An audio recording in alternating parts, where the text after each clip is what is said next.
Upon hearing a scream in the forest, he ran faster than the flash. Upon realizing that the woman in danger had 2 eyes and that there were no tentacles coming out of her beautiful body. The man cried tears of happiness. The scared girl with her eyes closed heard a strange noise. Then, when she opened her eyes, all the goblins had already been torn to pieces. In front of her was only the man offering his hand, and when both of them touched, he couldn't stop shaking like an old washing machine. Until suddenly, he opened a grin from ear to ear and said that they should get married. The man is the definition of the word needy. He can't see an e-girl without already wanting to buy Discord Nitro for her. The worst part is that things work out well for him. When he saw civilization for the first time, once again he was impressed that they didn't have tentacles. But soon the police showed up asking for his player card. But what the protagonist gave him was the middle finger right in his face. On the day he went to take the test to measure his strength. When this guy touches a strange white orb used to measure a player's rank and total strength, almost nothing happens. The orb only gets a little darker, and the darker it gets, the stronger the person is. So everyone reads him as an F-rank nobody, and Oh Kang-woo is crushed. He grabs his new ID and leaves right away. That card lets him enter E-rank gates. The girl watching him feels bad, because with a rank that low, he'll probably die soon. But then pure darkness starts swallowing the orb until a crack runs through the middle. The girl freezes. This has never happened. Even S-rank players only make it dark gray, not pitch black, and never enough to shatter it. Now she can't stop wondering who this guy really is. Here's the truth. Oh Kang-woo has just returned after being the Demon King in Hell for 10,000 years. Every demon feared him on sight, but after getting sick of Hell, he chose to return to Earth. One of his servants, Balrog, asks why he'd go back when he already has everything in Hell. No one dares breathe for a second. The Demon King stares down at his servant, and Balrog starts shaking, too scared to meet his eyes as he remembers the power of gluttony. That power lets the Demon King absorb any demon he touches, body and power alike. It's also what brought down the 7 princes of Hell. Around the throne room, the lesser demons shake too. Sure, their ruler is angry. The aura of gluttony hangs over Balrog, and he looks ready to die. Then the Demon King finally speaks, asking how this could be called having everything after 10,000 years in Hell. The same ugly place and endless killing only made him hate it more. He removes his helmet, and we finally see Odis staring back in anger, as he says there has to be more than this. Balrog assumes his king is hungry and orders food at once. The servants rush in with a tray, and Balrog says the meal may be poor, but at least it shows their loyalty. Then he opens it and offers his king a gross octopus head. O refuses and hurls it at Balrog. Something that nasty isn't food any normal person would eat. Furious energy starts pouring out of him as he says he wants kimchi jjigae. The demons are completely lost. They start shouting and act like it's some legendary meal. To them, kimchi must be some kind of red, raw meat, but he shuts that down fast. Balrog is still ready to tear apart any monster to serve its guts, and he is exhausted by how dumb they all are. Demons don't even understand meals. They just eat whatever they kill. Balrog thinks wiping out the 7 princes sounds fun, while the protagonist just wants to read novels like a normal person. Balrog slams his fist down and begs MC to kill him for being too weak to satisfy his king. If these idiots would just listen for once, maybe he could stand them. Realizing his servants are hopeless, O says he'd at least like someone to love. Then a woman walks in and asks if she could be that person. Her name is Lilith, queen of the succubi. As she approaches the throne, the other demons are instantly charmed. Standing before him, she asks if her king really can't accept her heart. She tries to look sweet, but O is totally disgusted by her. She offers to spend the night with him, and he immediately warns her not to try it. Lilith wraps his arm with her tentacles, and he looks ready to throw up. The lesser demons watch her flirt with their king and envy him. Meanwhile, the protagonist does everything he can to pull her off. The succubus, famous for draining men, is nothing like the lovely image people imagine, and O covers his eyes, begging her to leave. To him, even Balrog is easier to look at than Lilith. Looks aren't everything, but Lilith is on another level. MC clenches his fist and decides he has to return to Earth. Lilith and Balrog are stunned by what he says. They call out, hoping he isn't serious, but after 10,000 years in that pit, nothing will change O's mind. While they wait for his answer, he thinks to himself that the preparations are finally done. Leaving the throne, he says it's time to claim the reward for surviving 10,000 years in hell. Then he orders Balrog to prepare it. Balrog looks heartbroken, still hoping his king will stay. Instead, O threatens him to do it now. Balrog squeals and quickly apologizes. He tells the lesser demons to summon Aemon and bring the armor of the 7 princes of hell. Soon, Aemon, the eerie shaman, arrives and begins chanting. Cold air spreads through the room, and bright light flares from the statues. The light gathers at the center of the platform. Balrog tells O everything is ready. Lilith tears up as her king walks away, and Balrog joins in while the protagonist drops his armor. Both of them look crushed, still hoping he won't really leave. Even so, MC steps onto the platform without hesitation. As he nears Aemon, the shaman explains that pouring huge mana into the armor of the 7 princes can bend space and time and rip open a crack between dimensions. Balrog listens and gets ready. Purple energy pours from his body as he thinks about going home. He focuses. Mana surges around him, and the myriad demon gate takes shape. The gate splits open, and a massive wave of mana bursts through the room. Aemon throws up a shield against the power pouring from him. Even then, the magic overwhelms him, and he can only marvel at it. The statues begin to shake under the pressure until one eye lights up. Soon, the rest react the same way as Oha's power keeps rising. Seeing that, Aemon tells the protagonist the gate is about to open, that it cracks wider and fully opens before him. He knows no family, lover, or friends are waiting on Earth, but just escaping hell is enough. As he reaches the gate, Lilith cries out to him. Her non-stop sobbing makes him pause for a moment. Balrog tries to calm her while she asks if he's really leaving. Avoiding her eyes, O tells her not to cry. He really doesn't want to see that face again. But Lilith instantly blushes, taking his words the wrong way and acting thrilled. Then bubbles start coming out of the holes in her body before liquid starts spraying out. That awful sight leaves O completely horrified, while Lilith goes on about wanting to follow him. He dives through the gate at once before things get even worse.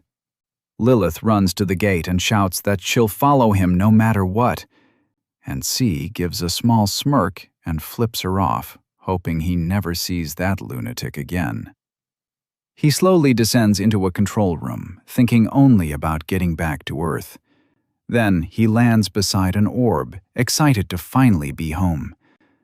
Suddenly, the orb fires off electricity, and a window appears, warning that a nuclear crack has been detected. Defensive barriers activate around the room, and another alert says the Gaia defense system is now running. O has no idea what's happening. More warnings start flashing everywhere. They all say the core's power is beyond capacity. He reads them, confused, until another message says the Gaia system is nearing overload. The defenses kick in harder, the electricity spikes, and he gets hit so badly it nearly fries his brain. Then another warning appears, saying exclusion of the core crack is impossible. Angry at the attacks, O forces himself to endure until the system starts sealing him. Just when he tries to fight back, the protagonist blacks out. Sometime later, he wakes with sunlight on his face. Looking around, he finds himself in a forest and wonders if he really made it to Earth. He's still in terrible pain as he tries to stand and check his body. A status window pops up, and he has no clue what he's looking at. It says most of his powers are sealed, and the rest of his stats have dropped way below normal. Just like that, he went from a king to a total nobody in the woods. Kang Wu checks again and confirms it. His powers really are sealed. While he's still reading it, a sharp scream echoes through the forest. Kang Wu spins around and spots a group of ugly goblins coming at him. They charge in, ready to carve him up, and he's confused. Earth definitely didn't have monsters like this before. He tries to cast a spell to wipe them out, but the power cuts off right away. Then he remembers magic is weak in the Myriad Demon Palace.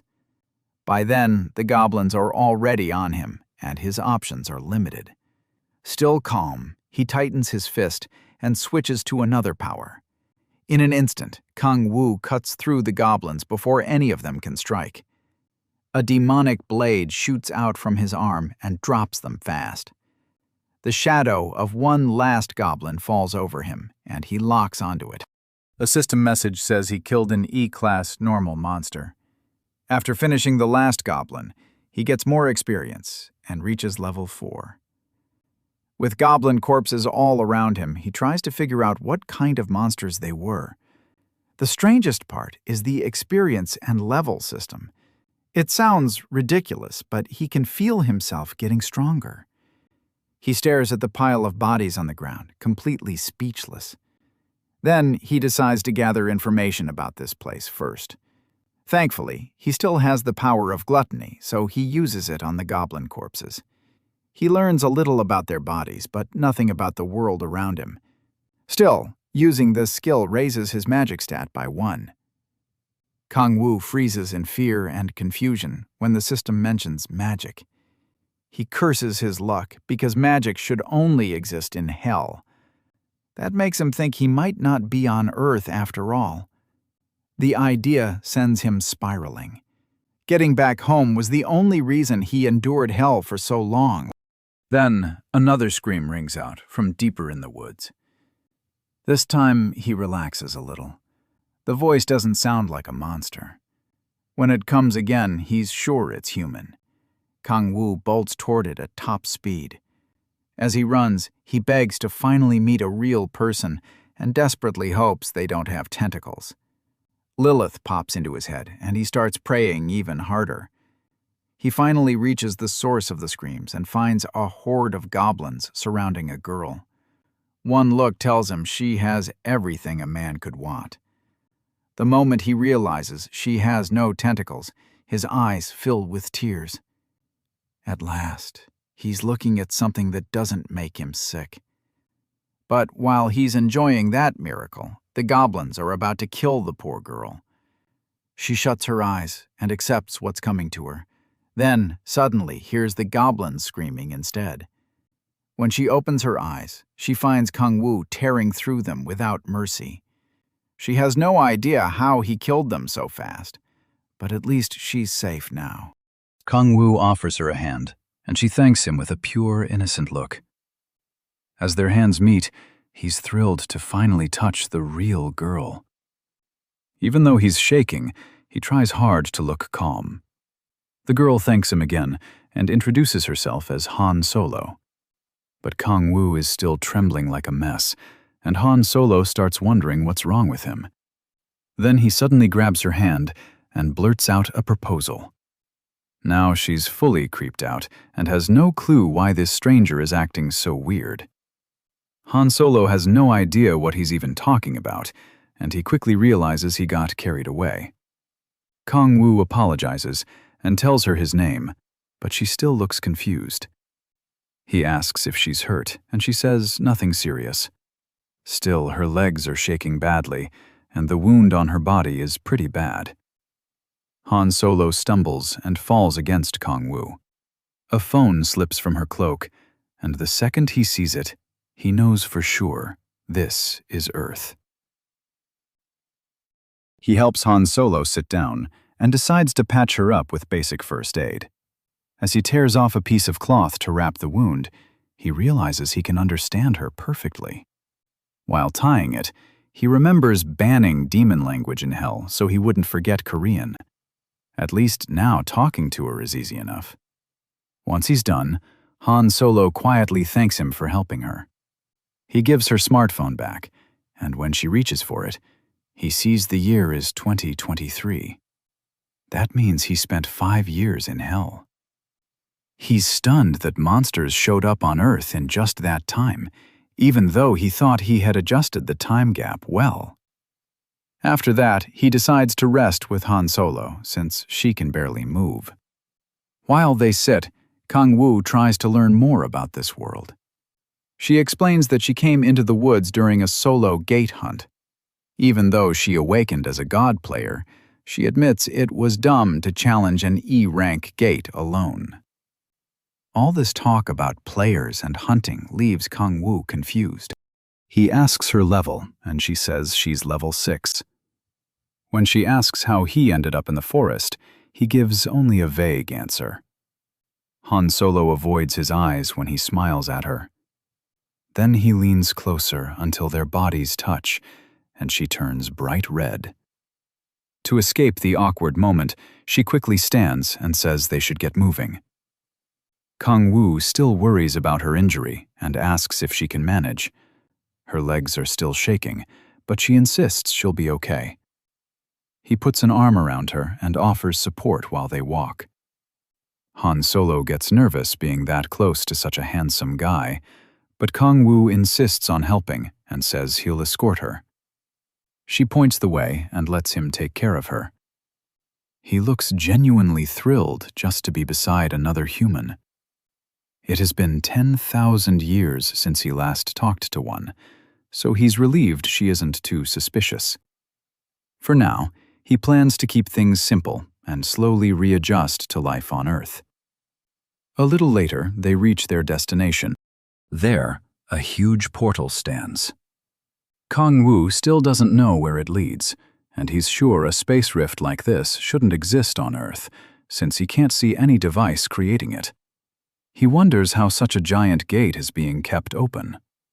Han Solo lets go of his hand and tells him to hurry so they can get out. They step through the portal, and Kong Wu shields his eyes as they pass through the rift. When he opens them again, he can't believe it. The first thing he notices is a guy recruiting people for a goblin hunt. But that wasn't all. People are everywhere, doing all kinds of things, even using futuristic terminals. One person is even trying desperately to talk a thief into joining a party. As Kong Wu takes it in, one thing stands out most. These are normal humans, and not one of them has tentacles. In front of him is a busy futuristic city packed with people. Han Solo glances over as the sight of the city makes him tremble. Tears of joy run down his face. He's finally home. Han Solo notices how worn out his cloak looks and hesitates for a second. Then she speaks up and shyly invites him to come eat at her place. To Kong Wu, it sounds too good to be real.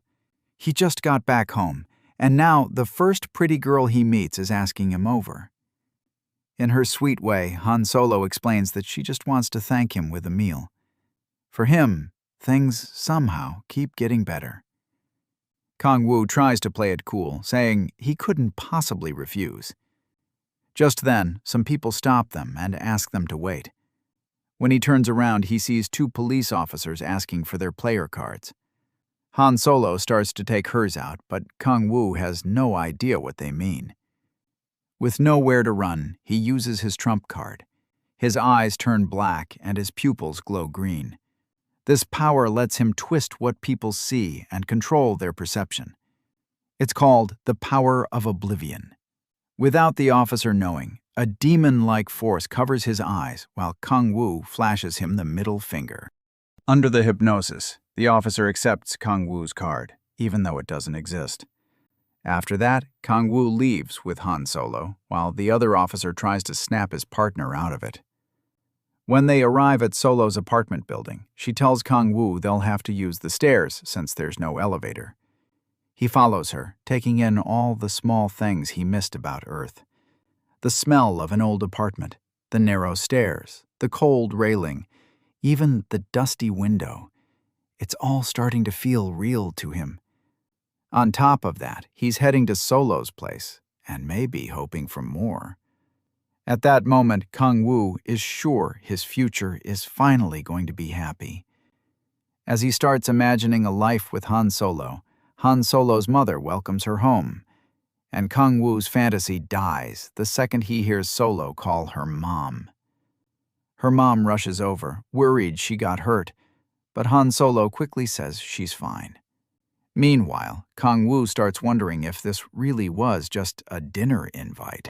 Then Han Solo introduces him and explains that he saved her earlier. Her mother grabs his hands and thanks him from the heart for protecting her daughter. She says she doesn't know how to repay him, but Kang Woo tells her not to worry about it.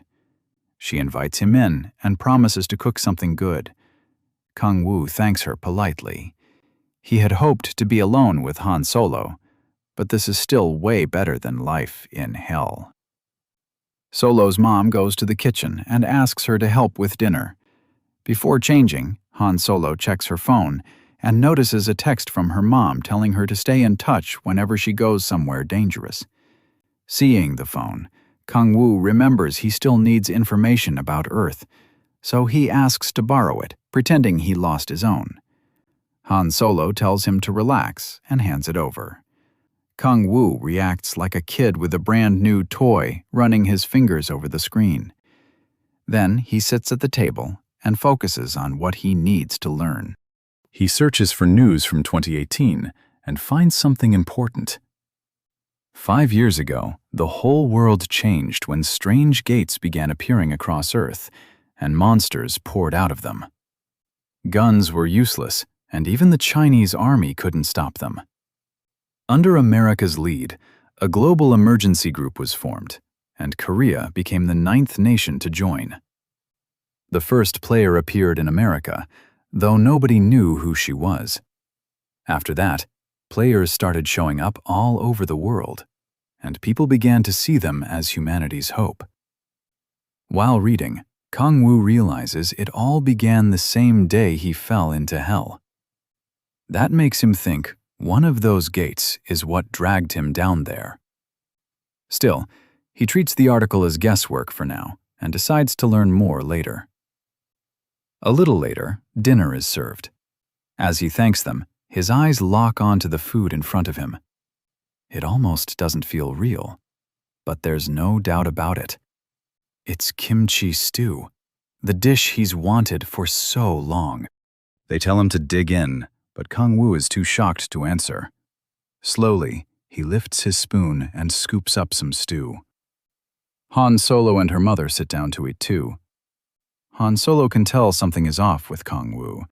His hand shakes as he brings the spoon to his mouth. She and her mom wait to see if he likes it, but he says nothing. He just keeps eating one spoonful after another. That starts to worry them. As he eats, Kang Woo remembers falling into hell 10,000 years ago. To stay alive, he took in demonic power and became something close to a demon. But because he was still human, nothing he tasted down there ever felt right.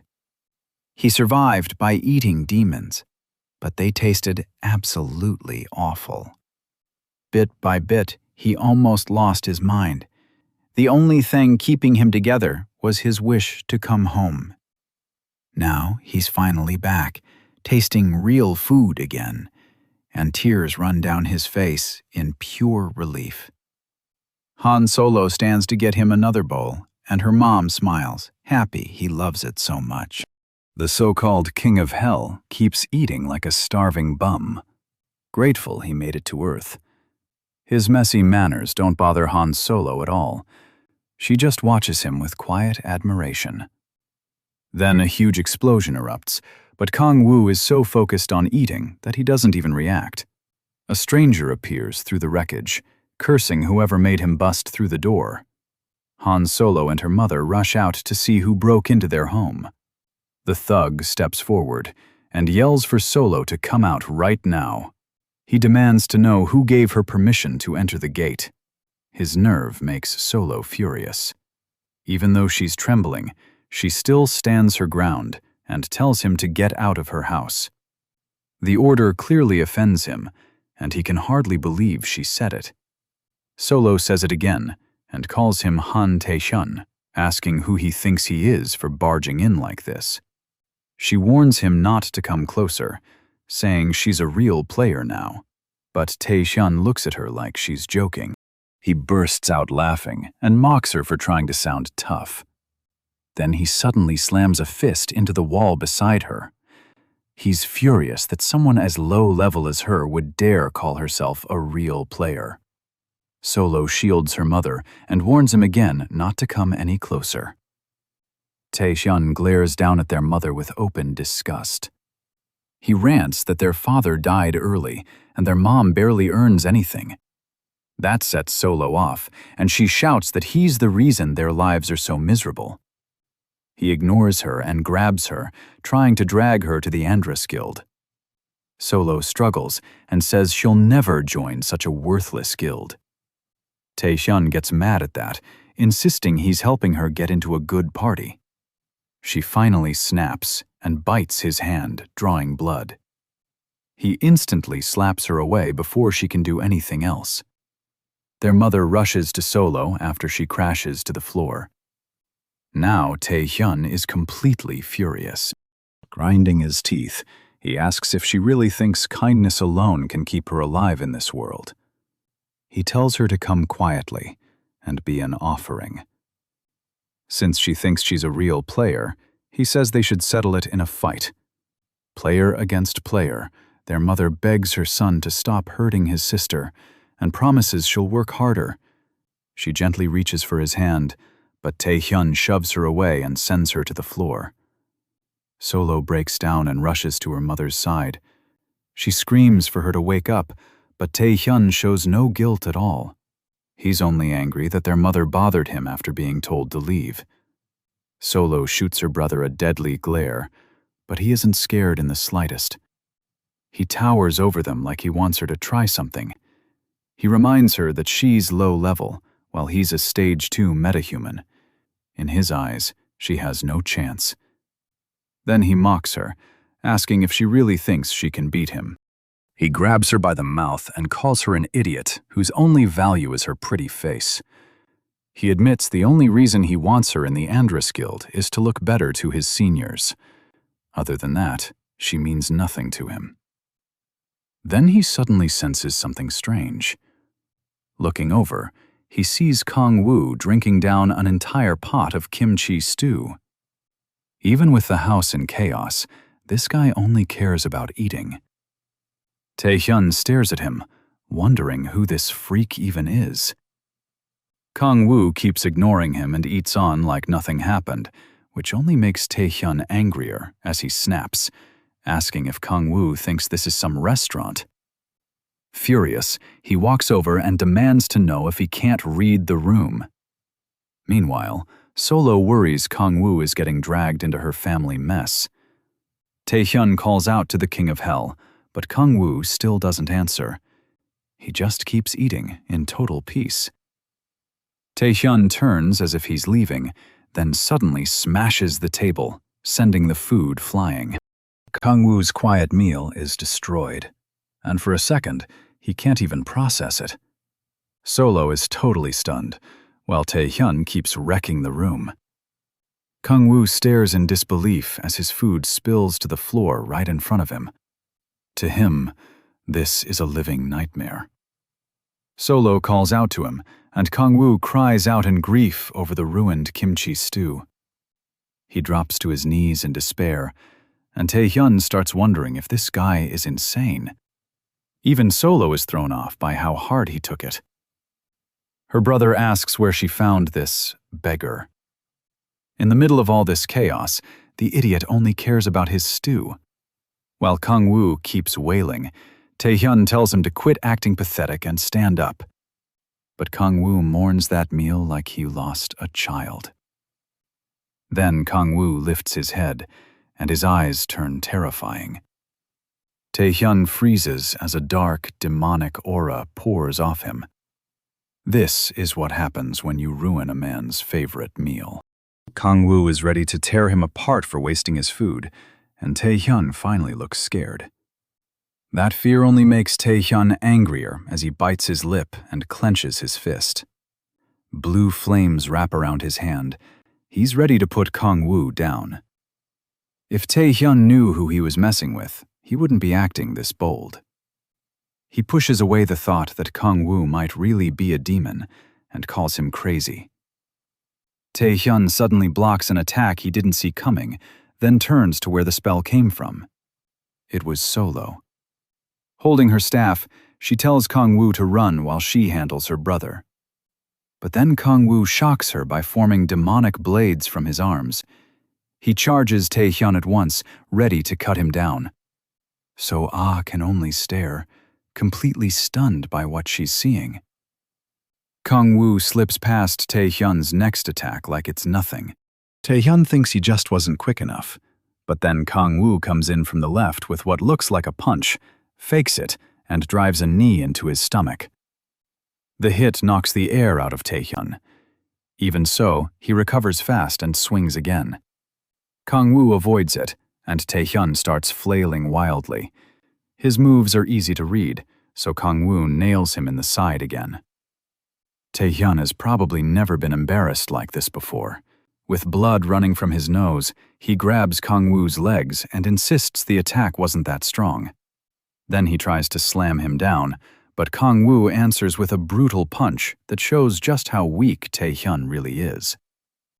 Then Kang-woo cuts into the thug with his blades, leaving him beaten and torn up. Tae-hyun doesn't even get a moment to recover before Kang-woo attacks again. He fires flames from his fists, but Kang-woo dodges with ease after fooling him with another fake. Kang-woo buries a punch in Tae-hyun's gut. The idiot drops to his knees. Cursing under his breath, Tae-hyun wonders who Kang-woo really is as he struggles to stand. Before he can, Kang-woo plants a foot on his head and pins him down. Tae-hyun still wants to fight back, but Kang-woo isn't finished with him yet. The Demon King drives his blades into him, and Tae-hyun lets out a pathetic scream. Kang-woo tells him to quit whining and act like a man. This is only the start of his punishment.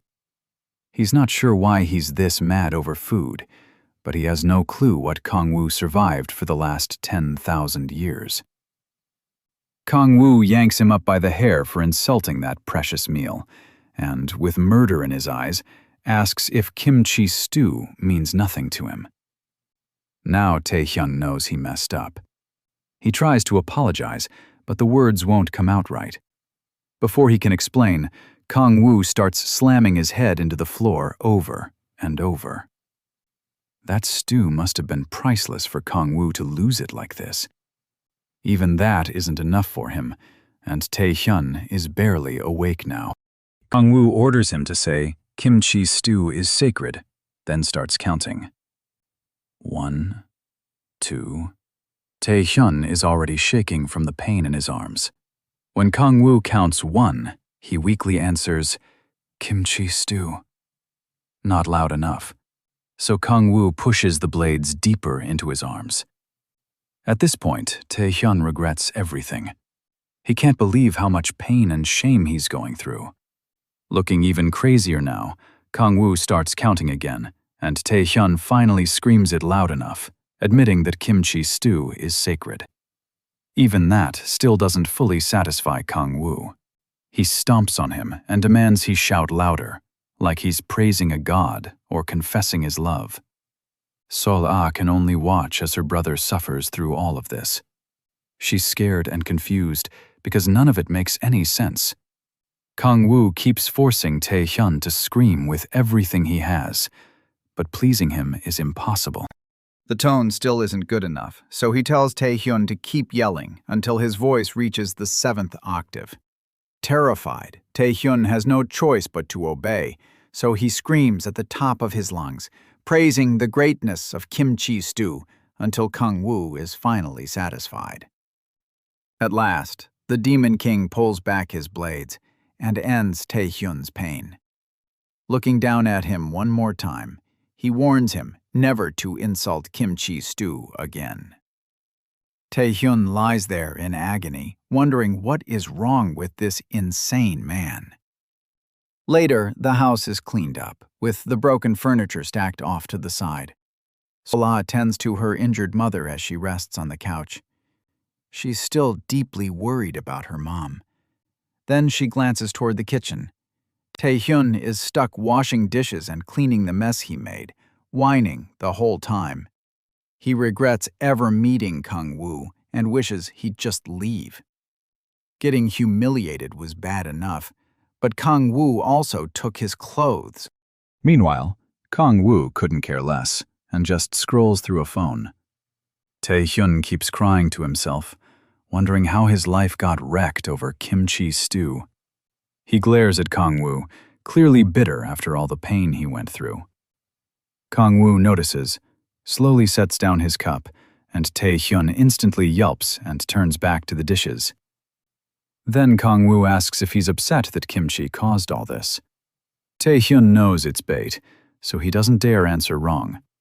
Thinking back to his time in hell, Kang-woo says Tae-hyun has no idea how lucky he is to have clothes, food, sleep, and peace. He tells the boy to value life on Earth while he still can. Tae-hyun answers obediently, but inside he's plotting revenge. He's waiting to report everything to Andros and get help paying Kang-woo back. While he's lost in that thought, Kang-woo barks at him to come to the table after he finishes the dishes. Tae-hyun stands in front of him like a scared animal, and Kang-woo says there's barely any reason to keep someone like him alive. Holding in his rage, Tae-hyun agrees that he's worthless, but Kang-woo grabs him and says he won't kill him.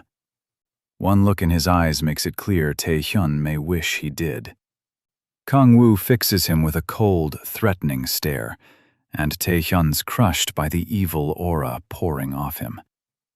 Then he sees a demon in front of him as Kang-woo uses Oriax's power of dread.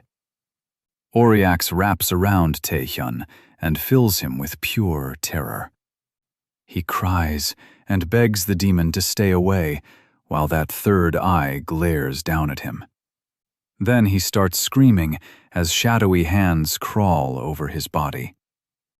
In reality, Kang-woo is only standing over him while Tae-hyun sobs, begs, and wets himself. Kang-woo gives one final warning. Tae-hyun better never speak about what happened in this house. Oriax doesn't just scar its targets with fear forever. It can also turn them into the Demon King's slave. After seeing how pathetic Tae-hyun looks, Kang-woo tells him to get out. Shaking all over, Tae-hyun leaves after the worst humiliation of his life. Kang-woo is just glad to be rid of him.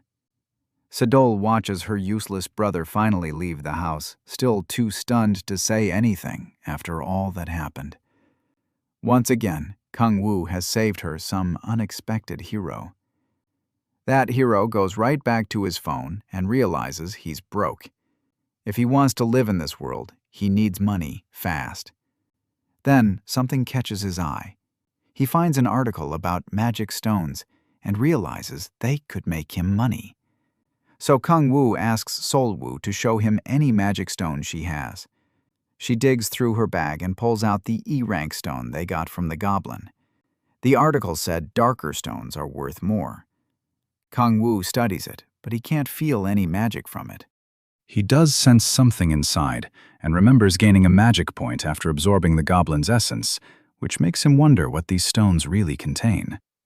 Then he realizes it isn't demonic energy at all, but a different force called magic. Even so, he still doesn't know where the demonic energy is coming from. Kang Wu gives the stone back to Sol Wu and decides to gather more and sell them for now. To do that, he'll need a player card, which reminds him of the police officers he met. Sol Wu tells him there isn't a player support center nearby. The closest one is at Seoul Station. She needs to go there too, and asks if he wants to come with her. Looking at her home and her injured mother, Sol Wu explains that she's trying to earn money for her family. She admits it was stupid to rush into the gate like that, and thanks Kang Wu for saving her and teaching her a lesson. After years of seeing only monsters, the Demon King thinks he may have finally met an angel. Sol Wu says she's going to relearn the basics and aim for her second awakening. Kang Wu wishes her luck, though he still doesn't plan to help her yet. After that, Sol Wu goes to get ready so they can leave. Once she heads to her room, Kang Wu thinks traveling with her will only slow down his hunting. As harsh as it is, he knows it's true.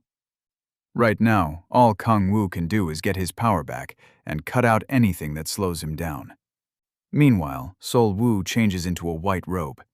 Kang Wu stands by the window, thinking about one thing getting strong enough to survive here. He tells himself to push through, just like he did back in hell. Then, Sol Wu comes out and asks for his ID. Since he obviously doesn't have one, she says they need to stop by City Hall first. Later, Kang Wu looks over his brand new ID on the train. What bothers him is how easy it was to get. At the office, the woman even asked if he needed anything else, and Kang Wu was stunned there was no missing person report for him at all. That means no one even knew he was gone all those years. That thought crushes him. His thoughts sink into despair and drag him right back to the nightmare of hell. Sol Wu pulls him out of it by calling to him and pointing ahead. They're almost at the player station. Kang Wu glances outside, taking in the city. Sol Wu is excited too. He slips the ID into his pocket and says things will change from here on out. Then he agrees the city really is soon. The train reaches the player support station. They get off, and Sol Wu leads him to the player support center headquarters. Kang Wu is still surprised by how huge the place is when Sol Wu says she has something for him. She gives him her old phone so he can call her later. Kang Wu thanks her, feeling like fate really did send him an angel. After that, she goes to sign up for the basic classes and they part ways. Before leaving, Sol Wu says she might be late and asks if he wants to get dinner later. Kang Wu agrees right away, happy to lock in another date with the prettiest girl around. He looks over the building once more and watches players moving all around. Then he spots a terminal that takes ID cards and walks over to insert his card. The machine confirms who he is and prints a waiting ticket. It also tells him to head to the testing room. Then the ticket starts glowing, leaving him confused. A waypoint appears on the floor and shows him where to go. He follows it, sits on a bench, and waits. Behind him, two players start chatting. One says he got a D rank on his test. His friend says he could probably pull a B, but he just laughs. He says that's still nothing next to people like Beck or Chaff. While they keep talking, Kang Wu scrolls through his phone. He catches them talking about the big 5 guild leaders, all S ranks from their first awakening. They say an S rank could get picked up by one of those guilds, though they know they're nowhere near that level. Kang Wu starts thinking about those 5 guilds and the people leading them. From Air Pier's Kim Jae-hyun to Red Rose's Cha Young-ju, Han Woo's Baek Kang-hyun, Sinari's Jung Hyun-ju, and Owner's Cha Min-hyuk. Those are the leaders of Korea's top 5 guilds, and Kang Wu figures he'll run into them once his strength comes back. That thought sticks with him as he checks his own stats. They're so pathetic that all he can think about is getting his power back fast. Still, he believes player abilities might let him grow even stronger than he was before. At last, His number is called, and he's brought into the testing room. After all that waiting, Kang Woo goes in, only to be told to sit again. Once he reaches a desk, a staff member starts handling his test. The woman checks his identity and hands him a marble used to measure rank. The darker it turns, the stronger the person. Kang Woo worries his power might still come out too high. He puts his hands on the marble, and it shines a bright white. He immediately thinks he messed up, and the worker is shocked by how bright it is. But when the test ends, she tells him he's F rank and asks him to remove his hands. Kang Woo can't believe it. The king of hell stuck with an F rank. The attendant starts explaining what comes next, but he's too stunned to react. He knew his power was sealed, but this is way below what he expected. She says he'll receive an E-rank player card and can enter gates of that level. To enter higher-ranked gates, he'd need a Kang Woo keeps wondering if his strange abilities affected the result. He figures if Balrog heard this, he'd tear the woman apart. As old trauma from hell creeps back in, Kang Woo asks how he can raise his rank. She says one way is to complete the basic course, which would raise him to D rank. It's the same class Soul Eye's taking. The other way is to increase the amount of magic stones he's turned in. Kang Woo picks that option right away, since it's faster. As he gets ready to leave, the woman tells him to wait for his player card. She offers to sign him up for the course too, but he turns her down. She feels sorry for him, thinking the low rank hit him hard. Once the door opens and Kang Woo walks out, the attendant thinks he'll die fast if he enters a gate. In her eyes, an F rank like him should just give up on being a player. Then she notices the marble slowly changing back. It turns completely black and begins to crack, making her wonder if it broke. When she reaches for it, the marble shatters. She can't understand it. She was sure Kang Woo tested his F rank. Staring at the broken marble, she's left shaken and confused. Even Kang Hyun only made it turn dark gray. She calls the front desk for a replacement and forces herself to dismiss the idea that anyone could make it go pure black. Outside, players gather near a gate, trying to form parties. Like any RPG team, they want tanks, healers, and mages, but nobody wants a thief. Kang Woo notices a young thief getting turned down again and again. He briefly wonders why thieves get rejected so hard, but he doesn't dwell on it. He hands his player card to an officer who checks his rank and lets him enter the gate. On the other side, Kang Woo arrives in a forest. He pauses to recover since teleporting always makes him sick. After stretching, he starts looking for monsters. Then someone calls out from behind him.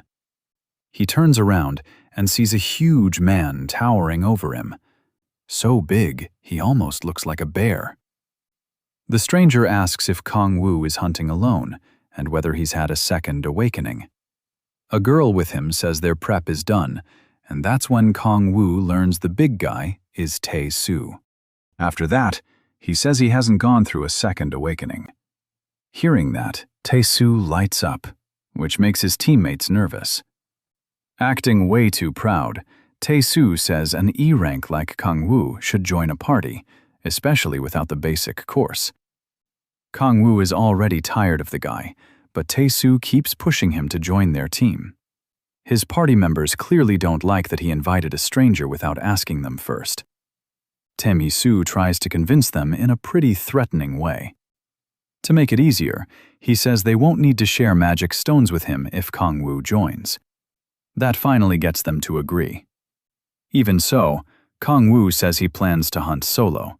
He has no interest in dead weight slowing him down. Tae-soo ignores that completely and moves right into introductions.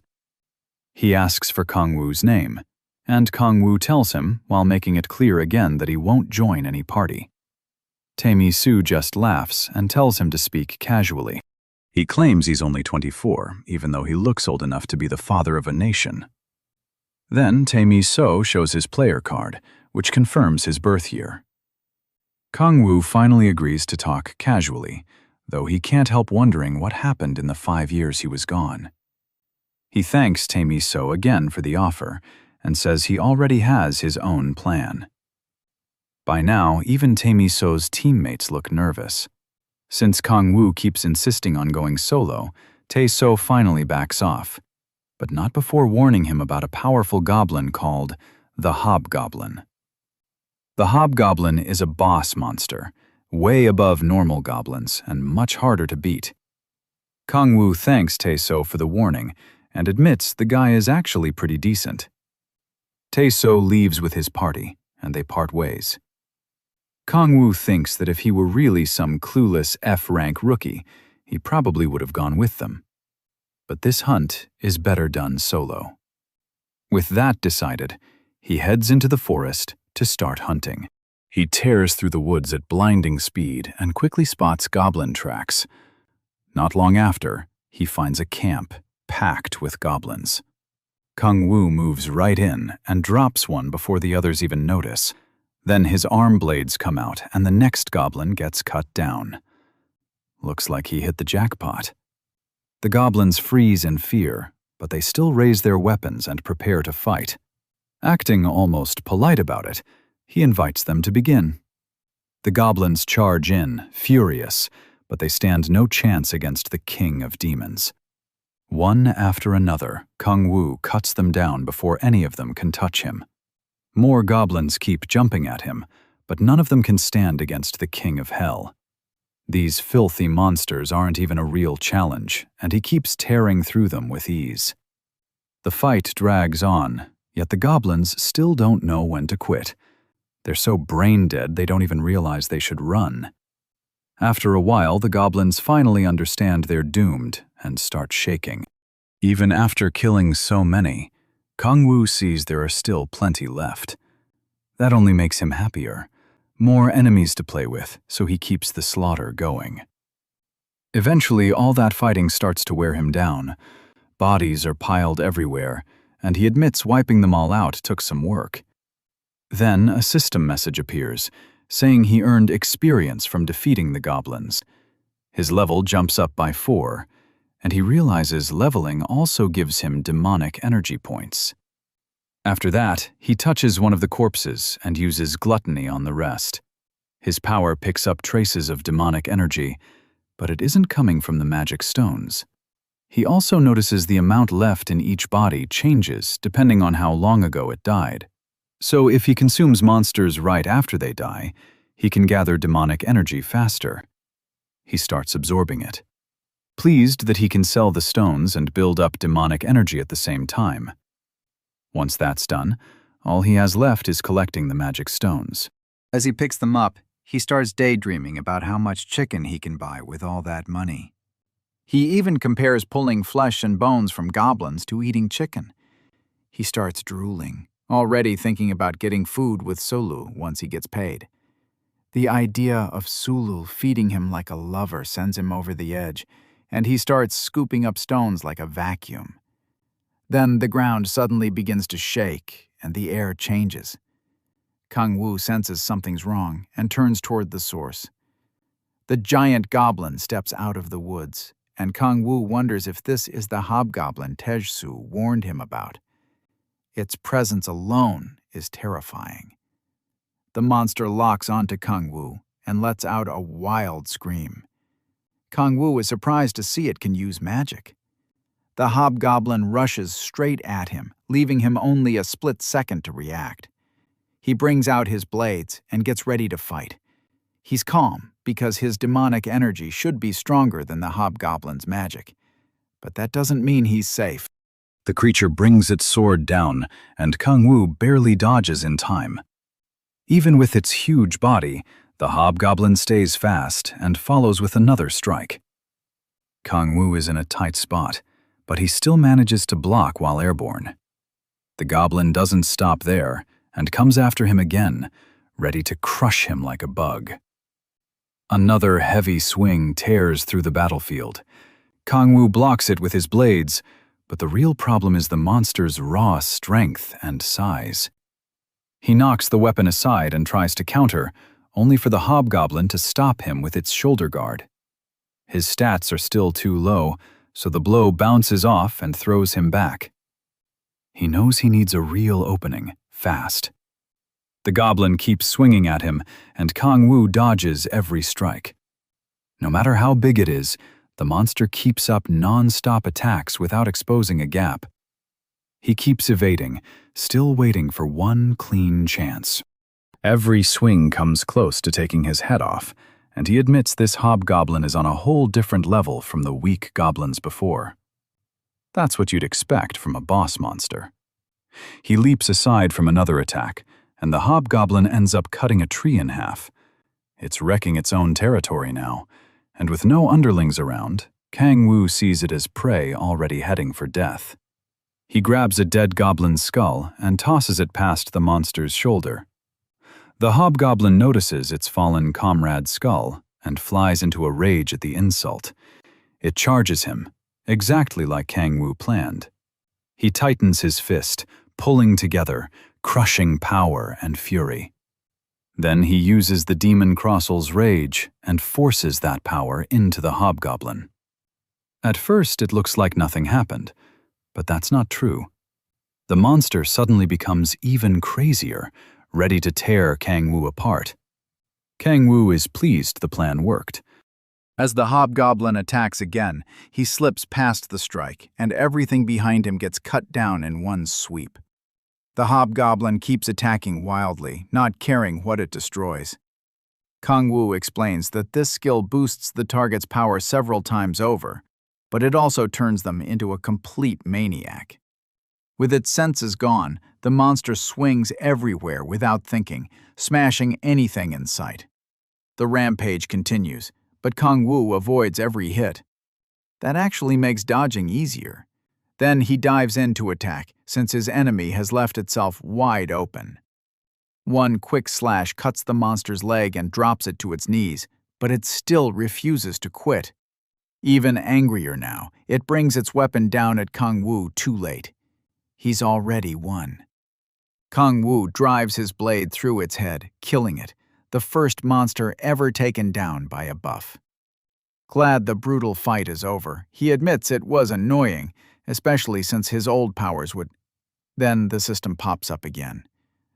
For clearing a monster hideout alone, he gets 150 bonus experience, gains 3 more levels, and unlocks his second awakening at level 11.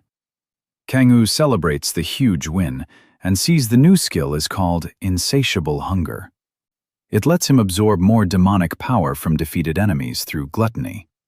Combined with his player abilities, he's sure this will help him grow much faster.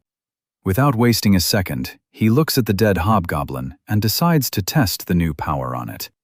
He activates gluttony, and a dark shroud covers the corpse. The smoke looks darker than before, and he wonders if that's from his new ability. Then it kicks in, and he starts drawing in even more demonic energy. His demonic energy stack goes up by 3. That confirms it. Stronger monsters will make him stronger faster. After absorbing the energy, he decides to check how much the boost changed his power. Kang-woo focuses inward and is shocked by what he finds. He's not just twice as strong. The increase is 3 times greater than he expected. That fast growth worries, since sudden jumps in power can be dangerous. While meditating, he enters the Myriad Demon Gate. In the shallow water there, Kang-woo notices the seal on the gate has weakened. He can't figure out why. Because aside from the awakening, nothing else seems different. Then an idea hits him, and he realizes each new awakening might weaken the seal on the Myriad Demon Gate. A small smile spreads across his face, then turns wild. If he keeps leveling like this, he might really recover his original power. That pushes him to aim for higher-ranked gates, and he spots the hobgoblin's magic stone and picks it up. Still grinning like a madman, he sets his next target, the third awakening at level 20. Later, the story moves to a busy restaurant full of people eating, drinking, and having a good time. Kang-woo and Soola are sitting together at a table, and Kang-woo is eating like a total glutton. He tears through the chicken and washes it down with a cold drink. Like any normal guy, good food makes him insanely happy, and he can't hide it. So-ola looks a little put off by the way he eats, but she goes with it. She asks if the food is that good, and he calls it the best. That's when she springs the trap, asking if it's better than the kimchi stew she makes. Kang-hoo is suddenly stuck in a no-win situation because insulting a woman's cooking is the last thing he wants to do. Luckily, he picks the right answer and says he likes her kimchi stew more. So-ola laughs and says she was kidding, but we all know he barely survived that one. Kang-hoo lets out an awkward laugh too, relieved he didn't say the wrong thing. Then she gives him some of her chicken, grateful for everything he's done. With his mouth still full, she asks about his family and friends. He takes a sip of beer before answering. Then he slams the glass down and says he has neither. The impact knocks a fork off the table. He adds that he doesn't even have a home. If only Balarog heard that. Se-ola, clearly worried, asks where he sleeps, and Kang-woo admits he has nowhere to go. As he picks up the fork, Se-ola looks shaken. Then she offers him a place to stay. Caught off guard, Kang-woo asks if she really means it. As she grabs another fork, she tells him not to worry. He's helped her more than he knows. So he accepts and quietly wishes them both luck. At least he won't be sleeping on the street tonight. Still, Se-ola can tell he's carrying a lot inside and hasn't let it out yet. After that, Kang-woo remembers he has something for her. He slides over a stack of cash and says it's about 3 million won. Se-ola is stunned and asks why he's giving her so much. Kang-woo says it's payment for letting him stay, but she turns it down. To her, taking it after all he's done would feel wrong. But Kang-woo keeps insisting, especially since her family is struggling too. She tries to refuse again, so he tells her to think of it as grocery money. That way it helps both of them. After a moment, Se-ola accepts and thanks him. Kang-woo gets lost in her cute eyes and tells her it's nothing. She promises to use the best meat for his kimchi stew, and Kang-woo gets way too excited at the thought of eating his favorite food every day. He calls her an angel and swears he'll earn more by selling magic stones. They seriously sound like a married couple already. Once he calms down, he asks if there are any D-ranked gates nearby. Se-ola says there's one close, but she stayed away because it's full of meat. She wants stronger monsters, so he can unlock awakenings faster and make more money too. While grabbing another piece of chicken, he wonders if lizard meat tastes good and asks Se-ola. Later that night, a room in Se-ola's apartment is open for him. She says he can use it since it used to be her brother's room. Sitting on the soft bed, he thanks her for letting him finally sleep in comfort. As Se-ola leaves, she switches off the lights and they say goodnight. Kang-woo gives her a shy smile before the door closes. Then he stretches out on the bed and thinks about how he hasn't felt comfort like this in 10,000 years. The peace and quiet make it even better. As he drifts off, Kang-woo admits coming back to Earth was the right choice. The next day, he heads to a gate and finds the usual crowd of players recruiting. Now that he's D-ranked, he notices bus parties looking for people chasing their third awakening. On the way in, Kang-woo spots that same thief from before begging to join a team. Nobody wants him, and even Kang-woo starts to feel a little bad. Still, he gets his ID checked by the officers and enters the gate. Inside, he takes a moment to loosen up and prepare for the hunt. Then, he uses the power of silence to make his steps nearly slow. After that, he runs into the forest. He remembers Sohala saying lizard men hear well but don't see very well, so the key is getting close without a sound before they can swarm him. It works. Kang-woo quickly finds 3 lizard men, and they never notice him. He's already decided to kill them. He also remembers Sohala mentioning their weakness to fire. So Kang Wu instantly uses the devil Andras's hellfire and launches it at the unsuspecting monsters. Before they can react, the flames hit. Their bodies instantly respond to the fire, and in seconds, Kang Wu is roasting all three. The creatures can only scream as the flames overwhelm them, so they leap into the river to try putting them out. Too bad for them. Kang Wu explains that normal water can't stop this fire. Only demonic energy or magic can force it away, and the lizard men burn to death. He notes that the flames burn a target's life force, not just the body. That's why he uses gluttony on what's left to absorb the energy he needs. After taking in the demonic energy, Kang Wu remembers Temyu's guild is called Andras, and figures the name came from somewhere. If things go badly, he's ready to destroy everything. Then he notices more lizard men watching from the trees behind him. They're clearly angry about their dead comrades, but to the Demon King, that just means more power. After killing them, he wonders if it's better to hunt lizard men in groups or pick them off one by one. Suddenly, someone calls out to him, and he turns to look. The stranger takes one look at his gear, assumes he's a newbie, and asks if he wants to join their guild hunt. Already annoyed, Kang Wu asks who they are. Their leader proudly says they're from the Andras Guild. Kang Wu glances at the pendant the idiot is wearing, and is not impressed at all by the guy's attempt to look cool. He turns to leave, and flatly says he's not interested. The leader gets mad that Kang Wu brushed them off. The girl beside him worries their master won't like this when they return. So the fool decides they'll beat Kang Wu up and drag him out half dead. The whole group looks ready to cause trouble. Clashing his armed guards together, the leader says they're about to teach him a lesson. Meanwhile, Kang Wu tears through the forest, burning every lizard man he finds.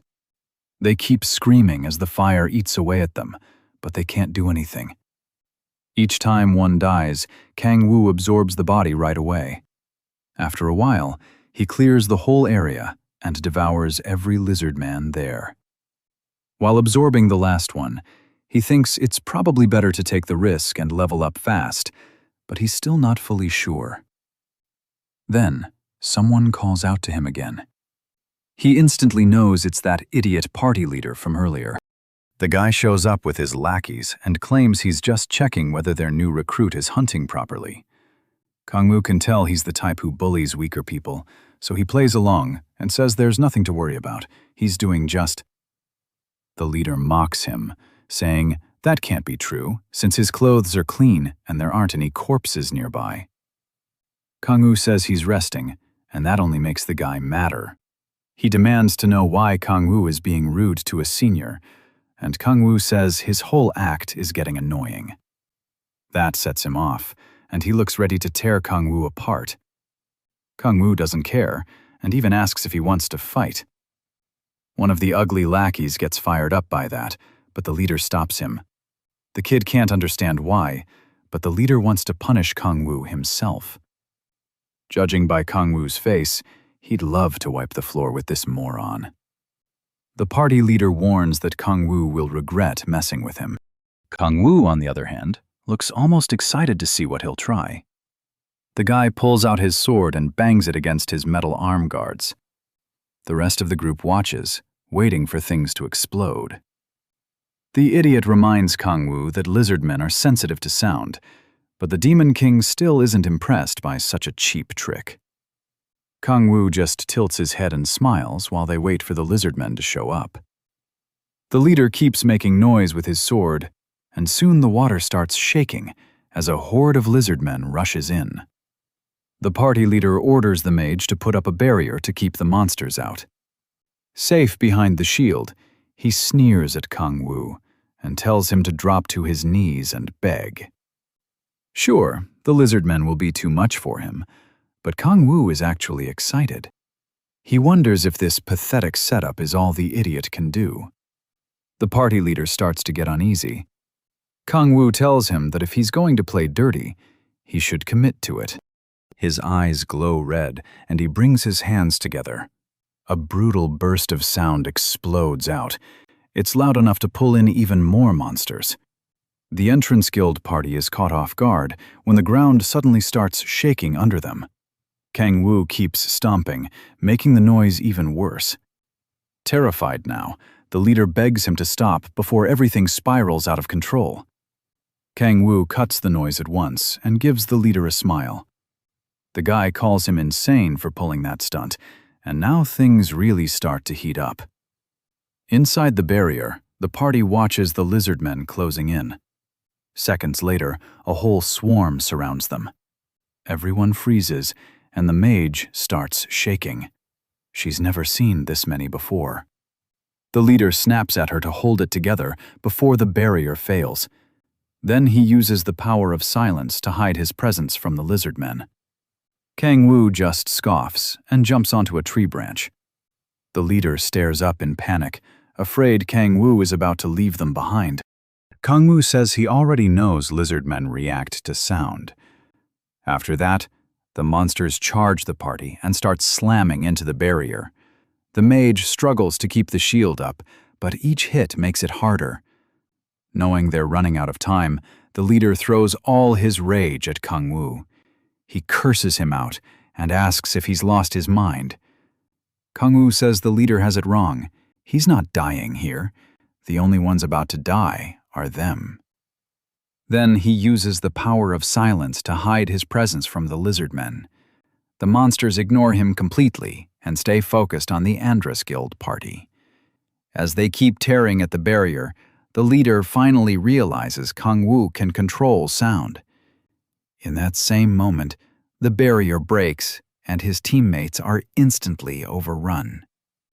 He shouts for the mage to put it back up, but when he turns, a lizard man's tail has already pierced her.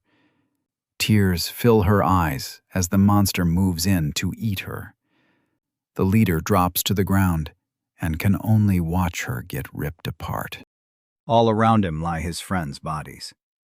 Shaking with fear, he tries not to make a sound so he won't be next. One lizard man lifts a dead teammate's body, and he stares at the nightmare in front of him. In moments, his whole team is nothing but torn meat. The boy's limp hand lets the spear fall. He fights back the urge to throw up at what he's seeing. When he looks up again, the monsters have picked him as their next target. He begs Kang-woo to save him, admitting he was wrong to act so arrogant. Kang-woo cheerfully calls him Xianbai and tells him good luck. The idiot curses the Demon King with everything he has as the lizard men start devouring him alive. A few seconds later, they finish him off while Kang-woo watches them feed. To him, the best way to answer evil is with something even worse. Once the Andrus Guild party is dead, Kang-woo burns the remaining monsters and clears the area. Even so, he looks disappointed by how easy it was. After reducing them to ash, he activates gluttony to absorb the demonic energy he needs. Then the system appears and tells him gluttony can't be used on those protected by the Gaia system. He remembers hearing about the Gaia system on his way to Earth. Looking at the human corpses, he realizes players are under that protection. That means he can't eat their bodies or take their abilities. Still, what matters most to him is how much demonic energy he can use. His demonic energy stat rises to 30. Seeing that, he's pleased by how much stronger he's gotten. It's not just the amount either. Kang-woo uses Hellfire and finds that the quality of his demonic energy has improved too. Now he just needs to level up. Excited for his third awakening, he picks up the last magic stone near Sunbae's body. After all that hunting, the third awakening feels close. He goes deeper into the forest to keep hunting. 3 days later, at Seola's apartment, he's busy eating another pot of his favorite food. Kang-woo praises Han-seola's cooking, and she asks if he's heading out to hunt again. He says yes and tells her he'll be back by dinner. Han-seola worries he's overdoing it since he hasn't rested in days. As she sets the kettle on, Kang-woo assures her he's fine. She tells him her lessons will be over in a few days, and after that she'll start hunting goblins. She's not sure how it'll go, but she wants to reach her second awakening fast. Kang-woo tells her she'll get there soon. Then Han-swolo offers him one more cup of tea before he leaves, and of course he says yes. A moment later, she remembers something and asks if he's heard the recent gate rumors. She says people have been talking about cow players. It might just be gossip, but she warns him to be careful in the gates. These cow players fake their ranks and attack other players. Kang-woo guesses the rumors started because of what happened with the Andrus Guild party. He's sure he checked the area and made sure there were no witnesses. Since the bodies looked like lizard men killed them, he figures he's safe, even if the rumor points his way. Still, he knows he can't relax. He needs to be ready for anything and keep leveling up. After more hunting, he finally reaches level 20 and unlocks his third awakening. The system announces it, and he can tell his power has jumped to a whole new level. Kang-woo tests it with Hellfire and confirms it right away. Each time he levels up, the seal on his myriad demon gate weakens, letting more demonic energy leak out and boost his powers. He then spots a magic stone and checks it out. Thanks to his third awakening, he can now turn the magic inside magic stones into demonic energy. After absorbing one, he's shocked. It gives him about as much demonic energy as a whole monster. That means he can build power twice as fast, but he'll have to give up selling the stones. He pulls out his phone to check his money and sees he's made plenty these past few days, so he won't need the magic exchange anytime soon. He also realizes that gives him more chances to use this new skill. Kang-woo takes off his shirt, ties it around his waist as he gets ready to hunt again. He pauses in the sunlight for a moment before crouching down and shooting into the air with the power of the sky. That power gives him wings, letting him stay up and move through the air with ease. He remembers he still hasn't found the lizard man's boss, but he can't get a good look over the forest, and without enough demonic energy, he can't use governance yet. Then he hears someone calling out and recognizes Taesu's voice. When Kang-woo moves closer, he finds two rough-looking players giving Kang Taesu a time. He can tell this isn't normal and wonders what happened. Then he notices Kang Taesu standing in front of the thief from earlier, the one who had been begging to join a party. Angry Kang Taesu demands to know why they're attacking their own teammate. The two bullies get annoyed at how loud he is, worried he'll draw the lizard men. As they argue, Kang-woo realizes the thief was betrayed and figures these two are the cow players Sula mentioned. At least now he knows the rumors aren't about him. On the other hand, the red-haired thug suddenly attacks Kang Taesu and tells him to shut up. Kang Taesu blocks it with his heavy shield, but the force still pushes him back a little.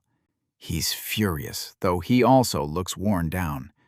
The two bullies are annoyed by how sturdy he is and wonder if he's really only had his second awakening. Kang Taesu tightens his grip on the shield and slams it hard into the ground. Then he tells the cow players he's not going down that easily. He triggers a skill, and his shield lights up with a crackling orange glow. Even so, the two players don't look worried. They're sure Kang Taesu can't beat them without a third awakening.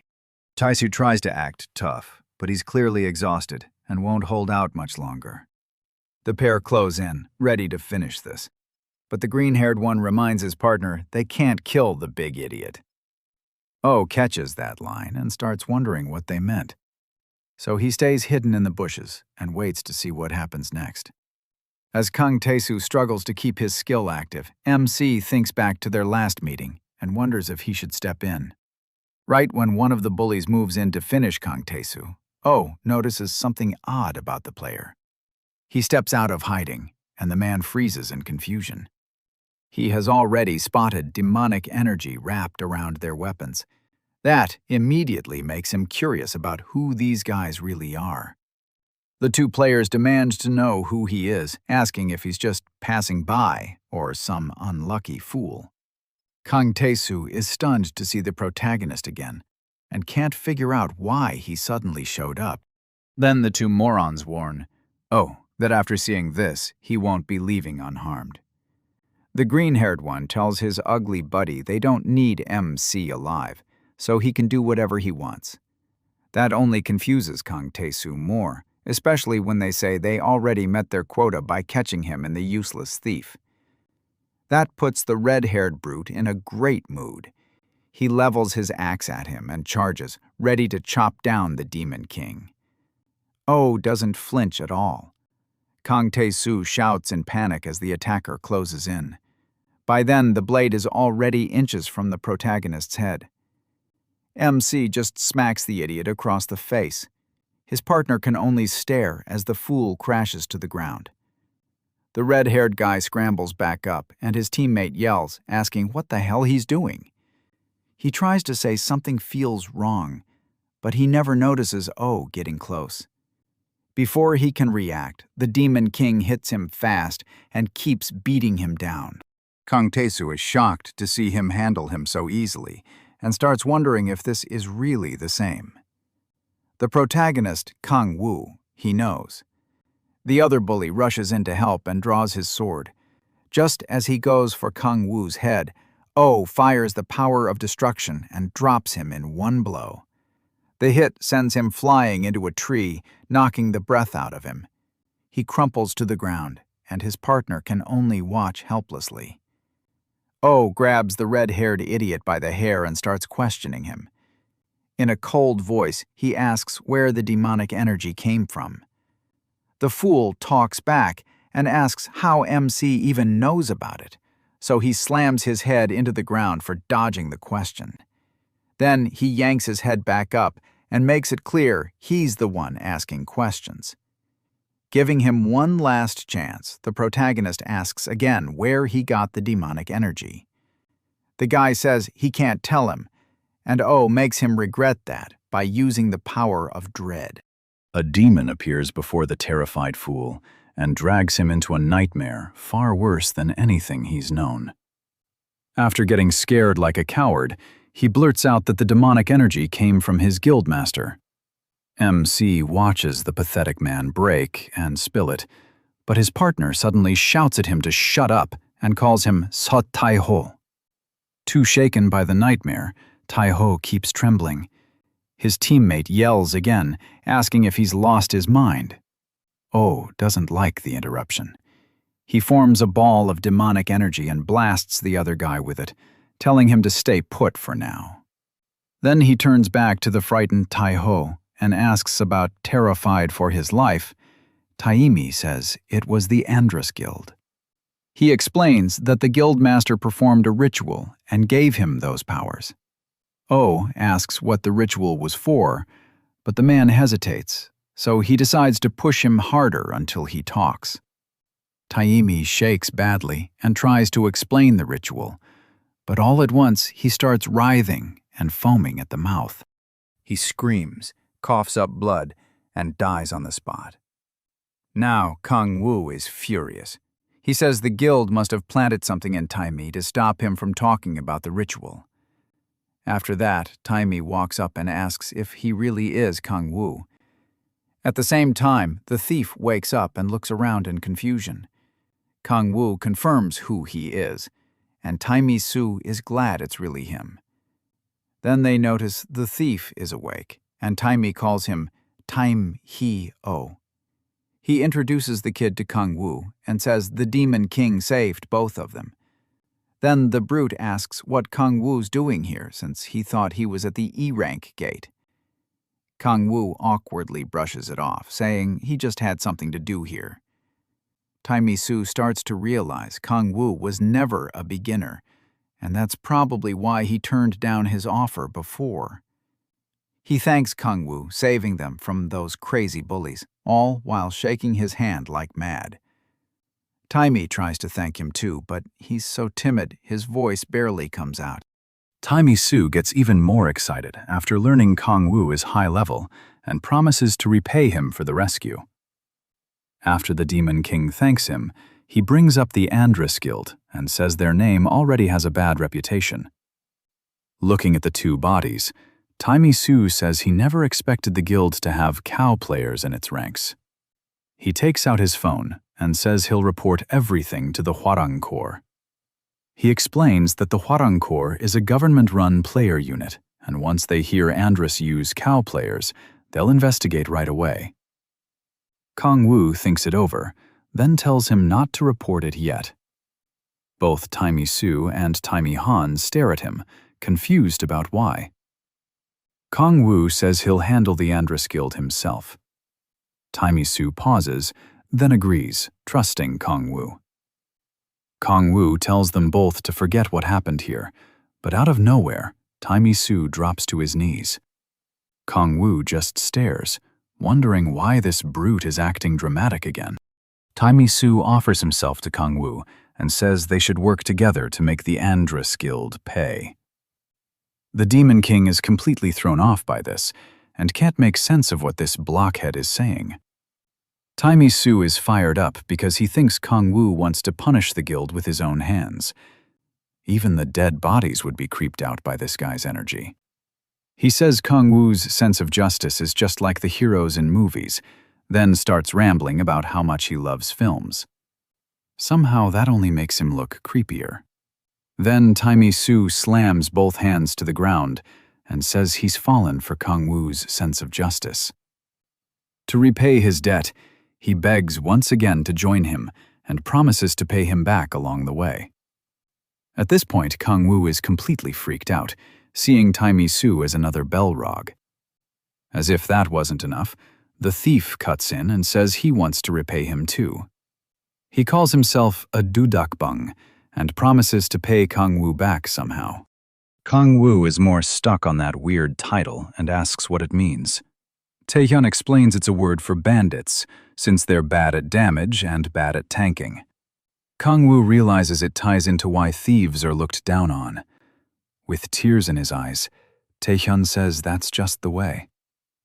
Then Taimi Su opens his mouth again and suggests Taehyun should join Kong Wu's team if he really wants to repay him. Kong Wu knows that helps him in no way at all, but Taehyun starts getting emotional and tearing up, deeply touched by the idea. Still, he admits he was only a useless burden to Taimi Su and did nothing but get beaten up. Taehyun says he wants to grow strong enough to help both Kong Wu and Tae-hee.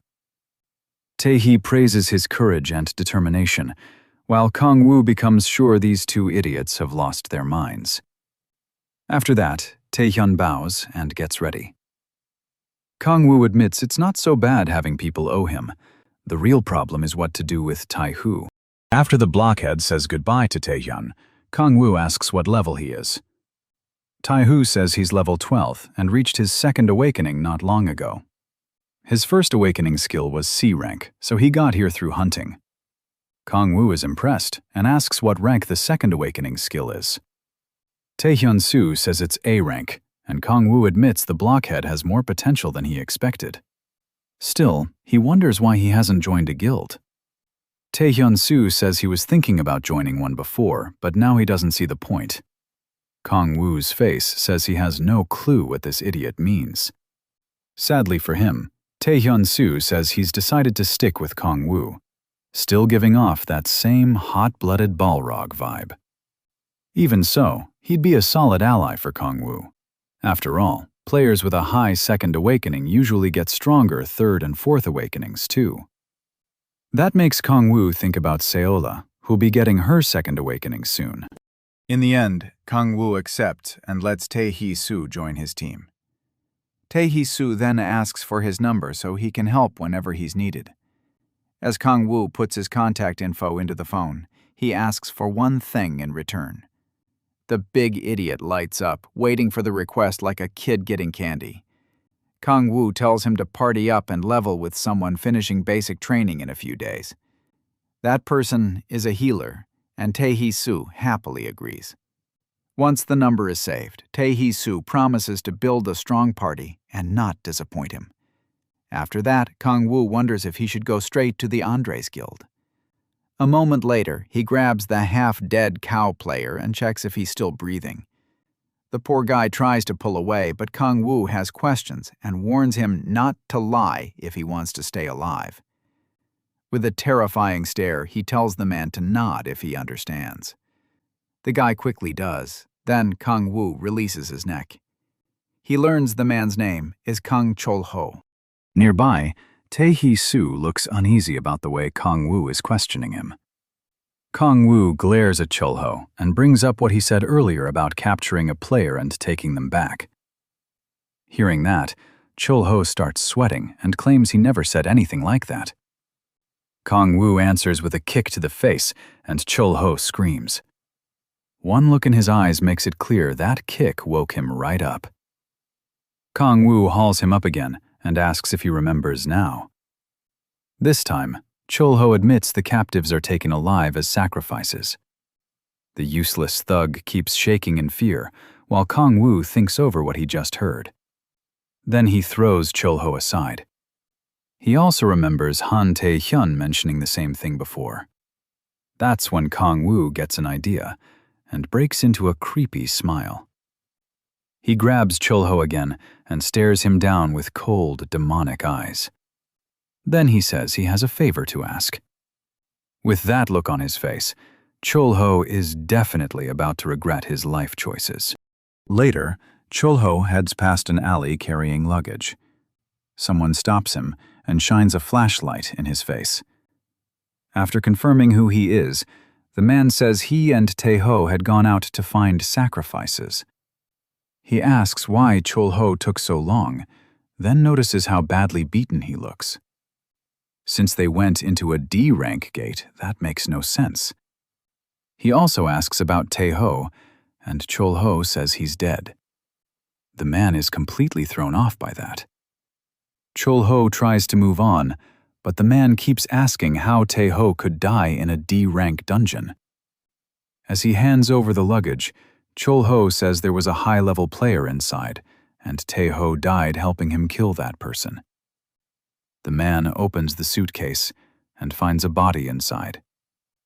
The body looks fine, and the sacrifice is still alive. Still, he says Chol-ho is acting strange, and Chol-ho blames it on Tae-ho's death. The man tells him not to dwell on it, and says fewer people might even be better. With this sacrifice, they can still get baptized. And since Tae-ho is dead, all the demonic energy can go to Chol-ho. Even then, Chol-ho still looks uneasy. He gets even more tense when the man asks if he can spare a little power this time. Then the guy jokes that maybe Chol-ho killed Tae-ho to keep it all. Angry now, Chol-ho snaps at him to just handle the sacrifice and storms off. While he runs off, the man wonders where he's going. Chol-ho ignores him and keeps sprinting, desperate to get away. After that, the man carries the luggage inside, thinking Chol-ho took Tae-ho's death harder than expected. Later, he enters a strange room where some kind of cult ritual is already going on. At the altar stands the guild leader, who says he's late. The lackey repeats what Chol-ho told him and mentions Tae-ho's death, but the leader only cares about the sacrifice. He orders him to bring it over fast, since they're out of time. The suitcase is unzipped, and the guild members begin chanting. And the guild leader lifts Kang Wu's body onto the altar. He calls on the power of Andras, saying it's been a year since his conversion. Then he asks his god to grant him greater power. The chanting goes on as Kang Wu is prepared for sacrifice. The leader thinks this will satisfy his followers by giving them the demonic energy they crave as players. Then he removes his mask, revealing a rotten face, and starts the ritual. He orders one of his men to bring magic stones, and the lackey opens a chest packed with them. As his followers' greed grows, the power becomes more demonic, and the leader dreams of becoming a full demon. He asks who was supposed to be baptized this time, and the man says it was Chol-ho, but that fool ran off. Hearing that, the leader decides there will be no baptism today. The followers are stunned, but he shuts them down at once. He says only those who do the work deserve baptism, and without his teachings, none of them would even get the chance. Still, since the sacrifice has no owner now, he decides to keep it for himself. Then he turns to his lackeys and announces the ceremony will begin. The crazed leader crushes a magic stone and releases demonic energy into the room. At the same time, the markings around the altar begin to glow. With this many magic stones, he'll be able to hold more rituals and keep feeding on that power. Then, space suddenly cracks open and demonic energy starts pouring out. The leader wants to absorb all of it himself, but doing that would... That is why he needs a medium. If the sacrifice absorbs the energy until death, he can drink the corpse's blood and take in the refined demonic energy. So he starts pouring it into Kang Wu's body, not realizing he's the one walking into a trap. He even prays for the energy to consume Kang Wu and kill him. Too bad for him, Kang Wu keeps absorbing it while pretending to suffer. The guild leader starts wondering if Kang Wu has an A-rank ability because he's lasting so long. That only makes him happier, since a better medium means more demonic energy for him. The veins on Kang Wu's face bulge, and his body shakes as he keeps taking in more power. The leader is amazed by how good this medium is. Excited now, he tells Kang Wu to keep screaming and absorb even more as the intake keeps rising. Meanwhile, Kang Wu slowly regains more of his old power. Before long, the absorption rate becomes insane, and the leader starts wondering why it once stopped. For the first time, he's terrified, and he begs for it to end. But it's already too late. His followers get nervous too, unable to tell what's happening. Then their leader starts screaming, desperately begging for the absorption to stop somehow. After a while, it finally does. The leftover energy spreads through the room. Shaken and stunned, the guild leader drops to his knees and claws at the floor. He can't understand how everything went wrong. Kang Wu rises and casually says the boost gave him 20 levels. The leader, completely confused, asks what he means and how that's even possible. Kang Wu then asks if he can run the ceremony one more time. Smirking, he mocks the man and tells him to go ahead just once more. That pushes the guild leader over the edge and his followers start worrying. He curses Kang Wu and attacks right away, but Kang Wu easily dodges the fireball and it blows apart the wall behind him. Kang Wu sarcastically praises the weak shot, and that makes the leader start firing spells wildly. He keeps launching fireballs non-stop, raging like Kang Wu personally ruined his life. After the flood of attacks, the barrage finally ends. He looks up to check if Kang Wu is dead. Too bad for him, Kang Wu is completely unharmed thanks to all the demonic energy he absorbed. The deranged leader is furious. He orders his followers to stop standing around and attack Kang Wu. They all rush in at once, while their leader hangs back like a coward. Kang Wu brings out his arm blades as one of them closes in on him, then charges before the fool can even strike. After cutting that one down, he quickly tears through the rest of the lackeys. One of the lackeys stares at his boss and calls him Chodai Okhan. The crazy guild leader bursts into sinister laughter. Then he summons another fire spell, his so-called Hellfire. The second Kang Wu notices that cheap move, he just starts laughing. Dae Ok-han gets furious at being mocked, and he still can't figure out how Kang Wu can handle demonic energy. Even so, he believes Kang Wu still isn't stronger than him.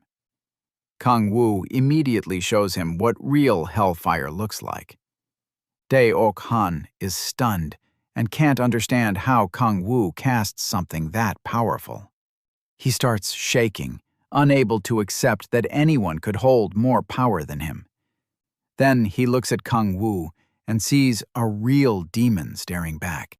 He quickly understands he can't win, so he snuffs out his hand. Kang Woo asks what exactly he's doing. Out of nowhere, Dae-ok Han calls him the great incarnation of Andras. Kang Woo can't believe this clown is trying that now. It was clearly his last shot at not getting burned alive. Dae-ok Han keeps bowing and praising Kang Woo as their god king and messiah. His followers are stunned by what their leader is doing. He even screams at them to worship too, convinced Kang Woo will lead them to eternal life. Kang Woo instantly sees through it. This idiot is trying the oldest, dumbest trick possible. The others kneel as well. Dae-ok Han keeps laying it on thick, hoping the act will save him. Kang Woo cancels the spell and walks over to the trembling fool. Dae-ok Han says he's so overwhelmed he might burst, and Kang Woo admits he's not completely brainless. Then he plays along and releases the power of the sky, spreading his demonic wings. Dae-ok Han looks up at him like a pathetic believer. Kang Woo lets out a wild laugh, then declares that he is Andras, the king of hellfire and ruler of all demons. After that, he orders Dae-ok Han to send everyone else away so they can talk alone. Once the followers leave, Kang Woo starts questioning him. First, he tells him to drop the fake worship act. Dae-ok Han still looks scared to death, but manages to ask who Kang Woo really is. Kang Woo shuts him down right away. Only he gets to ask questions, and Dae-ok Han only needs to answer. With a look that could kill, Kang Woo asks how he used magic stones to make a crack with magic. Dae-ok Han says he learned it after someone preached to him. He explains that a man in a demon mask came to him one day and promised eternal life if he followed the demonic religion. Kang Woo slams him to the ground, calling him an idiot for trusting something he knew nothing about. Dae-ok Han hurriedly explains that the masked man crushed their guild in an instant and gave them a choice: die or obey. Scared for their lives, they accepted his preaching and followed his orders. When Kang Woo asks where that man is now, Dae-ok Han says he never saw him again. They only got orders through letters. Even so, Kang Woo calls him a dog for following those orders. Dae-ok Han tries to say it was because the man was too strong, but Kang Woo doesn't buy it. He knows Dae-ok Han may have been forced at first, but after that he kept doing the ceremonies because he wanted more power. Kang Woo wonders who the masked man is and realizes this isn't something he can ignore. Then he orders Dae-ok Han to hand over the letters. The guild leader gives him one letter, and Kang Woo is surprised that's all there is. This really proves how stupid this guild leader is. Kang Woo opens it and reads that people should accept demonic energy, become demons, and gather as many players as possible. It still doesn't add up. So he asks if Dae-ok Han was the only one. The guild leader says he hasn't met anyone else. Kang Woo doesn't believe that for a second. If this is meant to grow the demonic religion, Dae-ok Han can't be the only one. Angered by the idea of the demonic religion turning Earth into hell, he grabs Dae-ok Han and gives him 3 orders. Investigate the demonic religion, stop the ceremonies, and tell no one about what happened here. Dae-ok Han tearfully agrees to every demand. Kang Woo tells him to get out, and the man runs off at once. Even then, Kang Woo feels he still has to clean up the Andras Guild's mess. Once Dae-ok Han starts digging into this, the government will probably catch him. But Kang Woo still thinks the demonic religion is worth investigating, and once Dae-ok Han and his followers outlive their use, Kang Woo plans to get rid of them too. With that settled for now, he takes a moment to heal himself. A little later, he returns home and greets the only woman in his life, So-yo-ha. She's clearly worried since he was gone so long without contacting her. He checks his phone and sees all her missed calls. He was just too busy to answer. Kang Woo apologizes and says it wasn't anything serious, which finally eases her mind. He thanks her for worrying and promises to call next time if he's out that long. That makes her blush. Then she heads off to finish dinner, and Kang-woo asks for his favorite. Sola says she's already making kimchi stew with top-quality meat. Excited, he thanks her for cooking such great meals every night. She also shares some good news. She's had her second awakening, and Kang-woo can't believe it. Getting a little smug, she tells him to listen closely. Her special ability is B rank, called Blessing of Light. Kang-woo doesn't really know what that means, but he's happy, because with Tae-soo, the three of them could make a great party and outclass most others. He asks if any guilds have tried to recruit her, and which one she wants to join. So-la nervously says she doesn't really want to join a guild. Instead, she wants to help Kang-woo however she can. He feels lucky to know someone like her, but says teaming up right now isn't a good idea. Then he twists the knife a little more by saying she wouldn't be much help to him yet. That leaves So-la upset, and Kang-woo feels bad, but he knows she'll be much more useful later. Because he's already so strong, partying up now would keep him from earning enough experience in battle. To train the right way, he wants a party built around good compatibility. So he tells So-la he knows a tanker she should team up with for now. Once she gets more experience, they can all party together and challenge a higher rank gate. Hearing that, So-la perks up and agrees to join Tae-soo. Kang-woo thinks they'll level fast with abilities that strong. So-la, meanwhile, is already excited to grow stronger and join him, and he says he'll cover whatever she needs until then. Seeing her so happy puts a small smile on Kang-woo's face. While he thinks about when to train her and Tae-soo, So-la brings over his dinner. Kimchi stew never fails to make him happy, and he reaches for a spoon right away. But So-la stops him and says he should try it with something new.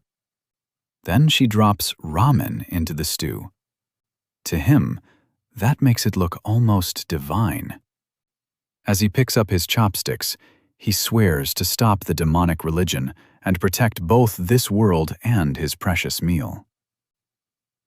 The next day, Kang-woo goes to the player support center to get his C-rank player card. The worker tells him it'll be sent to his email tomorrow. He wants it today, but she explains they still need to add the Magic Stone ID. So he leaves, disappointed he can't get it right away. Then it hits him. Since returning to Earth, he hasn't really had a proper break. Since he can't act on the demonic religion yet, he decides to finally rest. He starts wandering through the city, thinking about how to spend that break. Then he pulls out his phone and scrolls through webtoons. He remembers how much he used to read them before getting dragged into hell. Still, decides not to fall right back into old habits, and instead enjoy whatever he can. A nearby PC store catches his eye, so he goes in. He's never seen one before and is amazed by it. Once he sits at a gaming computer, he even notices he can order food from the menu there. He orders a bowl of ramen, since people say PC room ramen hits different. While he waits, he loads up one of the most popular games there. It's a team-based, tactical RPG where each player fills a different role. Naturally, he picks the wild, chaos-causing class. Once the match begins, he's blown away by how good the game looks. He learns fast that killing monsters gives him gold. Before long, his teammates figure out he's brand new, and the chat turns toxic. The worker brings over his ramen and sets it down for him. While his teammates keep losing their minds, Kang-woo happily digs into the ramen. The angry messages keep flooding in. But the Demon King couldn't care less. He's too focused on how amazing the ramen tastes, especially with the pickled radish. He washes it down with a soda and honestly wonders if this is heaven. Only then does Kang-woo glance back at the screen and see that his character is dead. A loud voice suddenly yells about having the worst teammate ever. Confused, Kang-woo turns to find the source of the screaming and spots a girl glaring at him. She snaps, asking what he's staring at. Then she tells him to mind his own business because she's already in a terrible mood. But when she notices his game screen, she doesn't know if that makes things better or worse. Not only is Kang-woo a total beginner, he's calmly eating ramen in the middle of the mess, which annoys her even more. She marches over and tells him to get up while she's still asking nicely. Kang-woo has no clue who this unhinged woman is or what she wants. That just makes her angrier, and she calls him a troll as she grabs for his shirt. Kang-woo slips away from her hand, and she's stunned by how fast he moved. He tells her to quit picking on him and asks why she's so mad. She tries a few more times to catch him, but his reflexes are way better. Then she stops holding back and comes at him seriously. The two end up in a brief scuffle, with Kang-woo dodging everything she throws at him. Their exchange is so quick it's hard to follow, but he avoids every attack. At last, she stops, realizing he's not some normal guy. Now curious, she asks who he is and whether the Mir Guild sent him. Kang-woo says he has no idea what she means and isn't with any guild. She says he's lying. There's no way someone that skilled isn't in a guild. Kang-woo asks about hers, and she says she belongs to the Red Guild, one of the top 5 guilds. The second it leaves her mouth, she realizes she wasn't supposed to say that. Kang-woo ignores all that and asks for the bill, which makes her snap because he's treating her like she's not even there. He doesn't look pleased either, now that she's still bothering him. She keeps pressing him for a real answer, saying she's never heard of an A-rank level player with no guild, so he shows her his player card, and it marks him as D rank. Even then, she can't believe he's really a beginner. Something feels off to her. If he were truly D rank, she should have beaten him. After that, Kang-woo leaves and says goodbye. She stays frozen in shock, wondering if he's the person she thinks he is. As soon as Kang-woo steps outside, his expression turns grim. He still hasn't recovered all his powers, but years of fighting left him with sharp reflexes. Even so, running into someone near his level was the last thing he expected. He recalls her last move and admits she vanished from his sight for a split second. If not for his instincts still saving him, he might have lost. Her skill shocks him, and he wonders who she really is, though he's also glad he got away. Then, he notices something. Meanwhile, the girl he fought opens a window and jumps out. When she's sure no one is around, she pulls out her phone and calls her guild. The Red Road strategy team answers and addresses her as Cha Yeon-ju before transferring her to HR. A man named Park Yeon-woo picks up and asks what happened. As guild leader, she tells him to investigate something important right away. Kang-woo asks if this is about a demonic religion follower, but she says she's not sure. Kang-woo explains that the guy is hiding his identity. She still refuses to believe Kang-woo is really D rank. Since Kang-woo only has a D rank card, Kang-woo notes he wouldn't need a mana scanner, which makes fake cards easier. C rank and above are much harder to forge. Still irritated, Young-ju talks about the encounter, and Yeon-woo says that if Kang-woo were just a D-rank worshipper, he'd be hunting players around that same level. She cuts him off and says Kang-woo is far beyond that. He could read her movements. That shocks Yeon-woo because no demonic religion follower so far has ever reacted to her speed. Yeon-ju has spent a long time investigating the demonic religion, and none of them were on her level.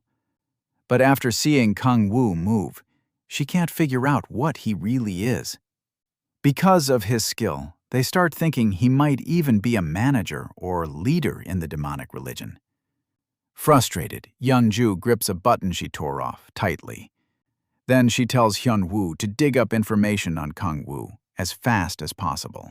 She ends the call, still unsure whether he's with the demonic religion or not.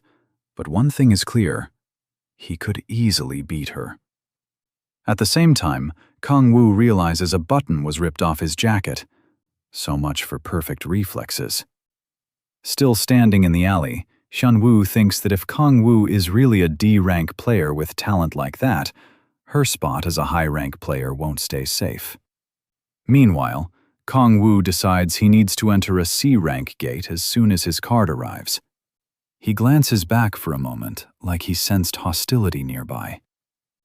Later, Yeonwoo goes back to the PC room and finds that her rank dropped. Since Kong-Wu ruined her streak by being useless, she swears she'll kill him for it. And all the way across the city, Kong-Wu somehow feels that dark energy. The next day, Kong-Wu heads to a C-rank gate. The brochure says monsters like trolls appear there. At the entrance, officers stop him and explain that only C-rank players in parties of 5 can enter. They add the boss, the chief troll has appeared inside, so solo entry is banned for now. Kong-Wu sees that as good luck. The moment he gets his license, a boss shows up too. Around him, some parties decide to call it a day because of the boss. He can tell C-rank gates feel different from the lower ones. The players carry better gear, and security is much tighter. That's a problem for him, since he wants to get inside alone and claim the rewards before more players rush in.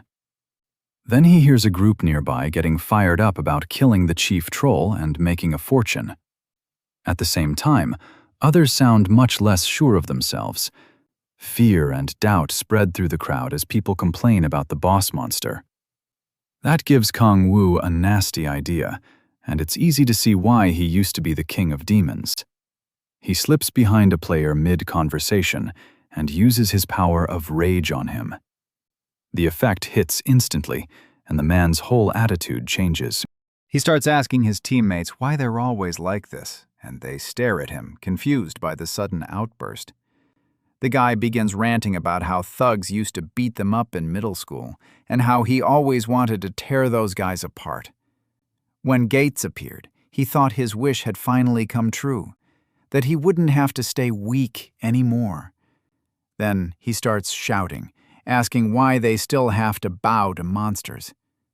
One teammate gets worried by the breakdown and doesn't notice Kong-Wu use rage on him too. His attitude flips as well, and now he's yelling that they should slaughter the monsters instead of shaking in fear. Another player gets caught up in it and swears she'll never forgive the monsters for killing her younger sibling. A scar-faced man looks around and sees the madness spreading, which fires him up too. He joins in, shouting that he'll make everyone who looked down him kneel. Soon everyone is screaming about killing monsters, and the whole area turns chaotic. The guards grow alarmed, wondering why the players are causing such a scene. Then the crowd rushes them, demanding the gate be opened now. Not long after, the players start pouring into the gate like a crazed mob. One guard reports the incident to headquarters, and while he's distracted coordinating with the others, Kong-Wu slips by and heads straight for the gate entrance. Seeing all those crazed players work together is a beautiful sight to him. Now he can get inside, take the rewards waiting there. Kong-Wu passes through the portal and arrives in a desert. The place is huge and totally different from the gates he entered before. Kong-Wu blocks the blazing sun and quickly realizes this desert is so huge, tracking down the boss won't be easy. He checks his status window and notices a special ability is now available. His demonic energy is a little over 50, so he has enough to use it. After that, he jumps to the top of a large hill. From there, he activates Astaroth's power of observation. The skill lets him take in the whole area at once.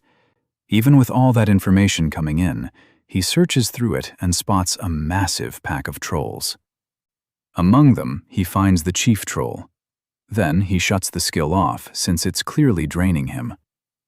As he thinks about how to get close to that crowd, a group of players charges into the desert. Kong-Wu decides to use them for his plan again. While those players deal with the small fry, he heads for the chief alone, leaping across the desert. On the way, he spots a few trolls and draws them in. Kong-Wu lands and triggers his special ability to start the attack. Using his power, he summons a long demonic staff and puts on a flashy act. Like some cheap martial arts extra, he spins the staff around, then locks onto his target. Next, he hurls it at the chief troll and kills the boss instantly. The system gives him bonus experience for beating the boss and doing the most damage. He gains 4 levels. It ends so fast that even Kang Woo is stunned by how easy it was. How does a boss die in 1 hit? He starts wondering if the chief troll was really a boss at all, so he checks the status window. Even then, he can't figure out why a C-rank gate boss was so weak. After thinking it over, he realizes the truth. He's just gotten way stronger. Seeing that safe hunting isn't really possible anymore, he gets ready to go all in. He jumps down the hill, extends his arm blades, and prepares to tear through the remaining trolls. So he changes plans and decides to enjoy the massacre like the maniac he is. The trolls rush him right away, but Kang Woo doesn't move, waiting for them. The excitement makes him grin. With that demonic look in his eyes, he says he'll wipe them all out at once. In a flash, he cuts through the horde without a sound. The trolls turn around, confused about what happened. Then the marks on their bodies start to glow, and they all explode from the inside. Kang Woo stands there as blood pours over the sand. He loves the sight, explaining that he used blade power to trigger explosions inside the trolls. The system tells him he gained 2 more levels and unlocked a skill called Terra Blade. It also says registered skills can now be used more precisely. More trolls show up while he's still reading the system message. He decides to test his new skill on them. His fingernails split open, and he drops a purple substance onto the ground. Marks spread across the sand, and the trolls have no idea what's coming. They charge at Kang Woo, but the moment they step on the marks, blades shoot up and stab through their feet. They try to run for their lives, but there's no escaping this slaughter. Every step across the marked ground brings up more blades, piercing them again and again. Once it's over, Kang Woo sees that his blades work much better now that they've become a proper skill. With the monsters dead, it's time to collect his reward. Kang Woo starts absorbing the bodies and gains 2 points of demonic energy. He's disappointed it was only 2 points and realizes leveling gets much harder at higher levels. Even so, the pace is still decent. He only needs 4 more levels to unlock his 4th awakening. After devouring the bodies, he decides to hunt a little more before leaving. Later, the other players finally arrive and get annoyed when they can't find the boss. They wonder if the government got it wrong since they can't even find a single minion.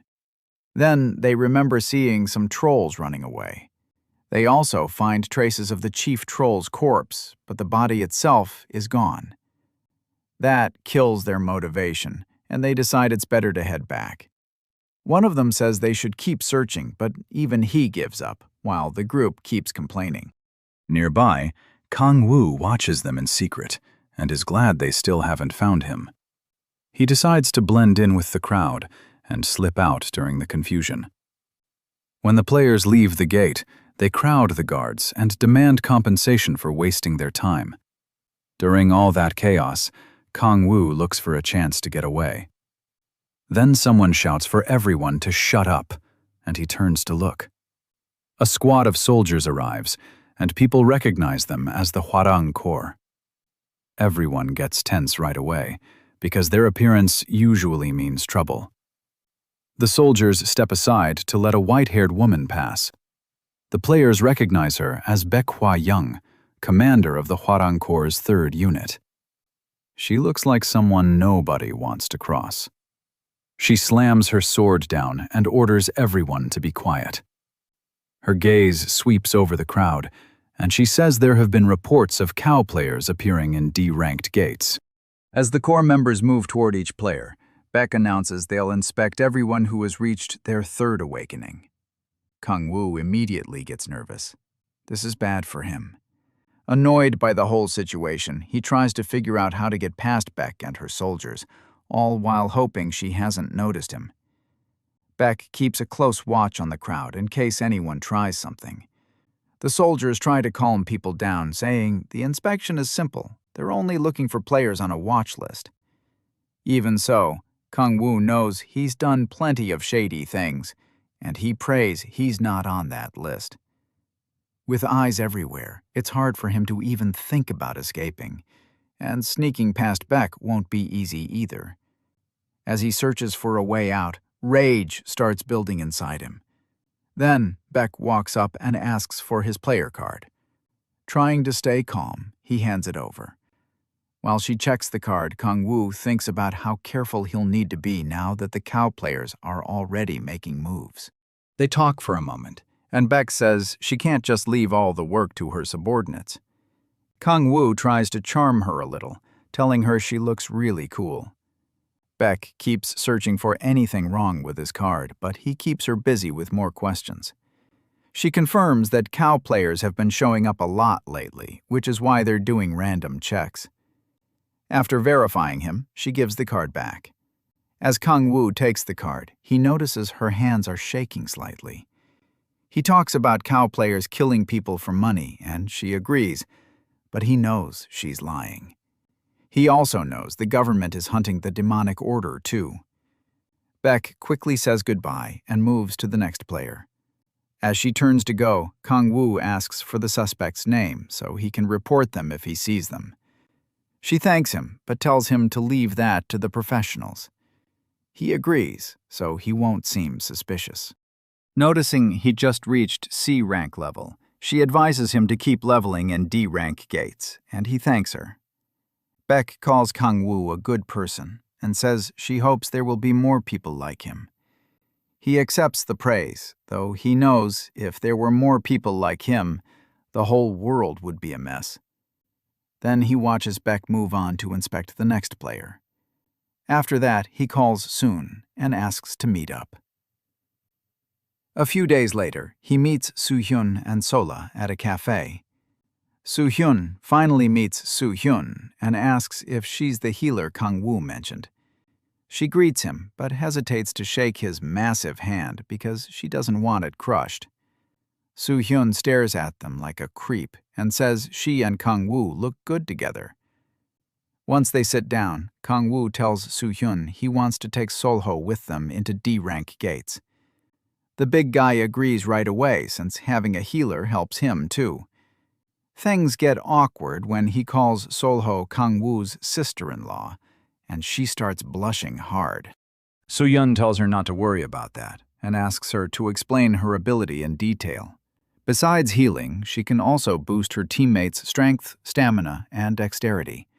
Soo-hyun is impressed and asks if she can heal and buff at the same time. Solho says yes, but her attacks are weak. Even so, Soo-hyun is still amazed. A healer who can buff and protect herself is rare, so Soo-hyun thanks him for the compliment. She also says she isn't planning to join a guild right now. Meanwhile, Kang-woo is practically melting because she didn't deny being called his sister-in-law. Anyway, Soo-hyun gulps down his drink like a brute and says the three of them are going to Soo-hyun and Kang-woo can only stare at how crazy he sounds. Then Kang-woo asks if Tae-soo has anyone in mind for the dealer spot. Tae-soo says he has two candidates. Both just had their second awakening, and he swears Kang-woo will like them. Kang-woo remembers last time and doubts that confidence. Tae-soo admits he can be wrong sometimes, then offers to introduce them before tomorrow's hunt. They agree. Tae-soo outtells Kang-woo she wants to level up fast so she can stay by his side. He tells her not to rush. Meanwhile, Tae-soo keeps acting like the perfect wheel, grinning at them like a happy creep watching young love. Then, Tae-soo says they'll meet in East Incheon tomorrow. Kang-woo asks why so far, and Tae-soo explains he wants to clear the troll gate there because something happened at the closer one. Kang-woo is surprised when he hears it's a beginner D-rank troll gate. Trolls are tougher than lizardmen, so the hunt should help Tae-soo and Soo-hyun grow fast. Kang-woo likes the plan and is glad Tae-soo isn't all muscle and no brain. After that, Kang-woo gets ready to leave since he still has something else to do. When Tae-soo asks what it is, Kang-woo simply says he's going to level up. He's leveled 29 now, just one step from his 4th awakening. He enters a C-rank gate and uses observation to find some trolls. He spots 8 and cuts them down in an instant. They die before they even know what hit them. Kang-woo flicks the blood off his arm blades and thinks about how many more he needs to kill. When a strange smell hits him, it's human blood, not monster blood. He jumps toward the source right away. While moving through the air, he figures the smell is from at least 6 people. Maybe a C-rank party got wiped out in seconds, unless some cow players are nearby. Soon, Kang-woo reaches the bodies and lands at the slaughter site. Every player is dead, and the killing was brutal. The demonic order usually wants victims alive, so this doesn't fit them at all. The blood is still fresh, which means the killer can't be far. Then Kang-woo spots something that even makes him tense up. A giant set of blood-covered fangs is still chewing on the corpses. The creature lets out a roar, and Kang-woo is stunned to see a hellhound here. Its cry shakes the area. Then it lunges straight at him, trying to swallow him whole. With no time to spare, Kang-woo brings out his arm blades and slashes at the beast. But the hellhound's hide is too tough, making the fight even more irritating. Before he can settle in, the beast catches him off guard again and builds up a blast before firing it at him. It explodes the moment it hits, tearing through everything in the way.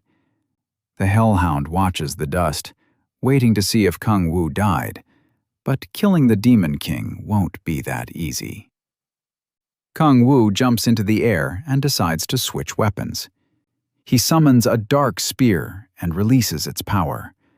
As the hellhound looks up, Kang-woo whips up a vortex and drives the spear down. It pierces the beast cleanly, making it scream in pain. Kang-woo lands as the monster staggers from the hit. For a moment, he's glad he managed to pin it down, but that thought backfires. The beast gets back up and charges again. Kang-woo dodges and finds an opening. He kicks the monster and uses the recoil to jump back. Seeing another chance, he uses earth power just before the beast can bite him. The ground breaks apart under them, and the monster loses balance. Using that moment, he forms his dark spear again and drives it straight into the hellhound's body. The monster thrashes to get free, but Kang-woo puts all his strength into holding it down. They slam into the ground, then the beast bursts out of the crater and sends Kang-woo flying. He recovers fast, but this thing is way more stubborn than he likes. The hellhound is still standing despite its wounds and glares at him with rage. Kang-woo, on the other hand, is getting worn down, and he knows he's still far from his old power. He steadies himself again while the beast readies another charge. The hellhound digs in and wraps itself in a fierce red aura. Boosted by that power, it rushes him again. By now, Kang-woo is furious that a stupid mutt is giving him this much trouble. He draws on Baphomet's power of 1,000, sharply raising his physical strength. Even so, the beast keeps coming. With that boost, Kang-woo stops thinking clearly and focuses only on tearing the monster apart. He lands a solid uppercut and launches the beast into the air. The mutt flips through the air and crashes back down, kicking up dust and sand.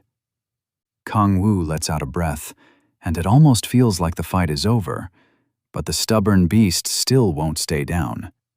Right then, Kang-woo wishes he could use 2 powers at once. Still, he used to hunt these monsters in hell, so he's sure he can beat this hellhound even at his current level. He gets ready to attack again as the beast rises from the sand, but suddenly, it starts sinking into the ground. At least it's finally over. A system message appears. He defeated a C-ranked Cracks fragment. He reaches level 30, unlocks his fourth awakening and gains a special skill called Ruler of Demonic Energy. It lets him use demonic energy faster and more naturally, and even hide it from others. Kang Wu remembers hearing the name core cracks before, and wonders if that's what the system calls beings from hell. It also makes him question how that hellhound crossed over at all. Questions keep piling up, but he has no answers yet. For now, he puts them aside and checks the rest of the system messages. As he scrolls, one detail stands out. His fourth awakening skill is A rank. With that, he won't need to worry about small problems anymore. Then he devours the hellhound's body and absorbs its demonic energy. The idea of returning to the power he had before the Myriad Demon Palace excites him, because this time, he might grow even stronger than he was in hell. After that, he leaves the gate and heads home. At this point, the only thing that could make his day better is a pot of his favorite food, and he can't stop thinking about it. On the way out, someone calls to him. He turns and sees Yeonju leaning against a wall. Kang Wu isn't happy to see her and doesn't think they're close enough for friendly small talk. Then she introduces herself. Kang Wu remembers hearing her name from players at the support center. She confirms it and says she's the guildmaster of Red Rose. That explains her strength, so he asks what she wants. She says she looked into him, then starts listing his past like a stalker. She knows he vanished for 5 years and suddenly came back as a player. Kang Wu feels uneasy, but admits she's right. She even knows the exact day he registered. The support center marked his first awakening as F rank, but she clearly doesn't buy that. Kang Wu says nothing and just stares at her blankly. Yo Gu adds that she even suspected he was a criminal because how fast he leveled. Then she says his fingerprints matched her records. Kang Wu asks how she got that information. She explains that his fingerprints were taken when he got his license, so she knows he isn't using a fake name. After checking her phone, she says Kang Wu is insanely talented and might even surpass her. Not just her, he may even be more talented than Bae Kang Yoon. Kang Wu thanks her for the flattering words, but asks again what she really wants. After a short pause, Yeonju says she wants to sponsor him as the guildmaster of Red Rose. That is not what he asks. She asks what he thought she was going to say. Kang Wu says he figured she'd ask him to join the guild. Instead, she says someone the suspicious can't join right away. She adds that if he really wanted a guild, he wouldn't have hidden his strength. Kang Wu feels like that's not quite the point. Then Yeonju explains that she wants to back him with money and help him level faster. Kang Wu starts teasing her, asking if this is like the game they played before, and she nearly blows up. Luckily, she calms herself by remembering she's a guildmaster, not some crazy witch. Kang Wu is only messing with her, but she's still mad about how he ruined her leveling in that game. He even brings up her sad bronze rank. She snaps back that it's only because she keeps getting useless teammates. Then, getting serious, he asks why she's so set on sponsoring him. Her answer is simple: because he's going to get stronger. She's impressed by how quickly he's leveled while hunting alone. With her support, he'd get a pass to enter any gate from A rank down without restrictions. And on top of that, he could party with members of her guild. Any stones he sells through them will be tax-free, so he keeps all the money. Kang Wu is impressed, but the offer gets even better. He can borrow rare guild items for free, and if he needs to, they'll even give him a house and a car. Now, it almost sounds unreal, and even Kang Wu starts wondering why she's offering so much. Yeonju calls it an investment for the future, but it's still way too generous. She adds that the guild will give him jobs in return, and he'll need to handle them to earn all that support. After thinking it over, Kang Wu asks what kind of request they'll be. Sadly, she can't tell him, so he decides not to push it. Kang-woo reaches out to accept, figuring he can always refuse any crazy job later. With that, he agrees to the deal, and they shake hands. To him, this is too good to pass up, especially with backing from a top guild. Young-ju is happy he accepted. After the handshake, Kang-woo asks again about the commission, but she says she'll explain when the time comes. Right now, she doesn't think he's strong enough to help. That catches her off guard when he says he's not as weak as he seems. With total confidence, he tells her he's stronger than he looks. She doesn't seem convinced. Yeon-ju laughs and says his level isn't why she's staying quiet. The real issue is that she still lacks proof, so she can't talk about it yet. Kang-woo still doesn't follow, but she hands him her phone and tells him to save his number. While doing that, he asks when he can get the gear, and she says any time. So he decides to pick it up right away, and the two head to Yeon-ju's guild house. She tells him it's near Seoul Station. Later, in the middle of the city, people stop and stare at a flashy sports car parked nearby. One little kid even begs his dad to buy it for him. A lot of them are shocked to see a car like that in Korea. Yeon-ju walks over and gets in, then tells Kang-woo to do the same, and even he is impressed. Once inside, he asks how much it cost. She says she doesn't remember exactly, maybe around 10 million won. That number leaves Kang-woo stunned. He can't believe someone dressed so casually owns something that expensive. As they drive off, he notices how smooth the ride is, and Yeon-ju asks if he wants one too. She reminds him the guild can give him a car if he needs it. Kang-woo suddenly starts calling her older sister, and she looks completely disgusted. Then he asks for a car just like this one, and tells her to watch the road. While Yeon-ju looks ready to kill him, the two start bickering like family. Eventually, Kang-woo stops joking around so she can focus on driving. When they reach the guild house, he's blown away by how huge it is. The place is about as big as a support center, and he wonders if all guilds are like this. Inside, two guild members are waiting for them. One is Yeon-ju Woo. He holds out his hand to greet Kang-woo, and after that, Kang-woo meets the other man, Moon Young-ho, the commander-in-chief. Young-ho gives off a threatening vibe and clearly isn't happy to see him. Trying to ease the tension, Hyun-woo thanks Kang-woo for accepting the guildmaster's offer. Young-ho still looks ready to throw hands, acting like the guild's hot-headed muscle. Hyun-woo offers to take Kang-woo to the equipment storage, but Yeon-ju says she'll handle it since he's busy. Young-ho decides to come along instead. The guildmaster asks why.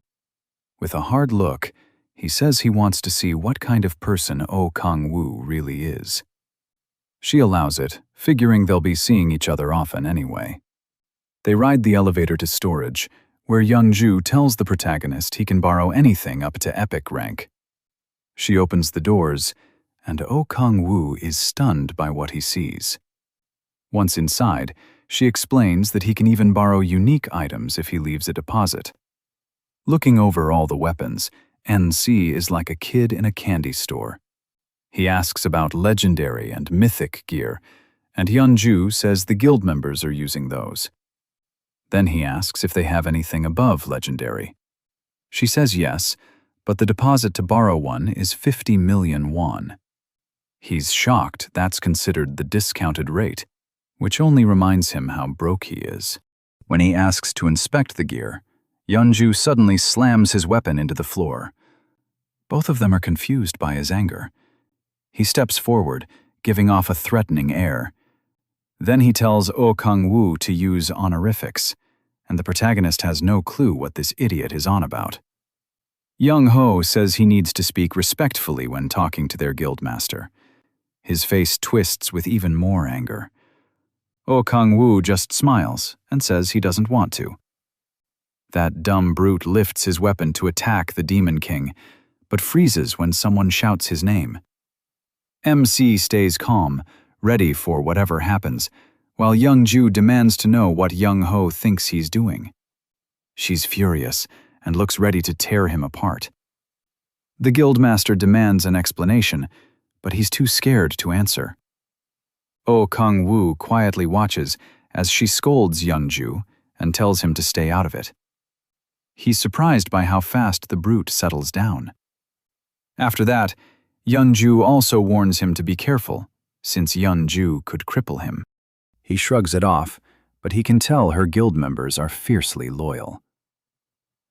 Meanwhile, Yeonju sulks nearby, and hearing the protagonist call the guildmaster Nona almost sets him off again. Oh Kang-woo says he doesn't want the foreign car anymore, and asks if he can borrow unique ranked armor. She says maybe, but only after an internal meeting. Then the musclehead cuts in again. He's mad that MC keeps calling Yeonju his older sister, and starts losing it. He swings at him, wrecking part of the room. When the dust clears, Yeonju is stunned to see Yeonju block the attack. She looks ready to kill him. Oh Kang-woo, meanwhile, is enjoying every second of it. Yeonju tries to explain, but she knocks his weapon aside and throws off his balance. The protagonist, Kang-woo, looks smug as she orders the idiot out. She warns that if he crosses the line again, she'll make him pay. Yeonju apologizes for causing trouble. Once that's over, she apologizes to Oh Kang-woo for her teammates' rude behavior. As Yeonju turns to leave, MC asks Yeonju for unique armor that's easy to move in. While she thinks, Yeonju comes back and says he can have his armor if he beats him. Yeonju finally snaps and is ready to put this idiot in the ground because he just won't quit. Oh Kang-woo stops her and says the offer sounds pretty fair. That leaves her confused. She has no idea what he's planning. She remembers his huge potential and that he may one day surpass her. But Yeonju is level 67 and has reached his 6th awakening. She doesn't think the protagonist can beat him right now. She tries to stop the match, but MC says it's fine. The look in his eyes makes it clear he wants to teach this fool a lesson. Yeonju wants the fight too, hoping to make him stop disrespecting his guildmaster.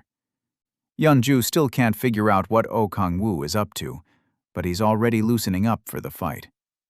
It turns out Yeonju is just a hopeless simp. Yeonju saved a long time ago. Now he thinks he is trying to steal his woman.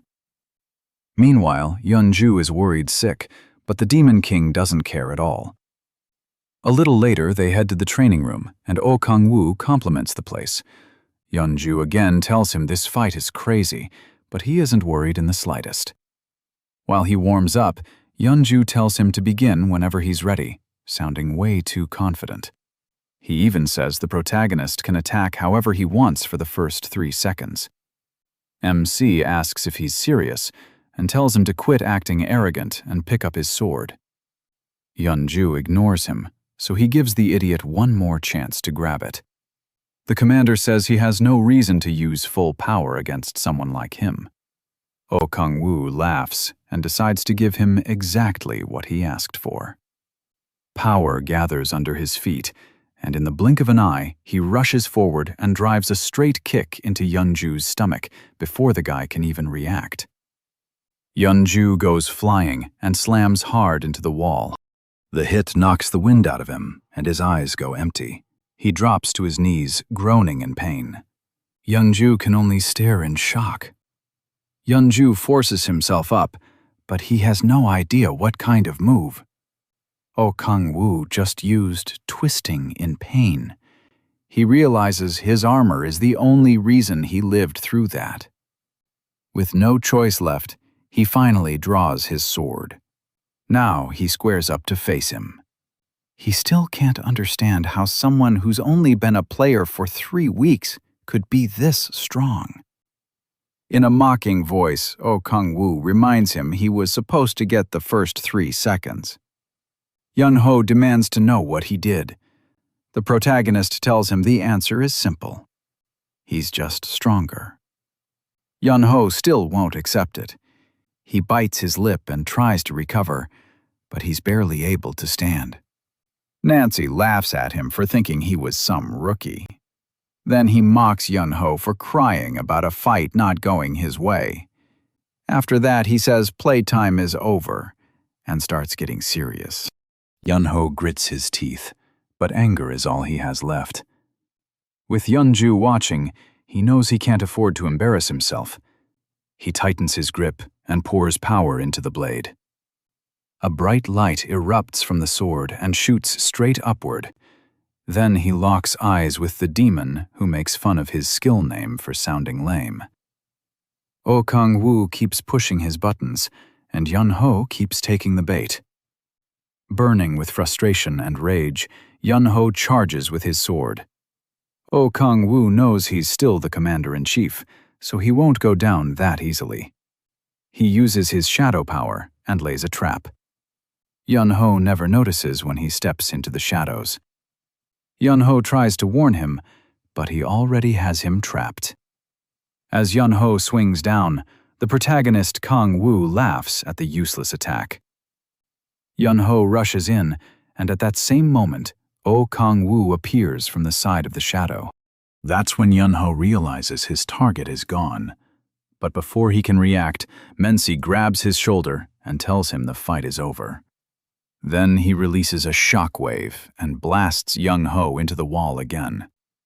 It only makes him look worse in front of Yun-ju.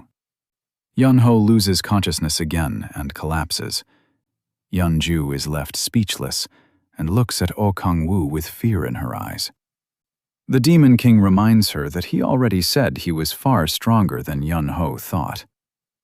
Once the fight ends, workers come in to Trig and says Yun-ho will be removed from the guild. She'll also warn the others not to pull anything like this again. He says it's fine. He's just glad he got the armor. The armor is called Gargoyle Armor, and it's a unique rank item. Its stats are amazing, so Oh Kang-woo is thrilled to have it. Even while Yun-ho is upset, he notes that her subordinate ignored her orders. That idiot also bet something incredibly valuable and threw it away like trash. The protagonist, Kang-woo, wonders if this is what love does to people. He warns Yun-ju that if this happens again, he'll have to think about working with her. She promises her guild will treat him properly from now on. Then he brings up the armor size, and she says she'll have it adjusted and sent to him. He leaves it on the display table and lets her handle the rest. After that, Oh Kang-woo heads off, and she reminds him to send his measurements for the armor. Once he's gone, Yun-ju lets out a long sigh. She can't help wondering if he's even human. A player who's only been active for 3 weeks just crushed her commander-in-chief. That makes her think Oh Kang-woo might really be world ranker level. There are only 8 world rankers in the entire world, and Korea doesn't have one. People once thought big Kang Hyun-woo might become one, but it never happened. While she's still thinking, Hyun-woo walks in to speak with her. She tells him the gargoyle armor now belongs to MC, and she's calling a meeting to remove Yun-ho. Ho Yun-woo is clearly disappointed, but Yun-ju says it's necessary to stop this from happening again. Then she asks what news he brought. Ho Yun-woo reports that the government managed to place a spy inside the demonic order. That should help them learn more about the group. Yun-ju tells him to dig deeper and bring back detailed information. Meanwhile, Oh Kang-woo stands in the city and checks his stats through the system window. He sees his demonic energy rising along with the others. If he can toughen his body with the rest of his stats, he won't need to depend so much on demonic energy. He also has no use for intelligence or wisdom since they don't help his stupid brain. The real issue is that he can't get the stats he wants. After his second awakening, the stats tied to his special abilities should have increased, but his demonic energy hasn't gone up while the others keep climbing. He has no idea why, and wonders if it's because his demonic energy is already so high. It's far above the rest, and lets him do things even high-level players can't. It also looks like the higher a stat gets, the less it rises, so he figures the level 30 range may not boost demonic energy at all. Since overthinking won't help, he lets it go and says he still has time before reaching his fifth awakening. Then he decides to meet Ji Hyo-la and Kang Tae-soo at East Incheon Gate. Kang Tae-soo is already yelling his name like a maniac. Oh Kang-woo tells him to stop being embarrassing and says he's finished what he needed to do. Kang Tae-soo then introduces the two players he mentioned earlier. The good-looking guy is Kim Si-hun, and the little girl is Choi Yoon-bi. He notices right away how handsome Soo-hoon is, and even calls him gorgeous. Yo Won-ju, meanwhile, throws a fit after Kang Tae-soo calls her a brat, which only proves his point. She fires back by calling him an old man in his 40s and crushes his spirit. Then she turns to Kang-woo with a smile. Choi Yoon-bi asks about her class and special ability rank. She ignores him the second she sees Yo-la, starts calling her Big Sis, and begs to take pictures together.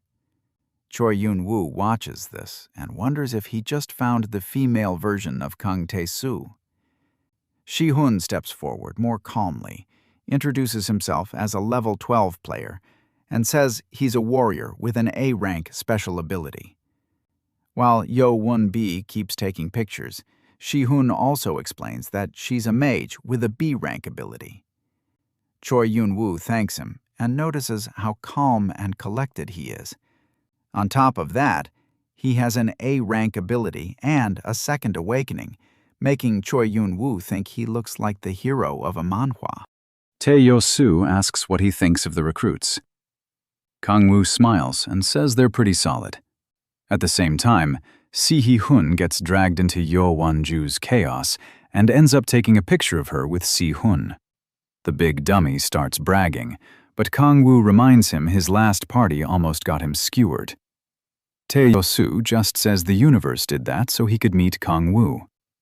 The Demon King doesn't even know how to answer that stupidity. Tae-yo-soo then asks what he thinks about the team setup. Kang-woo says it's good they have all the basic roles for a party. For 4 members, it's about the best setup possible. On top of that, 2 of them have A-rank abilities, while the other 2 have B ranks, so it's a strong team for hunting. Kang-woo says he'll join their hunt for the day. He wants to watch them and point out anything they're missing or could improve. Tae might. He also warns them that he'll step in only if things get dangerous, so they need to stay sharp. These guys have a lot of room to grow, and he has no plan to carry them. Later, the scene shifts. A pack of trolls comes screeching toward the party, and even more pour out from the woods. Tae Might charges first and slams into them with his shield. The monsters are sent flying back, and Tae Might drifts while mocking them. The trolls start to hesitate. Then Yo Bin rushes in and blasts them with lightning magic. Right away, she signals to Tae Might that 5 more trolls are coming from behind. The tank quickly moves to her side and plants himself in place. A bright flash bursts from Tae Might's shield, blinding the trolls and making them cover their faces. As they focus on him, he shouts for them to come, giving Han-sul the opening to buff him with light magic. After thanking her, he holds them off with ease. Then she forms an arrow of light and starts shooting the monsters while Tae Might's suit keeps them pinned back. When her attacks stop, Tae Might's suit slams his shield into the trolls and sends them flying. While they struggle to get back up, Si-han rushes in and cuts through them in flash. In one clean move, he finishes them all. When he turns around, Tae Might is already praising him. He asks if Si-han trained in kendo before becoming a player. Si-han says it was just a hobby, which is why he's good with the sword. After seeing him cut down the monsters that easily, Tae Might's suit says that doesn't sound like a normal hobby. Then, everyone looks to Kang-woo for feedback, and they tense up waiting for his answer. Kang-woo hops down from the tree and says he'll point out a few things they should fix. They wait nervously, while he thinks there are a lot of problems to fix. First, he praises Tae-soo's sharp instincts, but says he burns too much energy by solving everything with brute force. Throwing trolls around from the start will be a problem if a boss appears. He tells Tae-soo to focus on his real job, taking hits and holding the line. Then he turns to Siola. Just hearing her name makes her flinch. He says buffing the tank was a good call, but a healer shouldn't be attacking too. Using Arrow of Light was the wrong move. Siola quickly apologizes and feels terrible, but Kang Wu tells her they'll fix it little by little. Then he faces Yun Bi and reminds her she panicked when 5 more trolls appeared while she was finishing the others. He says she should only use enough power to stun them and let Si-hun handle the main damage. Finally, he looks at Si-hun. Kang Wu studies him for a moment and says there's nothing to correct. Right now, Su-hwan-hun is doing his role perfectly. Kang Wu admits the guy is amazing and starts wondering if he's some kind of genius. The others jump in too, praising how incredible Su-hwan-hun is. After that, Kang Wu tells them to head deeper into the woods. As they move, he tells them to use his advice in the next fight. Soon after, Tae Mage blocks a troll and properly plays the tank. Siola gives support where it's needed, and Yun Bi uses just enough lightning to stun the monsters instead of overdoing it. Then Si-hun jumps in and cuts them down, finishing the job. Watching from a tree, Kang Wu is impressed by how fast they're improving. He thinks they could try separate gates in a month if they keep this up. After the fight, Tae-su lowers his shield and asks if they did better this time. Kang Wu doesn't want to make them cocky, so he just says they weren't bad. Then they sense another monster nearby. Kang Wu's eyes widen when he realizes it isn't a troll. A horned beast with sharp fangs charges straight at Tae-su's group. One look at its eyes tells Kang Wu it's a demon wolf.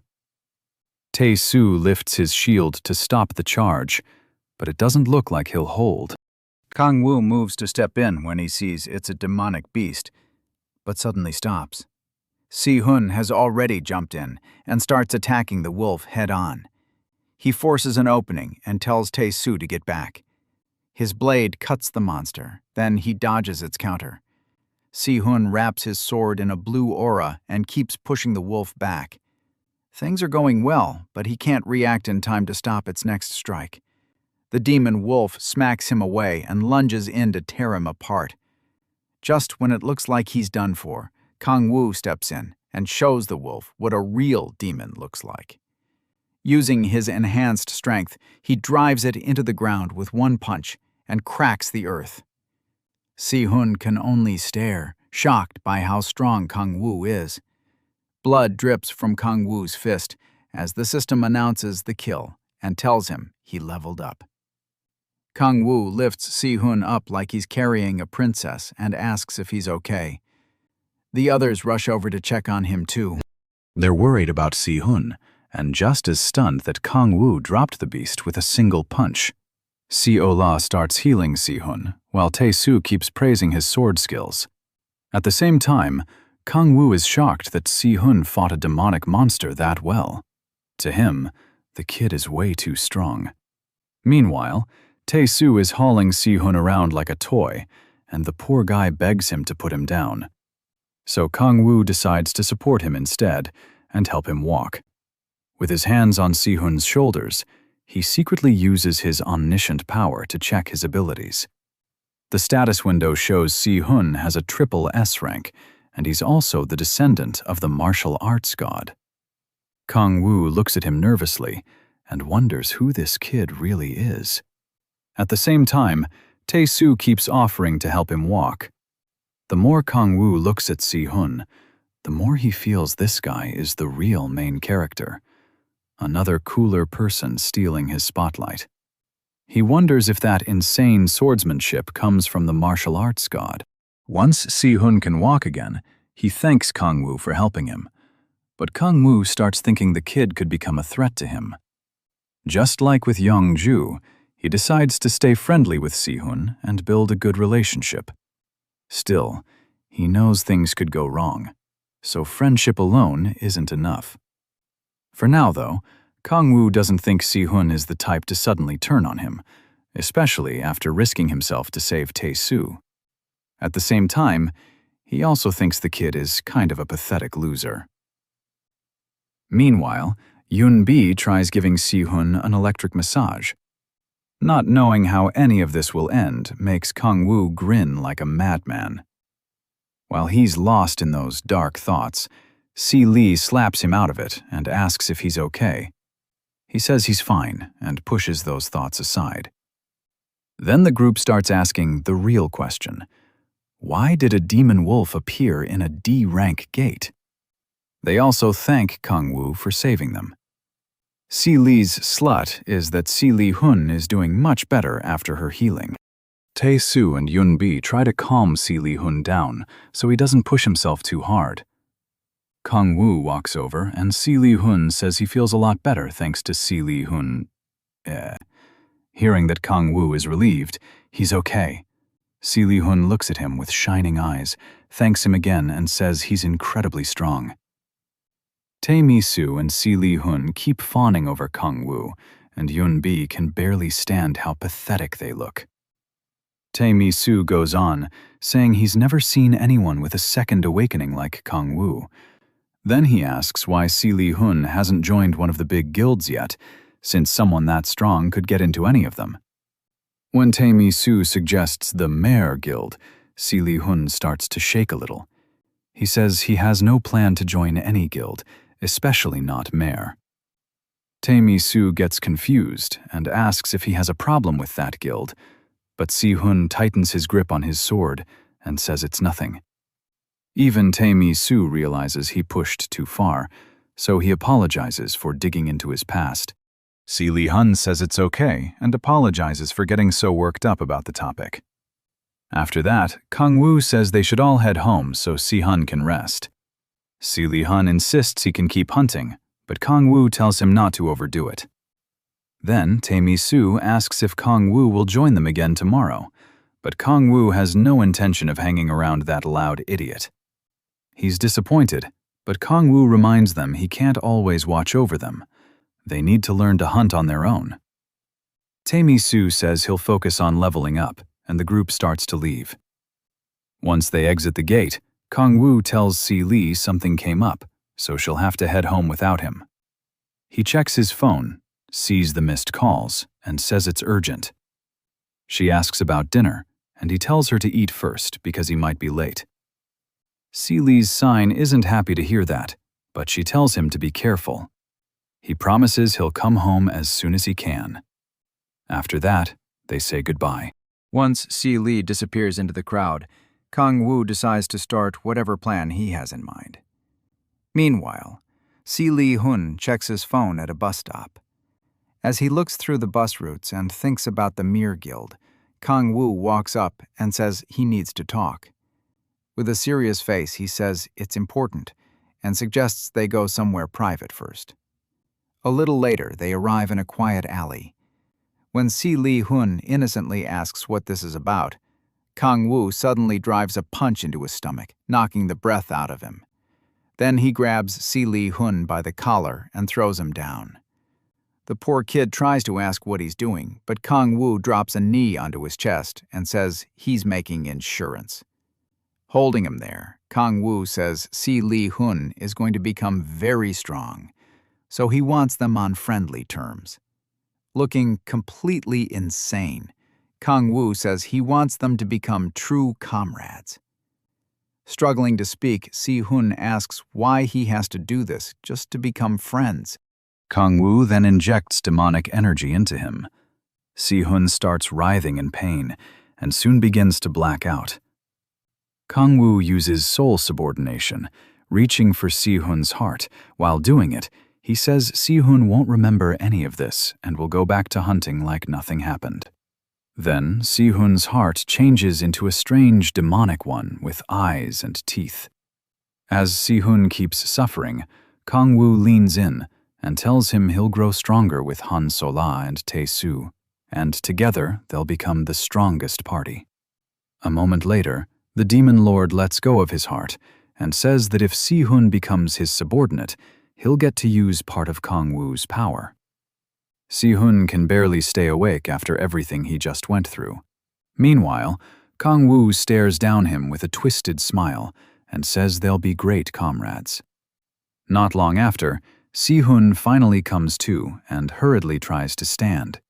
He has no memory of what happened or why he's in the alley. The last thing he remembers is waiting for the bus. He checks his phone, sees an hour has passed, and tries to piece together what happened next. But all it does is give him a crushing headache. Since he can't remember anything else, Si-hun figures he must have passed out after the fight with the demonic wolf. He clenches his jaw, frustrated by how weak he feels. As he forces himself up, Si-hun tells himself he has to become stronger. He's still got a long way to go. Then a memory flashes through his head. Kim Young-hun, the vice guildmaster of the Mer Guild. The moment Young-hun's face appears, Si-hun slams his fist into the wall and swears his blade will one day reach the vice master's throat. As Si-hun stumbles down the alley, Kang-woo watches from a rooftop. A system message appears, confirming that soul subordination worked.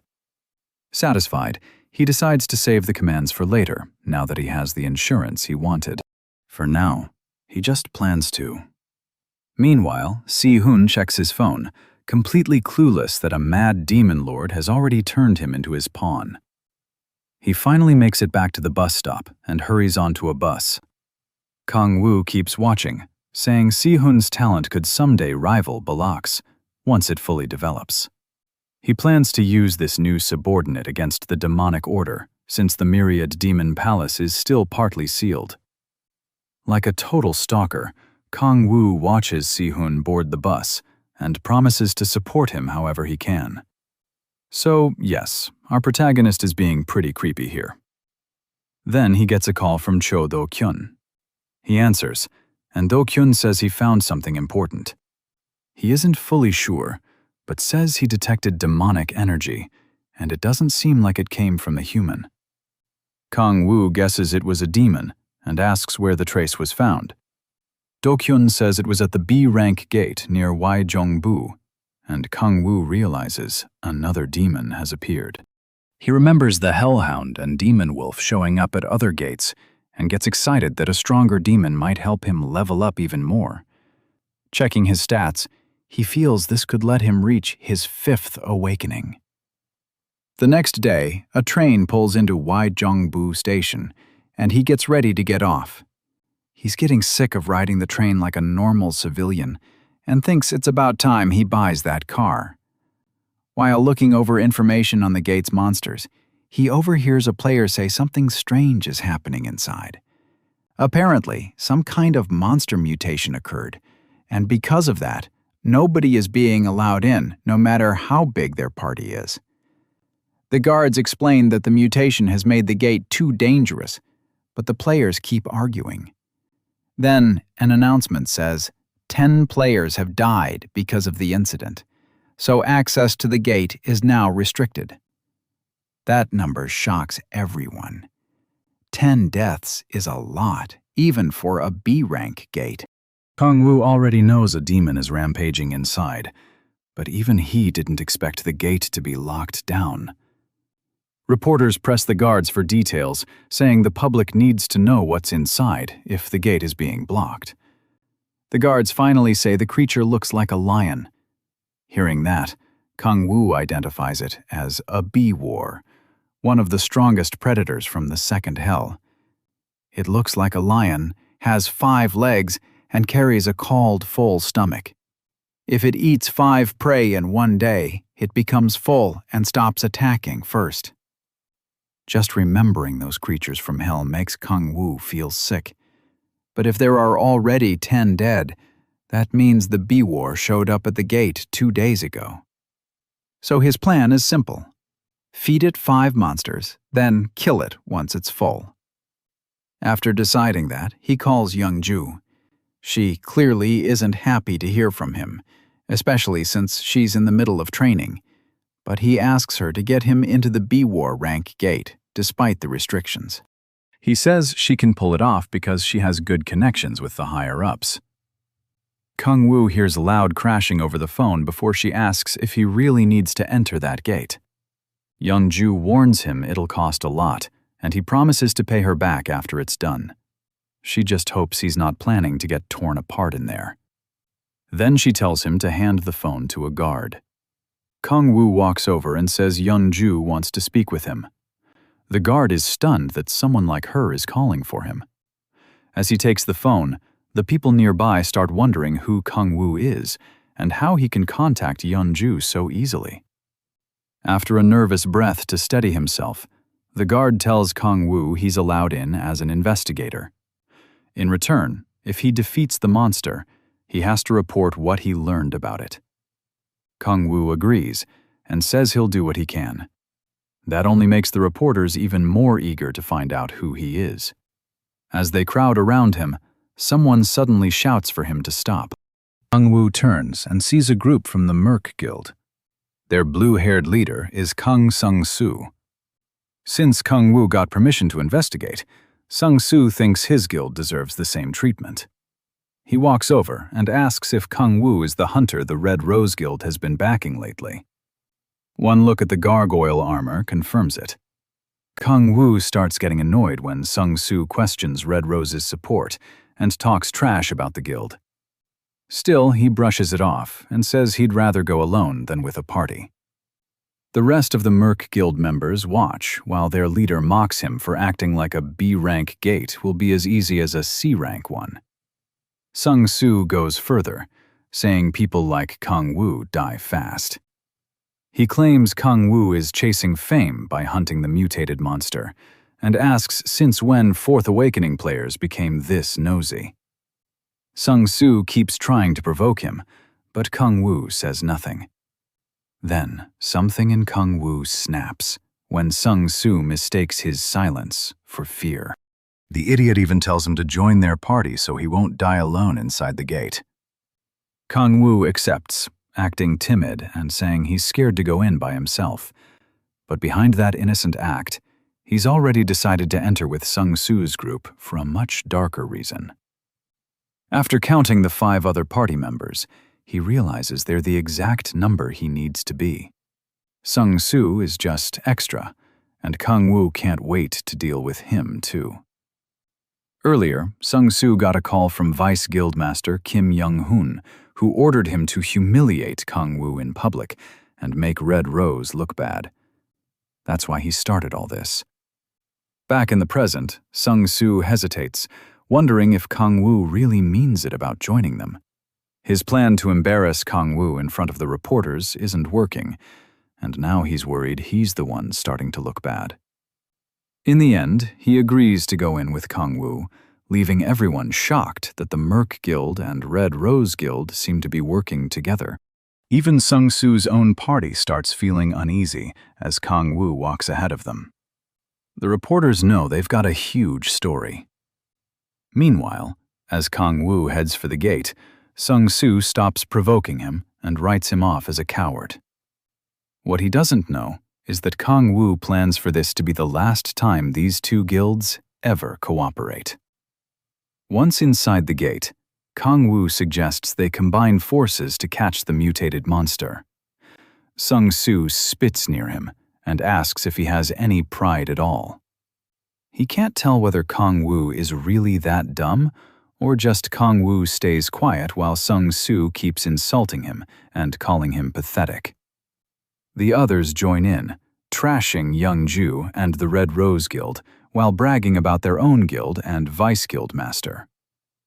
Kung Woo listens in silence and starts thinking about the Merc Guild.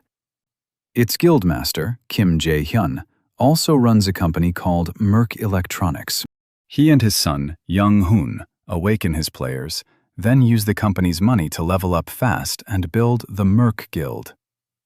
As the party keeps talking, Kung Woo figures their guild must be loaded, money far more. For a second, he thinks about making the 2 guilds fight so he can profit from the mess, but he drops that idea. Yeonju is still too useful to lose. Thanks to Yeonju, he gets nice cars and rare gear, so if one guild has to fall, it has to be the Mirror Guild. After they wander around for a bit, Sung-soo starts getting irritated because the monster is nowhere to be found. Kang-woo suggests searching more carefully, and they just call him an idiot. The group starts trashing the Red Rose Guild and Yeonju again, but Kang-woo keeps himself in check.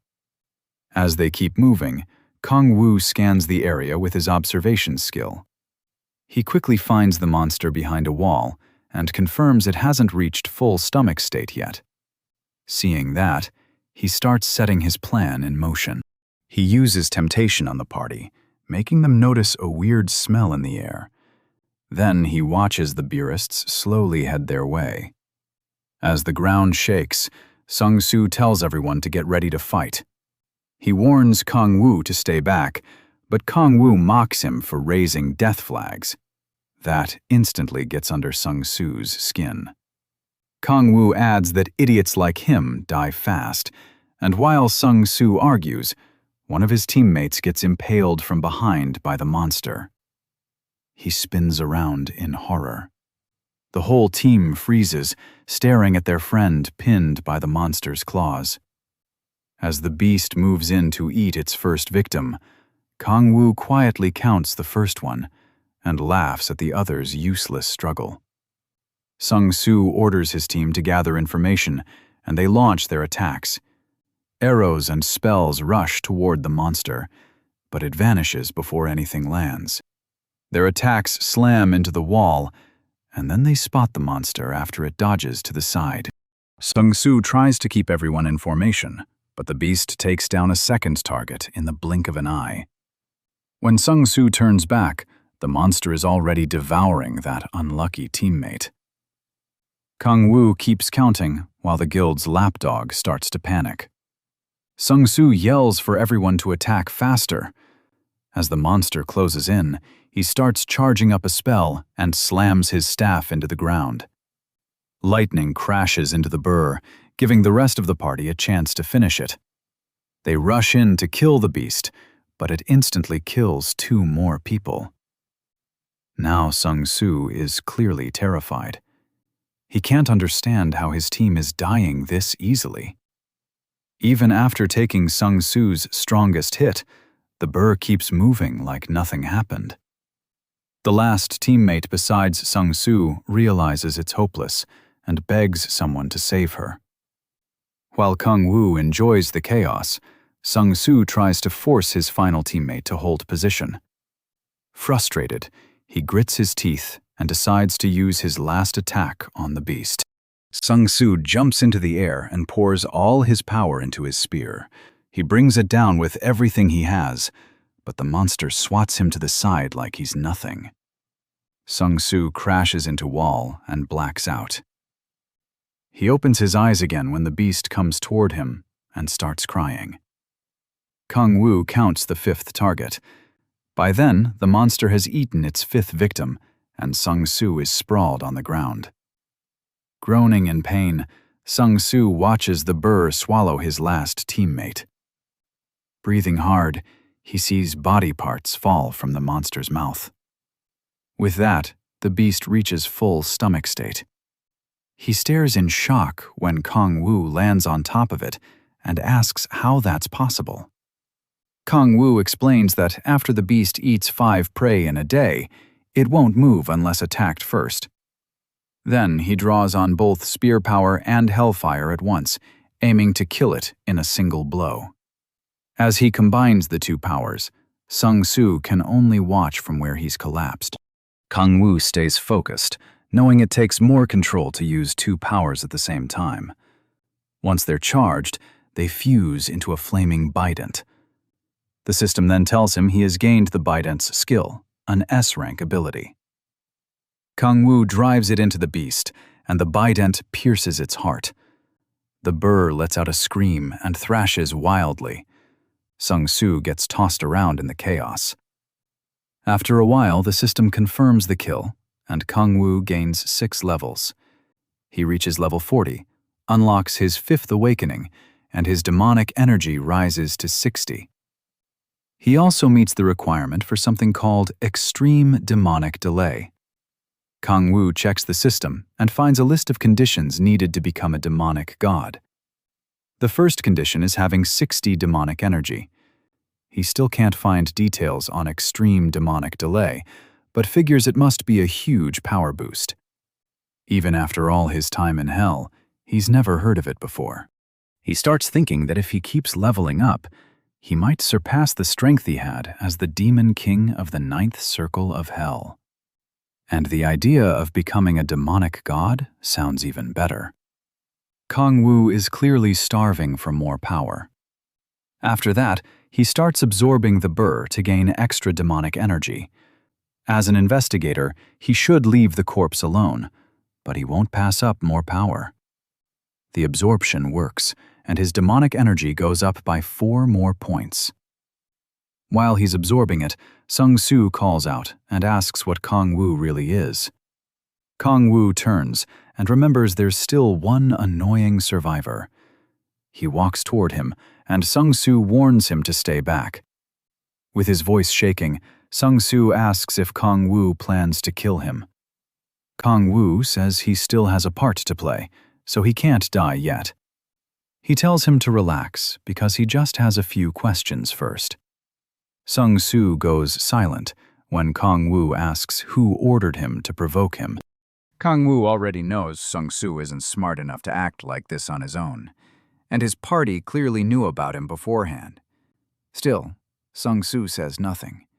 So Kang Wu kicks him up and starts smashing him around until he talks. When asked again, Sung Soo finally admits Kim Young-hoon gave the order. Kang Wu then asks why their vice guildmaster targeted him. The reason is pathetic. Young-hoon asked Young-ju out. She harshly rejected him, and he's hated the Red Rose Guild ever since. Sung Soo also says they wanted to change the Mirror Guild's image and prove they were better than the Red Rose Guild. Seeing what a loser he is, Kang Wu asks for a picture of Young-hoon. Sung Soo hands over his phone, and Kang Wu sees that Young-hoon actually looks decent. Then he notices Se-hoon in the photo too, and says the two look alike. Kang Wu can't believe all this came from something so stupid, and Sung Soo apologizes, saying he was only following orders. Still, he was clearly enjoying it. When he tries to defend himself, Kang Wu shuts it down. If Sung Soo plays his part right, that's enough. Sung Soo quickly says he'll do whatever Kang Wu wants. Kang Wu tells him it's simple, and it might even help him. Later, they come out of the gate and get swarmed by reporters snapping pictures. The press asks what happened to the rest of the party and whether only the 2 of them survived. Kang Wu opens his mouth to answer, but instead shouts for an ambulance for Sung Soo, whose face is completely wrecked. The reporters keep firing questions and taking photos, and Kang Wu says the mutated monster attacked them and that he and Sung Soo were the only survivors. Everyone buys the story and tries to contact the Hwarang Corps, but Kang Wu says that's not necessary. He tells them the mutated monster is already dead, while Sung Soo weakly cries for help. Instead of taking credit, Kang Wu says Sung Soo killed the monster, and the supposed hero definitely doesn't look like someone who beat a demonic beast. Even so, the reporters press him for more details. Kang Wu starts spinning the story. He says that as soon as they entered the dungeon, they felt killing intent. The monster was waiting near the gate, and everyone knew right away it was deadly. They fought because Sung Soo said civilians would be in danger if it escaped. Kang Wu adds that the monster matched the government's report, a lion-headed beast with 5 legs, and that Sung Soo's party died almost instantly under its attacks. Then he lies even more, saying Sung Soo told him to run when things got bad and face the monster alone. Kang Wu claims he couldn't leave, so he stayed and watched until the end. It was a brutal battle, and when it was finally over, Sung Soo defeated the beast and won. The reporters swallow every word, and Kang Wu even says Sung Soo kept whispering his teammates' names until he passed out. Sung Soo tries to ask for help, but Kang Woo covers his mouth and tells him to stay quiet until the ambulance gets there. Then the reporters ask how Kang Woo feels about Sung Soo's earlier hostile behavior. Looking sad, he says Sung Soo was only worried about him and wanted him to stay alert. To sell the lie even more, our guy even forces out a tear. He calls Sung Soo his savior, the real hero of this age. Soon the papers are full of stories praising Sung Soo, while he ends up in a coma, barely alive. The next day, Young reads the article, and she knows right away Sung Soo was beaten by a person, not that mutated monster. It makes her wonder if she's raising a tiger cub. Then the other woman with her says, Young's rookie is pretty cute. That woman is Jang Young-ju, the guild master of the Sanrai Guild. She asks where Young found someone like Kang Woo. Young says he's not some rookie, then asks when the old lady plans to leave. Hung-ju almost snaps at being called old, but lets it go. Then Young suddenly gets serious and asks if the mutated monster is connected to the demonic order. Hung-ju says it's only a matter of time before people outside the Big Five guilds learn about the demonic order. Peace only came after those 5 guilds were formed. If the public learns about the demonic order and the human sacrifices they make, society could fall into chaos again. She asks what the Red Rose Guild thinks about all this. Hang Norn looks ready to send her straight to hell. Right then, Kang Woo walks in. Hyung-ju greets him and says she's a friend of Young's. She starts to leave now that he's here, but Kang Woo offers to come back later so they can finish talking. She says it's fine because she was already done, but Kang Woo still feels bad. Then she gets annoyed he calls her lady, taking it as proof he thinks she's old. After that, she heads out, but pauses at the door and glances back at Young for a moment. Once she's gone, Young tells Kang Woo that crazy woman is just her friend. Then she hands him a card. It's the S-rank gate permit he asked for. Kang Woo says her guild works fast since it came sooner than expected. She tells him to quit flattering her and warns him not to hunt in an S-rank gate. He ignores that part and says he heard what she and Hyung-ju were talking about. Young pours him some tea and says they would have had to tell him eventually, even if it's classified. Kang Woo pretends he knows nothing about the demonic cult and asks if they're behind the monster mutations. Young says the cult is full of crazy fanatics, and they've been moving a lot lately.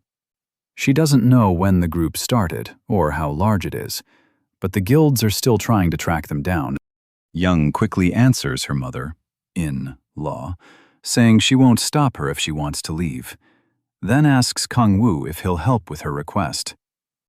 Kang Woo pauses for a second, then lifts his S-rank permit and tells her not. He says she's helped him a lot, so helping her back is only fair. Young looks at him, then starts blushing like a little girl and thanks him. She doesn't know he's really in it for the demonic energy he can get.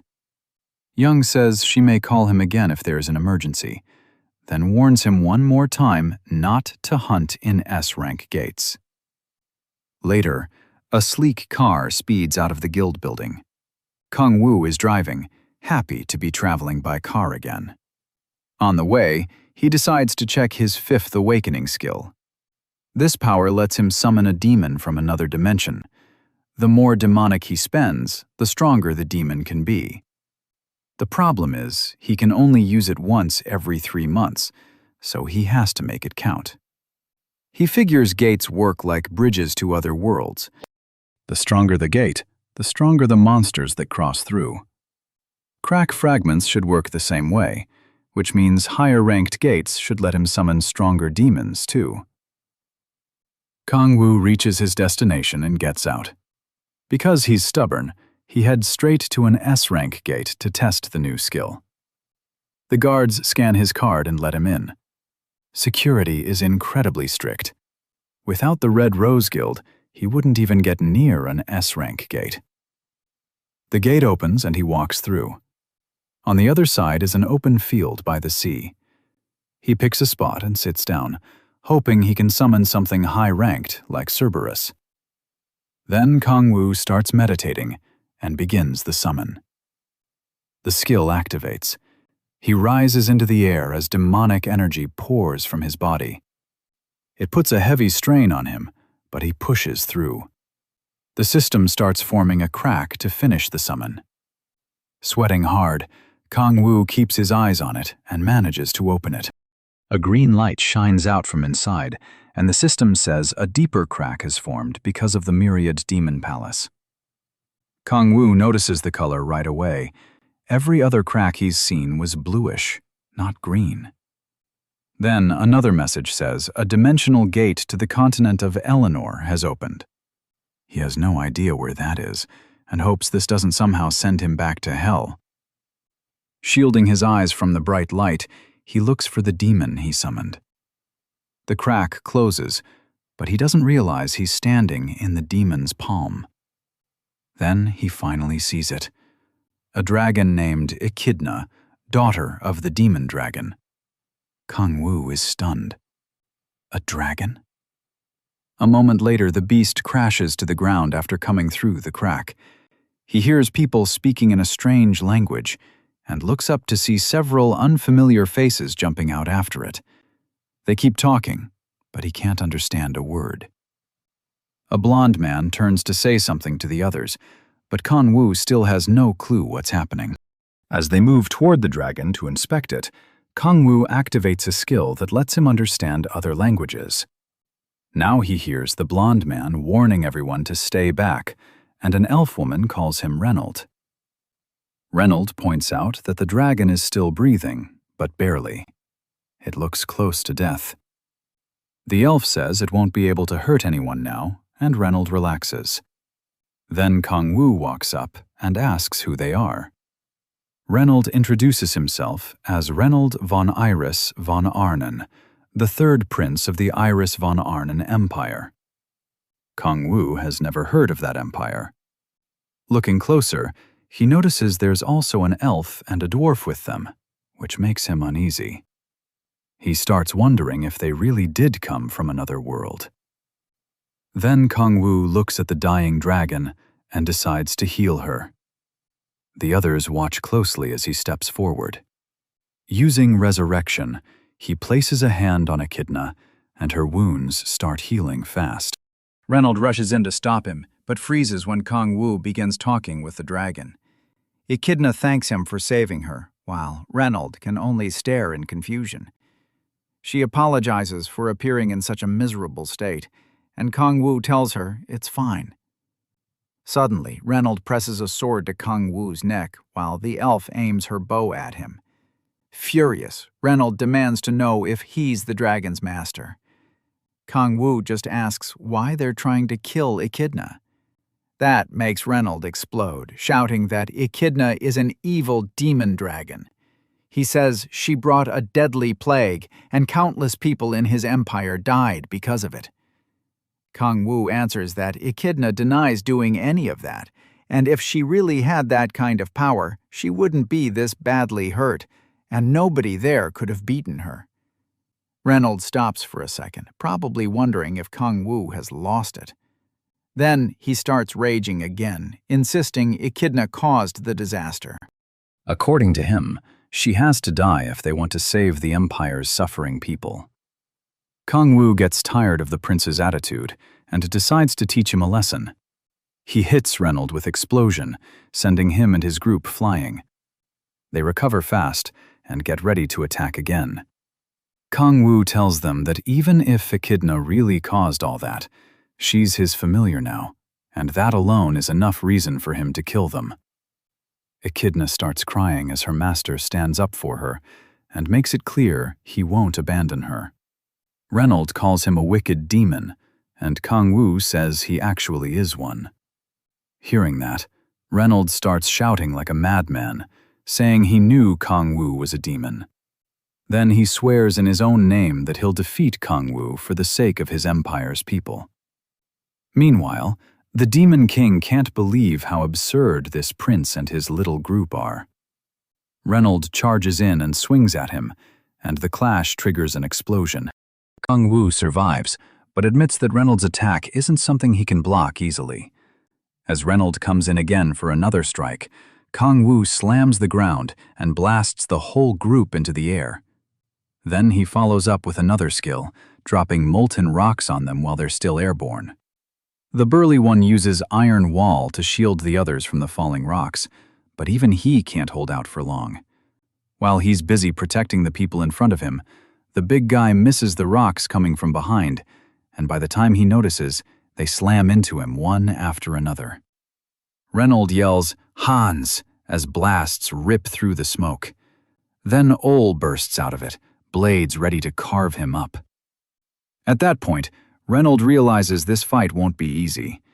The mage throws up a shield with her orb. The protagonist tears through the defenses and rushes straight at Reynold. As he gets close, the prince attacks too, using a skill that sends out a storm of slashes.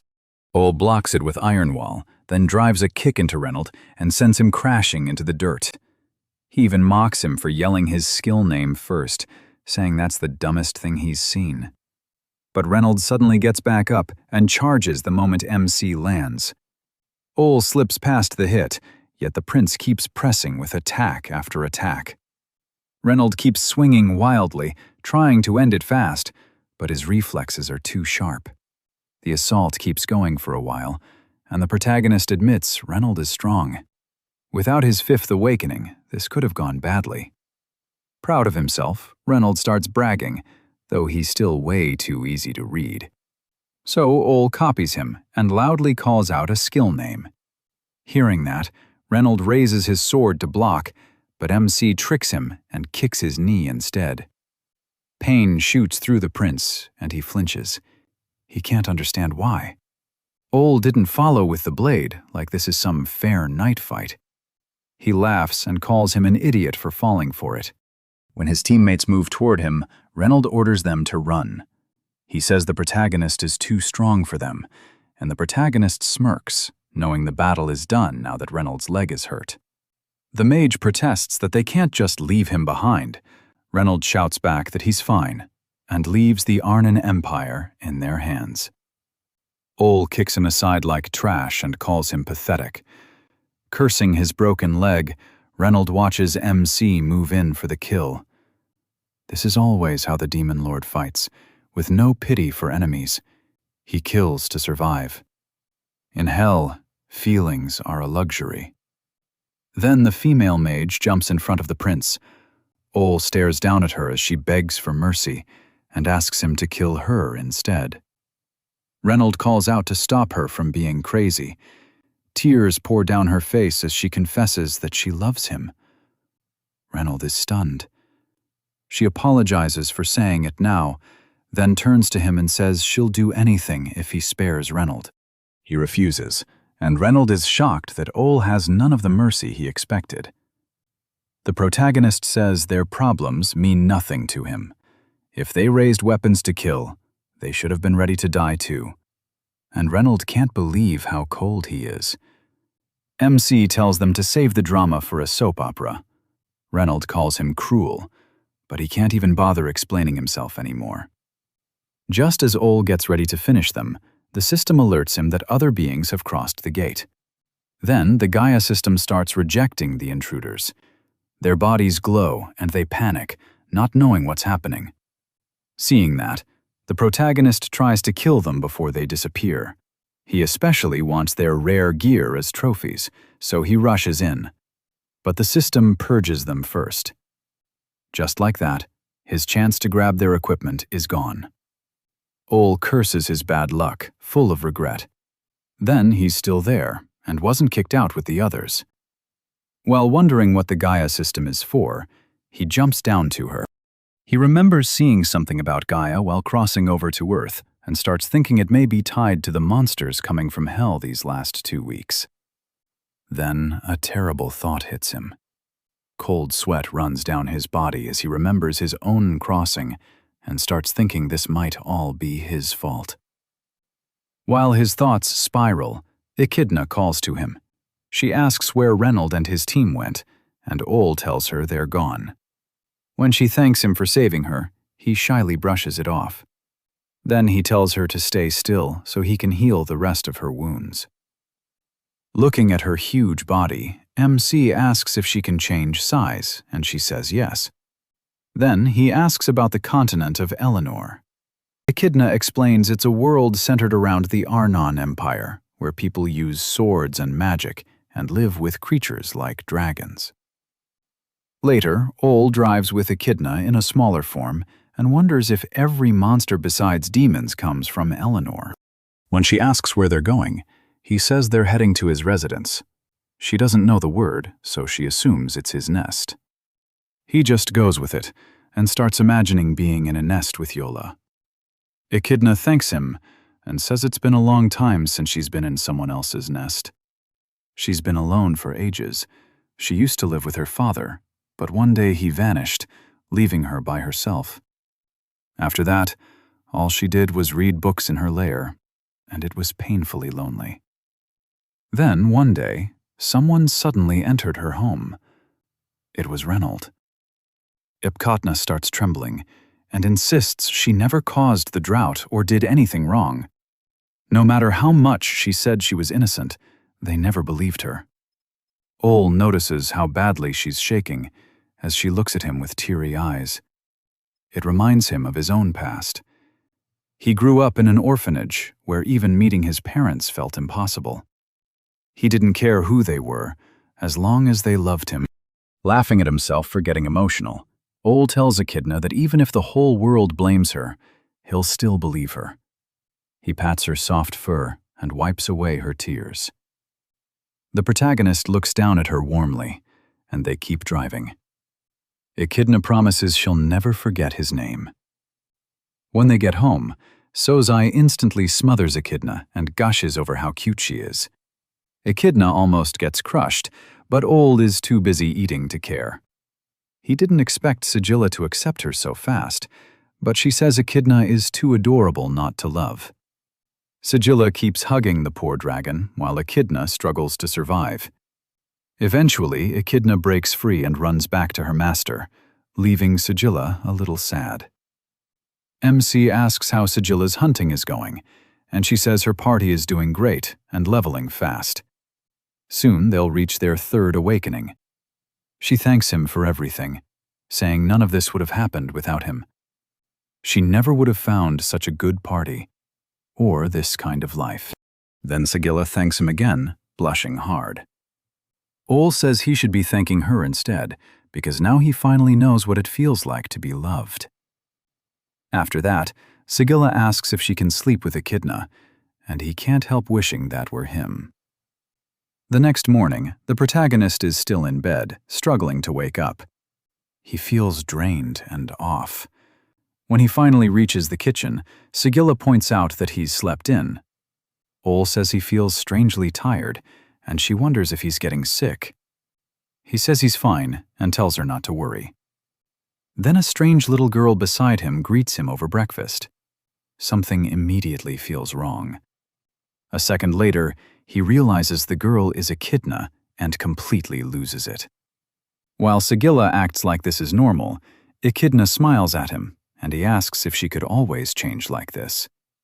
She says she felt something strange while sleeping that night, and when she woke up, her body had changed.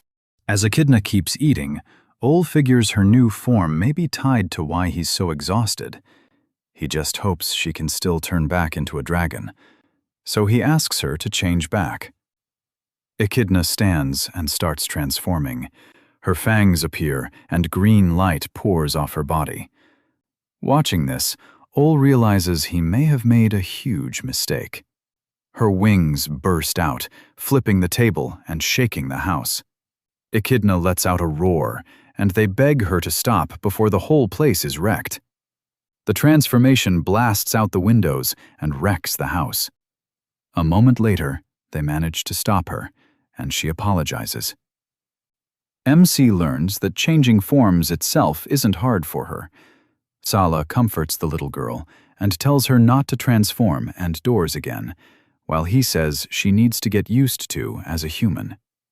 Echidna offers to bring a boulder to patch the hole in the house, but Sala tells her not to worry. The little girl feels awful about what she did and really regrets it. Then Sala says they should buy some clothes for Echidna. She would offer her old ones, but they're too worn out now. There's a shop nearby, so Sala plans to take Echidna there. The little dragon has no idea what they mean. Both girls ask Ol to come too, but he says that won't be easy.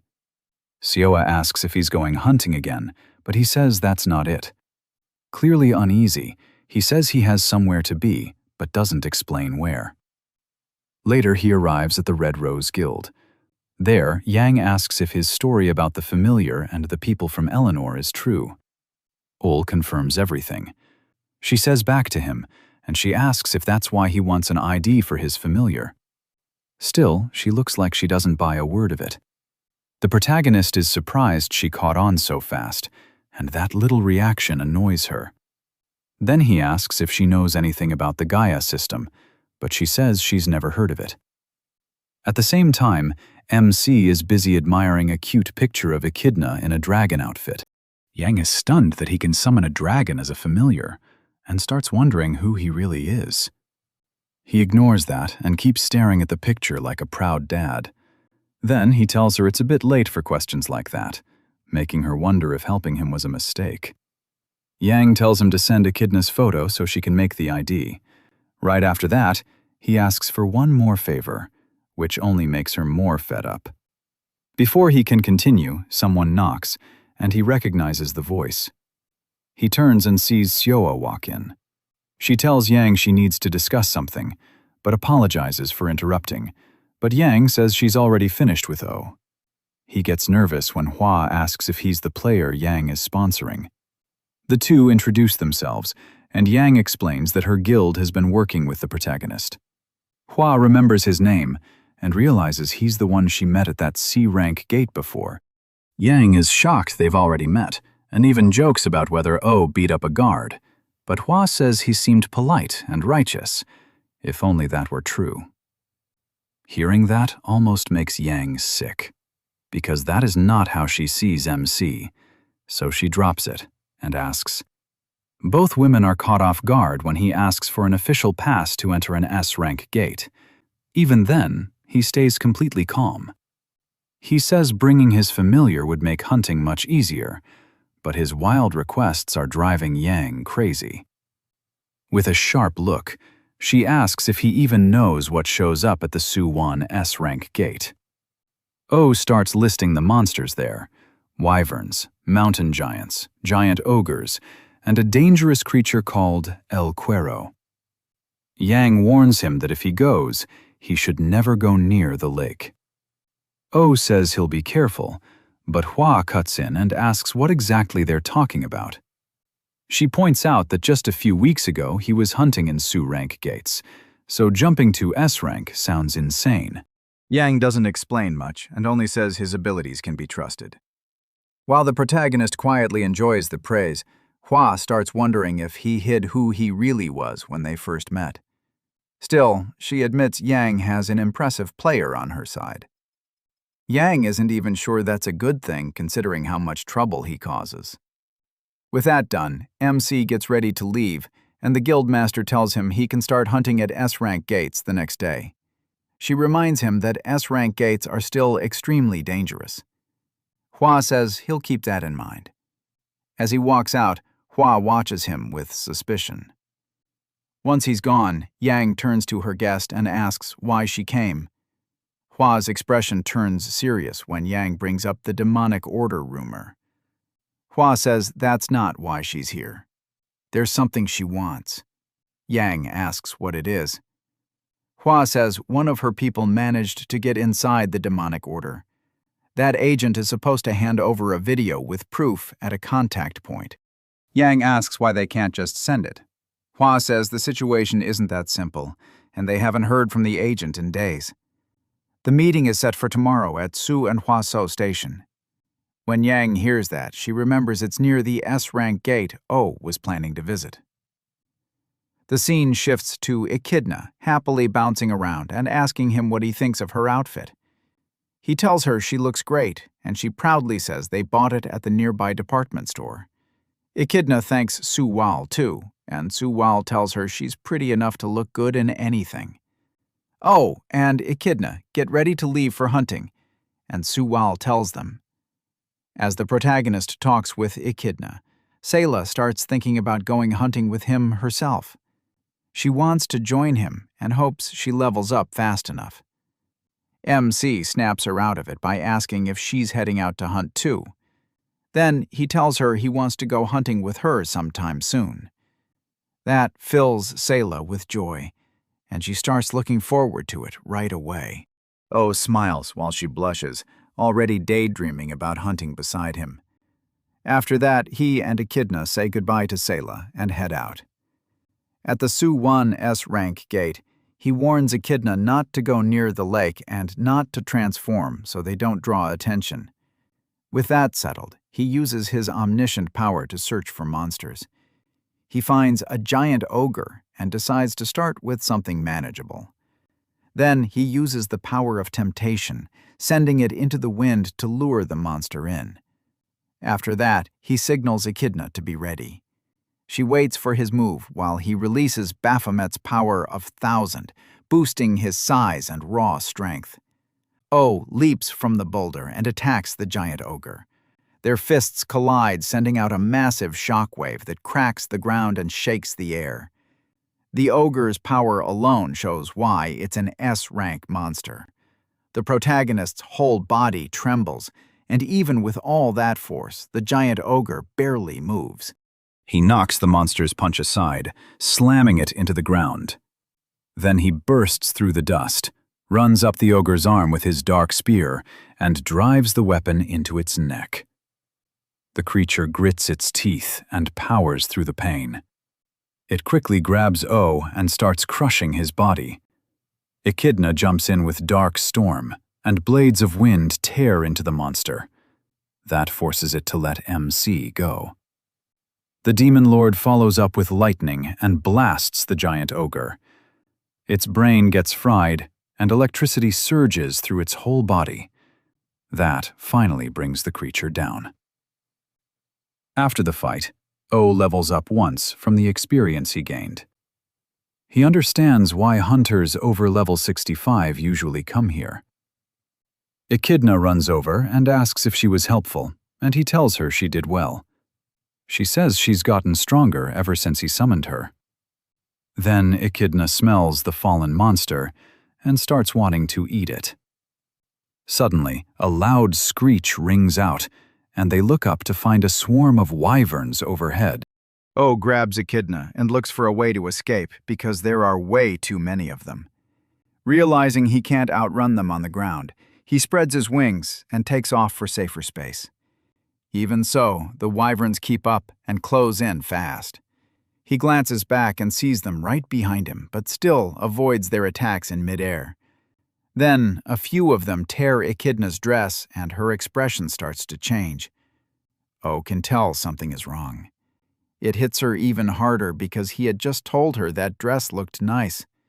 She gives into her anger, transforms, and kills several wyverns at once. One look at her terrifying form and roar makes the rest panic and try to flee. But Echidna shows them exactly why making a little girl mad is a bad idea, crushing them one after another. O can only watch the chaos, barely slipping past her claws when she goes after a wyvern near him. She keeps rampaging for a while, and he starts wondering if this is really the same dragon who almost died to Reynolds and his party. She's far stronger and scarier than he expected, and that leaves him uneasy, as he wonders if she might even be stronger than him. Then Echidna lets out one last roar and finishes off the final wyvern. Sometime later, she wakes up, and O calls arms. He tells her they're still inside the gate and asks how she feels. Echidna clings to him and says she has no strength left. She burned through too much power in dragon form and passed out after changing back. Luckily, the protagonist caught her before she hit the ground. Even then, she's still upset about the ruined dress, but her master says they can just buy another one. And that's exactly how kids get spoiled. She starts to complain again, but O gives her a dark look and says he better not see her transform out of nowhere again in the tea. In a firm voice, he warns her not to lose control like that again. He hates people who let anger drive them crazy. Echidna quickly says sorry and promises it won't happen again. Then she pleads with him not to leave her. Kang-woo tells her he has no plan to abandon her. He just doesn't want her acting that recklessly again. As she cries against his shoulder, he decides they'll head back and get her new clothes. He knows being too soft would only let her repeat that mistake, so he feels this warning was needed. Even so, the whole fight paid off well, and the system shows his level jumped up a lot. Even after seeing her dragon form before, Kang-woo is still shocked that Echidna wiped out the whole wyvern swarm alone. That also drained a huge amount of his demonic energy. Soon, Echidna falls asleep on his shoulder. In his thoughts, Kang-woo realizes she grew stronger by taking in the demonic energy he gave her. The more power she burns through, the stronger she becomes, and the more demonic energy he has, the more he can feed her. Still, he can tell that power puts a heavy strain on her body. Then, Kang-woo hears a loud roar.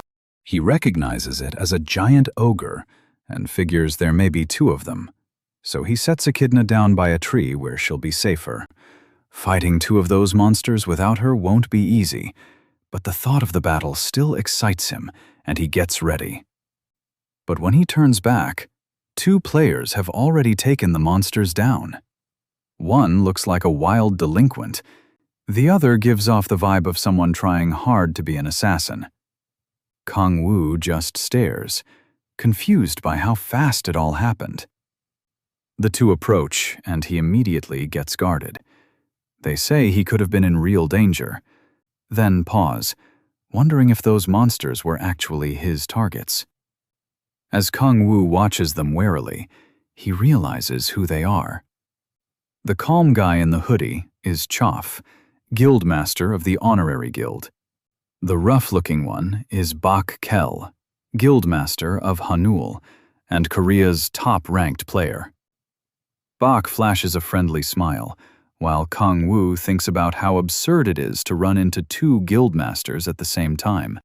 He stays quiet and keeps close to Echidna, while they comment that he looks like a 2B who wandered into an S-rank gate for the first time.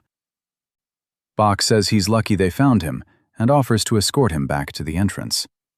He also notices Echidna looks worn out, but Kang-woo says they'll be fine on their own, and tries to turn the offer down. Cha calls Bulka meddler for butting in. Then Cha spots something that catches his eye. While Bulka keeps pushing his kindness on Kang-woo, Cha reaches into a monster corpse and pulls out a red orb. Kang-woo politely says he doesn't want to bother them, and that there's no need to worry about him. He's trying to stay unnoticed, so being around these two makes him nervous. Meanwhile, Cha grips the item in his hand and watches them with suspicion. A little later, Echidna opens her eyes when someone calls her name. Kang-woo is still carrying her.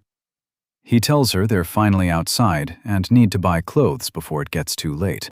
He pulls out his phone, opens the GPS, and checks the quickest route to a department store on the city map. But when they reach a quiet alley, he feels that something isn't right. At first, he figures the area is empty because it's so close to the S rank. Then, Echidna gets his attention and says she smells blood ahead, making him tense up at once. And not just any blood, it smells human. The story cuts to an informant who managed to sneak into the demonic order as one of its believers. From what he's seen, their cruelty is worse than anyone imagined.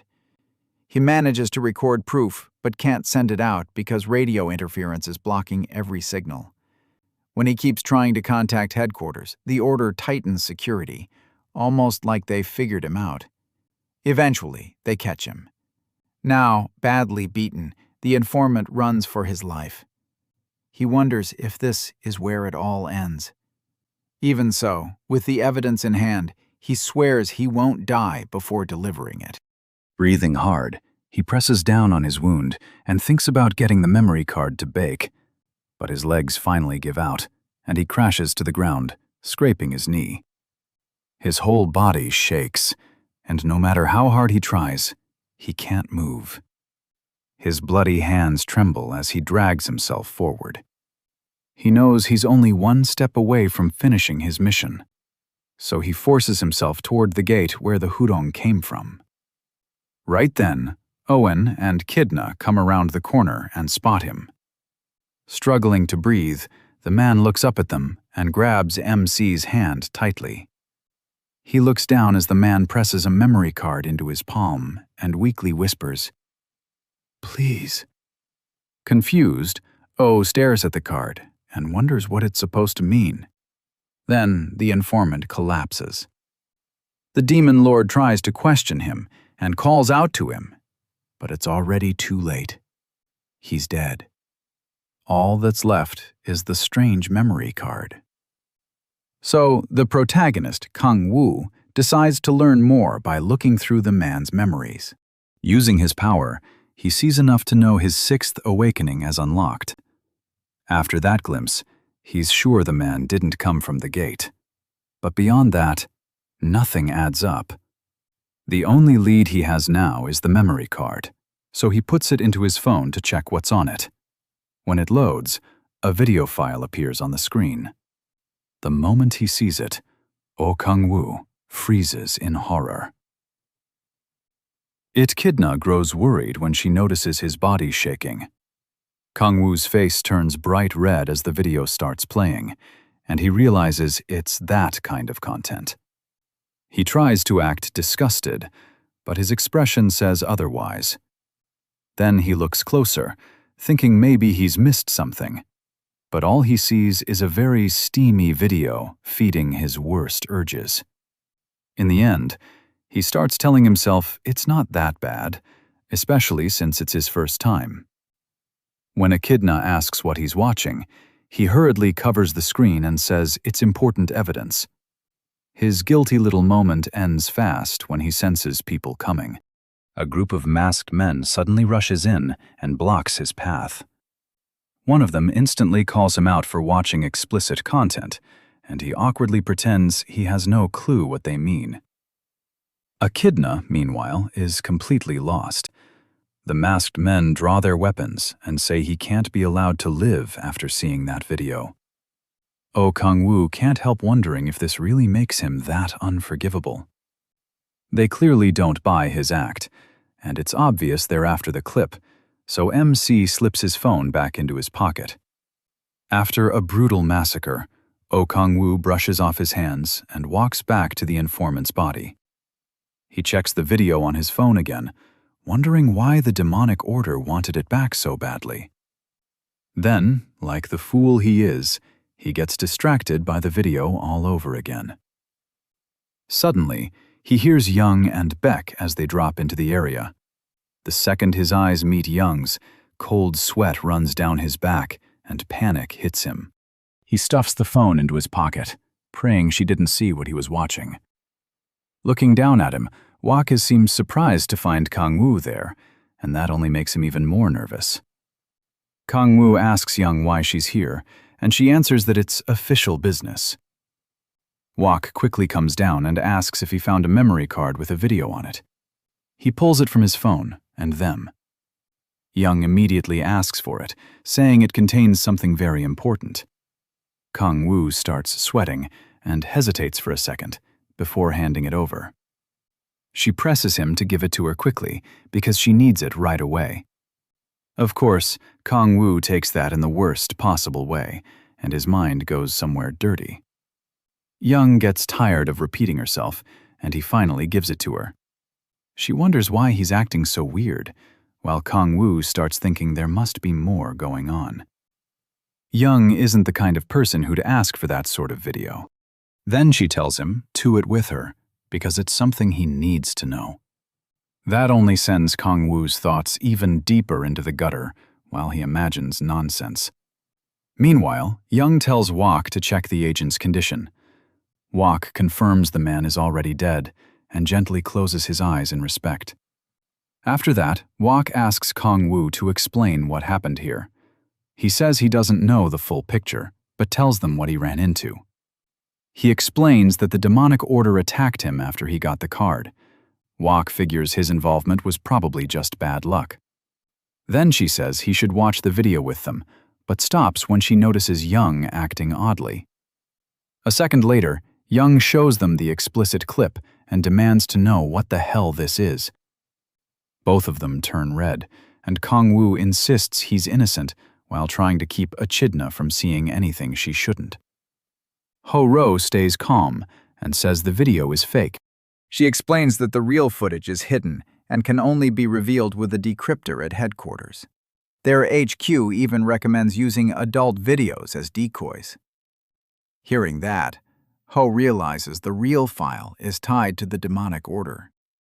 Then Young starts chewing him out for watching the clip and not warning her about it. Echidna rushes in to defend her master and tells Young to stop being so harsh. Noticing the little girl, Young asks who she is, and he explains that Echidna is his familiar. Echidna clearly doesn't like Young and keeps making nasty faces at her.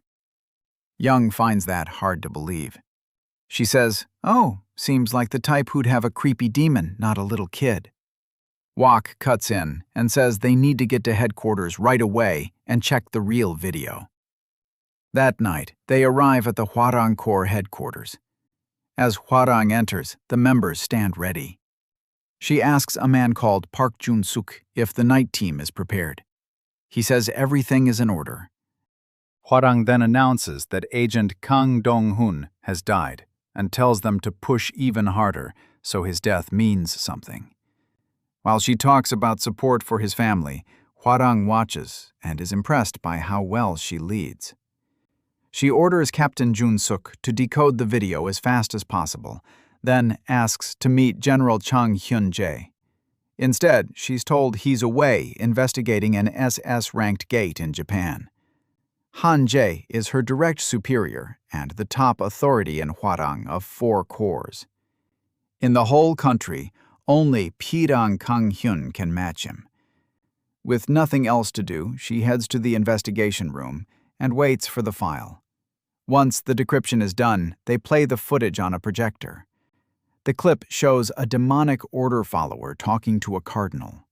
The follower says the summoning prep will be finished in 3 weeks and a major guild is backing them. He adds that if all goes well, the order should reward them with something even greater. The cardinal cuts him off, says they're only at the beginning, and calls him out for... As he stepped on, the follower hurriedly apologizes. The cardinal warns that they still have a long way to go, and tells him to stay quiet until the summoning is ready. Then he notices the camera. The video ends there, and Oh Hwarang-yun sits in the investigation room after watching it all. The protagonist figures the cardinal is the one bringing people into the demonic order, and he's sure there must be more than one. Even so, he pulls 3 key points from the video. First, if the man in the star-covered mask is only a cardinal, then someone even stronger must be. Second, the order is trying to summon something into the world. And third, a major guild is funding them. He says they should start looking into the big guilds, and Hwarang-ur asks why. Oh explains that now the spy has been exposed. The order will do everything it can to hide the summoning plan. That means finding proof from the main group will be much harder. So the best lead is the guild helping them, though he already rules out the Red Rose Guild. Hwarang impressed by his reasoning and praises him, which sends his ego soaring. Yang says he's always been quick on the uptake, then asks how they plan to investigate major guilds when even the government struggles with that. Pushing too hard could cause trouble. Oh says there's a way they can use bait. He reminds Yang that the demonic order targets talented high-ranked players, which makes her remember the rookies her guild lost. He apologizes for bringing up something painful, but she tells him to keep going. MC says those rookies are the key to the whole plan. Huarang then notes that there have been more cow players in low-ranked gates, along with more missing person cases. He says they should spread a rumor about a gifted player in low-ranked gates who might already be S rank or higher.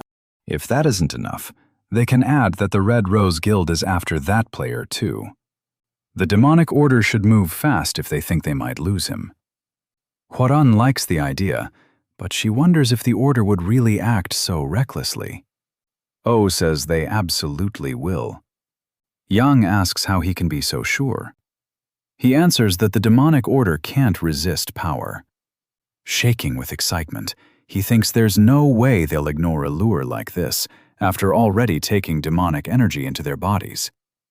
In a calmer voice, he adds that they also won't be able to hide their tracks. Huarang points out that even with patrols, the number of cow players hasn't dropped. Yang agrees the plan could work and asks who they'll use as bait. Most low-rank hunters with high-level talent already belong to major guilds. She also makes it clear that her own guild members are not an option. Unless it's a direct fight, she refuses to risk them. O says he gets it. Then he says he already knows the perfect person to use. That unlucky choice is Sin. Walking the streets with a heavy look on his face, when he gets home, he kneels beside an elderly woman who appears to be sick. His face is full of anger and despair, like he's raging against his own life. The next morning he returns to her side and holds her hand with a grim expression. From outside the house, O watches him in secret from a nearby rooftop, seeing how devoted Sin is to caring for his mother. The protagonist actually gets emotional and jokes to himself that this guy feels more like the real lead. He pulls out his phone and checks the hottest online topics. The bait is working. Sin's blurred photo is already at the center of the rumors.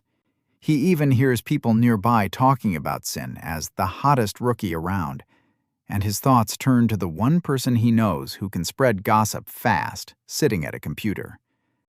That person turns out to be Park Hyun-woo. As for Young and Hua, O figures they're too stiff and straightforward to handle this kind of job. He looks back towards Sin's house and sees him walking out. Once Sin heads off for the day, MC follows. At a C-rank gate, Sin meets Kang Tae-soo and the rest of his team. Ignoring the crowd, he notices Sul. He looks troubled and asks what's wrong. She says O hasn't come home for over a week, and she's really worried. At the same time, a suspicious hunter in heavy armor keeps watching them until a strange man runs up, desperate to join a party. Sul says she has managed to contact him, but he always gives some excuse for not coming back. To her, it feels like he just walked out on his family. The others try to comfort her, saying nothing bad happened to the protagonist in the gate, and that he probably has his reasons. But it doesn't help much. She still can't calm down. Choi Yoon-bi watches as Sul starts worrying that MC got tired of her cooking. Then Sul spirals even more, wondering if he likes some other girl now.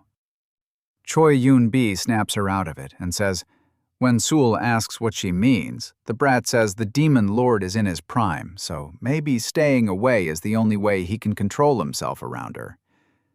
Sul quickly cuts her off before she says anything dumber and tells Sul not to listen. He reminds her that O is a high-ranked player, so there's probably a real reason he can't show up. Then he says they just need to train harder and grow stronger so they can stand beside him. That makes Sul blush hard, but her worry still doesn't fully go away. In the end, she forces herself to move on and gets ready to hunt. The party enters the gate. Right after that, the mysterious hunter reports that they've gone inside. The one receiving that report is O, and he's glad the plan is moving smoothly. Still, going a whole week without seeing Sin, Hala has been rough on him too. Watching her look that sad is starting to wear him down. And she's not the only one. Atsina, who he treats like his own kid, has been lonely because he's been gone so long. The protagonist hasn't been sleeping or eating right these past few days, so he wants this over fast. A moment later, Kang Tae-soo moves to block an attack from a crazed troll. The monster smashes down on his shield, but he manages to hold the line. Even so, Kang Tae-soo grits his teeth and admits the thing is strong. Then he knocks the troll off balance by driving up with his shield and slamming forward. That creates an opening for Soo to charge in. Sul boosts him, and he uses his hidden dragon sword technique to slice through the beast before it can react.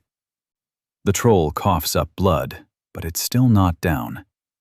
The troll whips around and reaches for Sehun, but a bolt of lightning hits from behind and cooks its brain. The monster drops dead. Tae-soo is shocked they beat it, but Eunbi quickly tells him not to jinx it. Sehun checks and confirms it's really dead. They already got the experience points. Even so, Eunbi warns them not to relax. Everyone agrees. Sivrik monsters are no joke. Still, Sehun reminds them they've improved a lot if they can kill monsters like this in under a month. Tae-soo says that's all thanks to Sehun and his amazing sword skills. Sehun thanks him and gives Eunbi credit for her magic too. After that, they start gathering magic stones. While they talk about selling the troll's blood, Kong-woo watches in silence from a cliff above. He feels proud seeing how much better the party has gotten. Everyone knows their role now and makes very few mistakes, so he no longer needs to step in. Once the stones are collected, Tae-soo brings up how popular Sehun has become lately. Hearing that, Kong-woo says the real bait is finally about to work. Still, he nervously thinks about the cardinal from the demonic order and wonders why they haven't moved for a whole week. Maybe the order is being extra careful. Watching them, he remembers hell and how it is to find someone like Sehun. Kong-woo lowers his binoculars and decides to search for the order himself, since they still haven't shown up. He activates his omniscient power and scans the area. Soon, he spots two bright signals rushing toward a group of trolls, and in an instant, the two players cut them down and keep going. As Kong-woo studies them, he sees they're strong enough to kill trolls with ease. They don't even stop for the magic stones. They're heading straight for Sehun. That makes him grin. The demonic order has finally taken the bait. Later, Sehun's group brings down another troll. As they regroup, Tae-soo praises Sehun for beating it without Yu Won-bi's help. She jokes that he'll make her jobless if this keeps up, and tells him to slow down. Sehun laughs, then catches a strange movement. He warns Han Sol off. She turns and sees another troll coming from behind, and the team tries to form up, but the troll is killed before they can do anything. The whole group is stunned. Who could take out a troll that fast? When Sehun looks up, he instantly recognizes the man taunting them. It's Kim Young-hoon, standing there like he's enjoying the monster's blood. Tae-soo and the others turn to Sehun, asking how he knows the vice guildmaster of the Mir Guild. Young-hoon is the guildmaster's son, a spoiled rich kid born with every advantage possible. He does have some talent, but mostly he climbed to the top using his father's money.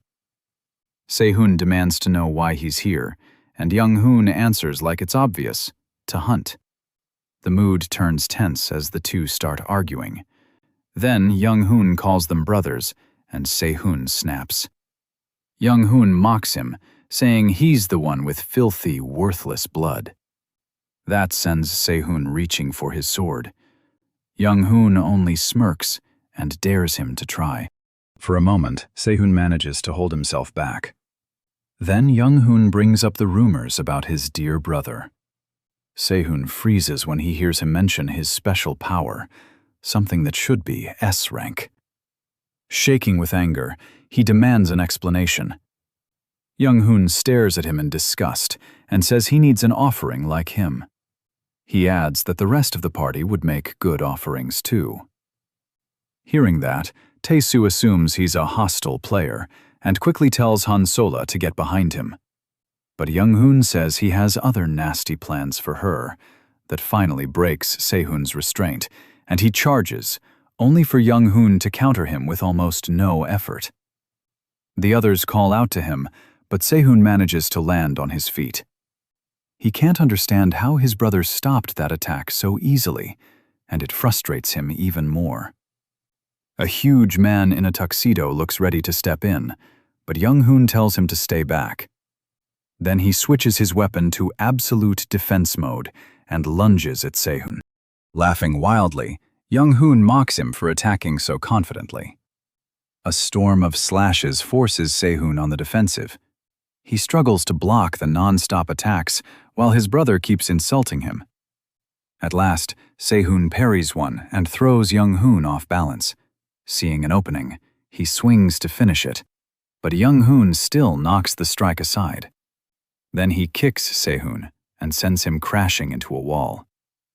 Tae-soo and the others shout his name, but don't manage to help. As Se-hoon pulls himself from the rubble, he realizes the truth. Young-hoon isn't controlling those sword moves. The sword is moving him. His absolute defense system is special gear built with his father's company's resources. It reads the enemy's movements and automatically moves the user's body to defend. Back in the fight, Young-hoon calls Se-hoon a bug and tells him to stay crawling on the ground where he belongs. Then he rushes in for the killing blow, but Tae-mi jumps between them and blocks it with his shield. As Tae-soo strains to hold on, Young-hoon wonders who this guy even is. Tae-soo doesn't care. He puts everything into stopping the blade and swears Young-hoon won't touch Se-hoon while he's still alive. With a roar, he pushes back with all his strength. Then he notices something strange. There's no resistance. He peeks over the shield and sees Young-hoon untouched inside a barrier. Young-hoon calls him an idiot for challenging him with gear that useless. Then he activates the demonic energy in his defensive suit and blasts Tae-soo away. After Tae-soo hits the ground, Young-hoon says his interference never mattered. Without much interest, he notices Se-hoon charging another attack, with Han Solo boosting him. Se-hoon unleashes his hidden dragon technique again and rockets forward, his blade wrapped in dragon-shaped aura as he strikes. Young-hoon blocks at once, and the swords collide. As Se-hoon bears down, Young-hoon starts struggling to hold him off. Then Se-hoon shifts his blade, slips past the defense, and blasts his brother into a wall. After pouring everything into that strike, he pauses to catch his breath. But the break ends when he hears Young-hoon speaking. Thanks to the defense suit, Young-hoon steps out of the rubble, completely unharmed. He kicks Tae-soo aside and says Se-hoon never did know when to stay down. Se-hoon studies himself as they prepare to clash again. Young-hoon remembers that his brother was always better, whether in school, training, or even as a player. Next to Se-hoon, he was always the loser. Now he raises his blade and says, "None of that matters anymore." Se-hoon braces himself for whatever trick comes next. What follows is worse than he expected, and it leaves him speechless. Young-hoon copies Se-hoon's last move with his own sword, bragging that money and power let him crush him whenever he wants. Then he charges, ready to kill his brother with Se-hoon's own technique. Se-hoon tries to block, but his sword breaks and he's smashed into a wall. Young-hoon laughs, thrilled to stand over him. Han Solek rushes in to heal Se-hoon, while Choi steps up to protect them. She fires lightning, but it does nothing against Young-hoon's defense. He ignores the attack and keeps mocking Se-hoon, saying there are things he'll never be able to surpass. Meanwhile, Han Solek tells Se-hoon she can't heal him any more than this. After patching him up, she urges him to stand while she goes to help Choi. But Se-hoon looks broken and says he has no strength left.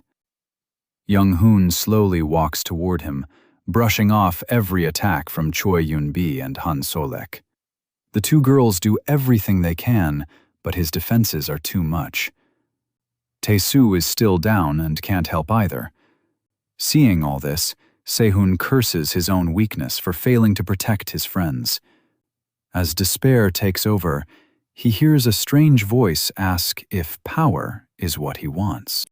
From the cliff above, Kang-woo watches the whole mess unfold. After seeing everything, he's convinced the Mir Guild is tied to the demonic order. He's also surprised to learn Sehun is the son of a concubine and has an older brother. After contacting the right people, Kang-woo decides it's time to step in. He's about to step in, but stops when he hears Sehun shout that he wants power. A huge force floods into the young prodigy as he declares that he wants the strength to crush his enemies. And somehow, Kang-woo gets even luckier. Out of nowhere, Sehun draws out insane power and uses his hidden technique again. A system message tells Oh that Sehun has accepted the power of the heavenly god. With just a piece of that power, he gains even more skills. Then another message appears, saying MC has found one clue to metamorphosis. At this point, he almost wishes Sehun were the main character instead.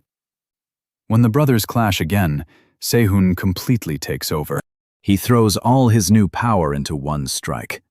The battle carries them up into the air. Even there, Kim Young-hoon can barely keep up. At last, Sehun cuts through Young-hoon's absolute defense.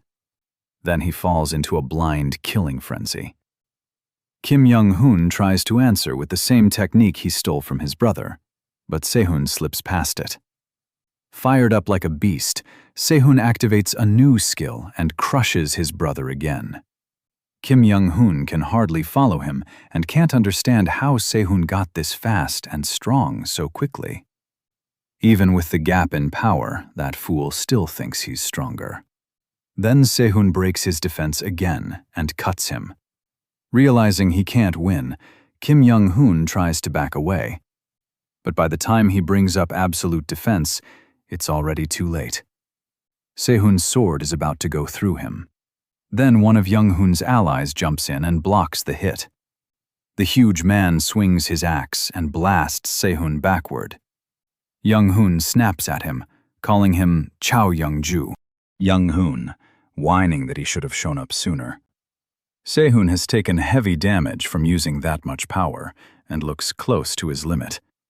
With cold sweat on his face, he looks up as Young-hoon walks over and tells him to admit he'll never beat his brother. Young-hoon says if he obeys, they'll only take one arm. Sehun tells the brute to quit talking nonsense, but the giant slams the end of his axe down. That only makes Sehun's internal injuries worse. My Young-hoon then stomps on Sehun's hand, trying to force him to admit his worthless brother is stronger. Sehun fights through the pain, but his body is out of strength. As my Young-hoon lifts his axe to cut off the prodigy's arm, he says the weak only deserve to suffer. While Sehun tries to gather even a little strength, he remembers his mother apologizing for giving birth to him. In that moment, he answers her in his heart. He can endure, and he's always been thankful she gave birth to him. Sehun finally breaks down, crying as he apologizes to everyone for being too weak. Choi can't help because she's out of mana, and Sehun Ao is still busy healing Kang Tae-soo. So Sehun accepts it and shuts his eyes as the axe comes down. Then his eyes snap open when he hears a familiar voice. He turns and sees Oh Kang-woo stopping Mi Young-hoon's axe with ease. As his arm blades crack the weapon, he tells Mi Young-hoon he agrees with what he said about the weak. Then he kicks the brute away, while Young-hoon watches from a safe distance. With a grin, he says he'll gladly help him experience what the weak are entitled to. Sehun asks how Oh ended up here. The protagonist just says he'll explain later. He tells Choi and Sopyira to take Sehun somewhere safe and treat him. Mi Young-hoon gets back up and asks if MC is from the Hwa Ren Corps. If he were, he wouldn't have come alone. He tells him to stop talking and attack already. He wants to finish this fast. That smug attitude makes Ma Young-hoon furious, and he charges straight in. But he's stunned when Oh crushes his axe with ease and throws his own words back at him. The weak only deserve to suffer. Ma Young-hoon tries to pull his weapon free, but his strength means nothing before a real demon lord. A deep fear grips him as he stares at the protagonist and wonders what kind of monster he's facing. Kim Young-hoon yells for him to use demonic energy. Ma Young-hoon hesitates, which only makes Kim Young-hoon scream harder, ordering him to use it before he dies. While that idiot keeps shouting, Ma Young-hoon lets go of his weapon and decides to sacrifice himself. He slowly starts releasing the demonic energy inside him. As the transformation begins, MC watches with interest. Ma Young-hoon's skin turns red, horns grow out, his teeth sharpen, and wings burst from his back. But MC stays completely calm. Meanwhile, Daddy's boy cackles and says, Ma Young-hoon can win now. With fear and madness in his eyes, Kim Young-hoon orders him to kill him. Ma Young-hoon rushes in to crush the protagonist, but Oh doesn't lose his cool for a second. He uses Iron Wall along with Power of 1,000 and smashes Ma Young-hoon with one punch, knocking his glasses clean off.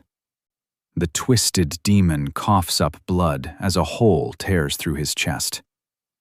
Kim Young-hoon trembles as he watches his ally get wiped out that easily. As Ma Young-hoon's body drops, MC turns to his next target. Seeing that Kim Young-hoon wonders if he is a rancor, that's the only way he can explain Ma Young-hoon losing so fast.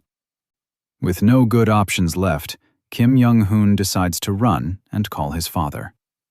He pulls out a communication orb that works even inside the gate. Too bad for him, the Jom appears right beside him and asks where he thinks he's going. A slap sends him straight to the ground. As Kim Young-hoon struggles to rise, he asks who the protagonist is, but MC answers by stomping on his head. Oh notices enemies always ask the same thing and wonders if the demonic order teaches them that. Then he spots the orb in Young-hoon's hand and instantly realizes he was trying to call his father. Kim Young-hoon tries to lie, but he tells the spoiled brat to go ahead and contact him. That would make this even more fun. Ye Go-hyun is in his office when his orb lights up. He expects his son, but hears the protagonist's voice instead and demands to know who's speaking. MC tells Ye Go-hyun that his son is being held hostage. Then Ye Go-hyun hears Kim Young-hoon screaming for help. He stays quiet while Oh keeps beating him and mocking how he was raised. Finally, Jae-hoon answers, and he tells the man does care at least a little.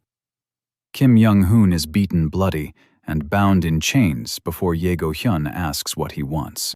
The protagonist tells him to come to the Mokdong Serang gate right away if he wants his son alive. When the guildmaster assumes he has to come alone, MC just laughs. He already knows what Ye Go-hyun can do, so he tells him to come ready for a fight while making sure he hears his son's screams. When the old man starts arguing, Oh cuts him off and tells him not to whine. Just get here. Furious, Ye Go-hyun warns that he won't get away with this because his group works with the government. The protagonist says he has nothing to do with the government. When Ye Go-hyun asks if he's alone, the protagonist jokes that he's still single. That finally pushes Ye Go-hyun over the edge, and he demands to know where MC got the nerve to do this. He couldn't care less. Instead, he keeps provoking him, saying Ye Go-hyun has no idea who he's messing with. While saying the boy needs some sense beaten into him, Oh keeps torturing Kim Young-hoon and smashes his head into the orb. That leaves him barely hanging on. In agony, the boy starts wishing it would all just end. His father tells the protagonist that's enough, but he gives him 20 minutes to arrive or worse things will happen. Oh listens as the old man warns that if this is about ransom, it's already too late. Ye Go-hyun swears he'll find him no matter what and tear him to pieces. MC just wishes him luck, then smashes the orb with Young-hoon's skull. With that done, he moves on. Then he hears Young-hoon weakly begging to be saved, promising as much money as he wants. The protagonist kicks him and says money isn't what he wants. Desperate, Kim Young-hoon asks what he does want. Oh says he wants peace and prosperity for every bowl of kimchi stew on earth. Daddy's boy can tell he's not being serious. If only he knew how much that food means to MC. When he tries to protest, he grabs his face and shuts him up. Then Young-hoon hears that the protagonist is waiting for his father and suddenly brightens. Sure, his dad will save him no matter what. But Oh uses his power on Kim Young-hoon and says he's glad Ye Go-hyun loves his son so much. Before Kim Young-hoon can respond, MC uses demonic power to torture his mind. Later, he leaves the gate with Sola and her party, giving them quick instructions. Then someone calls his name. He turns and sees Young and Hwa. Young says she brought all the troops he asked for, though she still thinks that much force wasn't needed. Sola and the others are surprised he knows two famous women like them, but Oh says they're not exactly on good terms. Young looks ready to bite his head off for that. Still, she lets it slide for now and asks who his group is, so Sola introduces herself. Young gives her a quick once-over and instantly gets jealous of her chest. She asks what Sola is to the protagonist, but Sola throws the same question right back. Before it turns into a full fight, the protagonist cuts in and says they can do introductions later. For now, he tells Sola to leave with her 3 party members. Then Hwa asks if the thing he's dragging across the ground is MC, lifts the chains, and reveals Young-hoon's half-dead face. The troops and nearby players get nervous seeing Kim Young-hoon treated like that. They all know how Ye Go-hyun will react, but he already planned for that. Young decides she'll face Ye Go-hyun head-on, since the Mir Guild is tied to the demonic order. Hwa warns that this could turn ugly. With their current numbers, they aren't really ready to confront Ye Go-hyun directly. She thinks they're rushing in too fast, but Oh tells her not to worry. According to him, beating someone who's lost their mind is easy.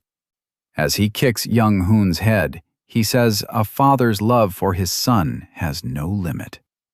Young doubts Ye Go-hyun fall apart that easily, not knowing the protagonist already pushed the old man past reason. Oh knows exactly what he's set up, and he can't wait to see it play out. A line of black vans suddenly arrives.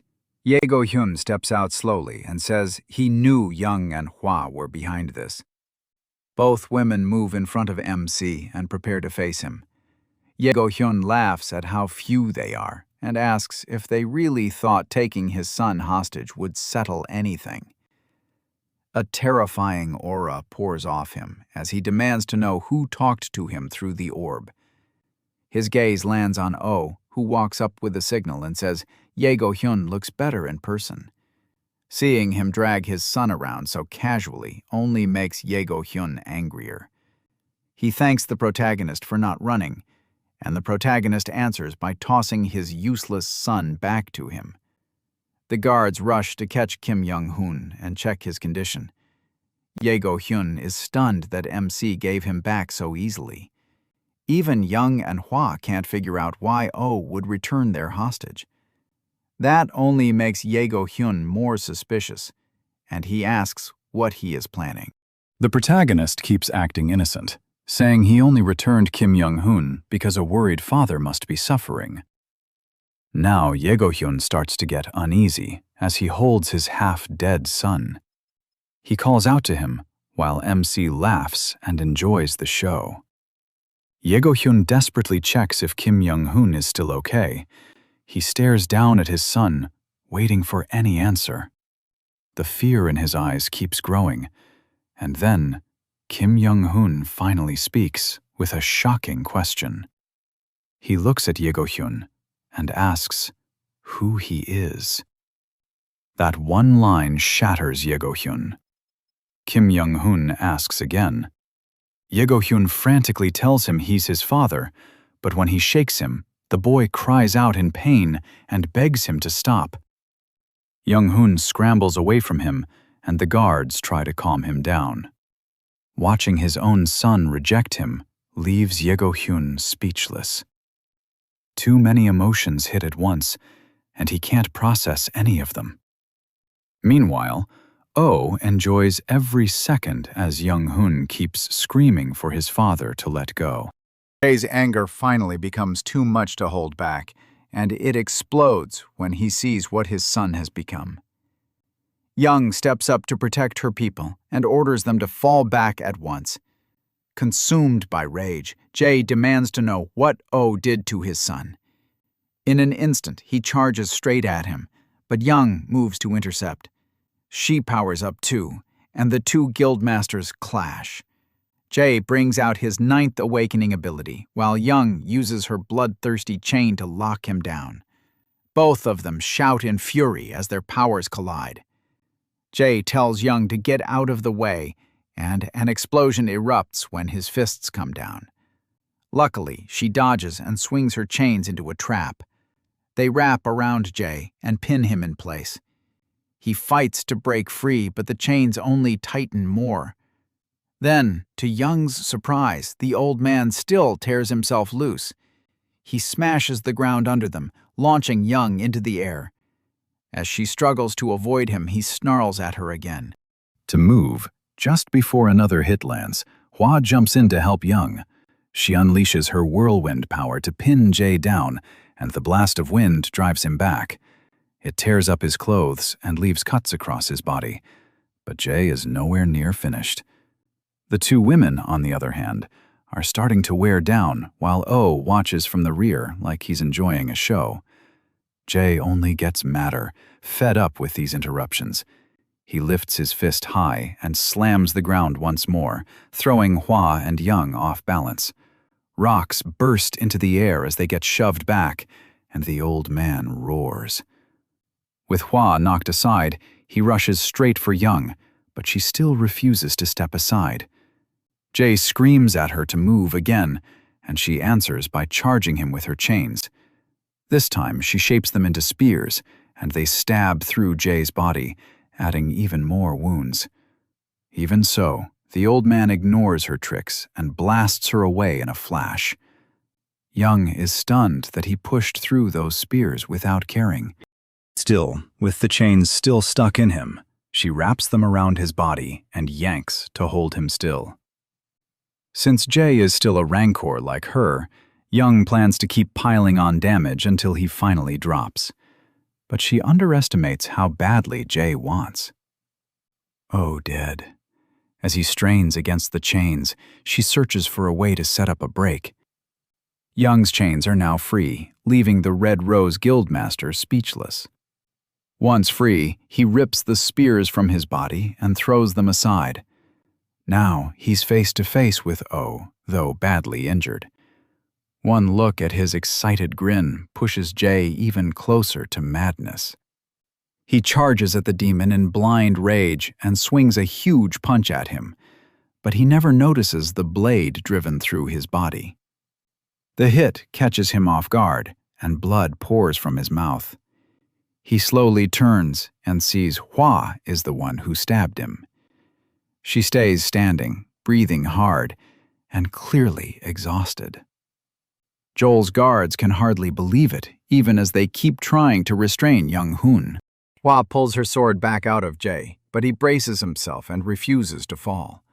Shaking from pain, he still drags himself toward Oh.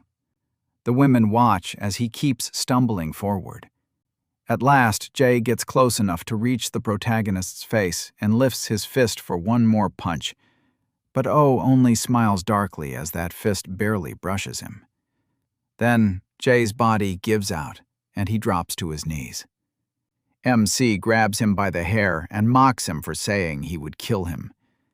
Then he asks Jay if he even knows who he's dealing with. Later, at the Hwaning Corps headquarters, Young demands an explanation from him and asks what he did to Young Hoon.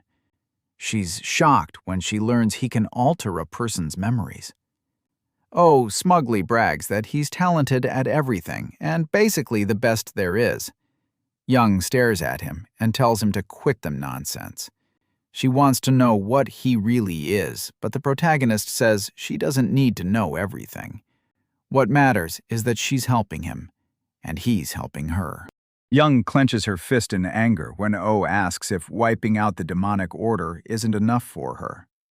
Furious, she watches him hold out his hand and suggests they keep working together. With a long sigh, Young feels like helping MC in the first place was a mistake, but she still takes his hand and agrees, knowing it's too late for regrets. Even with her doubts, she decides to keep cooperating with him.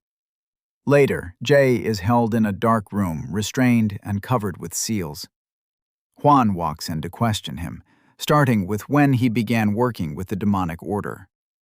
Young and he are there too, and he asks him what a summon is. Even as the questions keep coming, Jay only smiles and stays silent. That makes Hwa slam the table and demand an answer.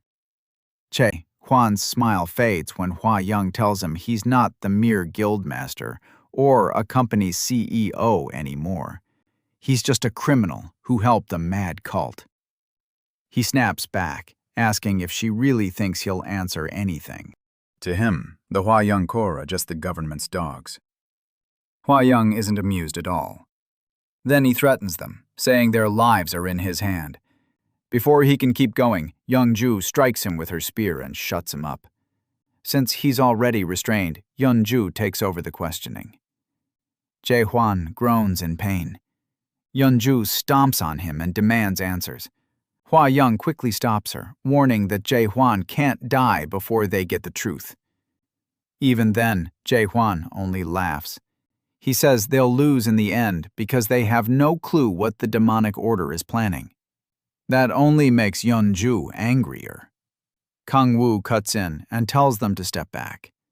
He says he'll handle the interrogation himself and talk to Jae Hwan. The moment Jae Hwan sees Kang Woo, he looks ready to tear the Demon King apart.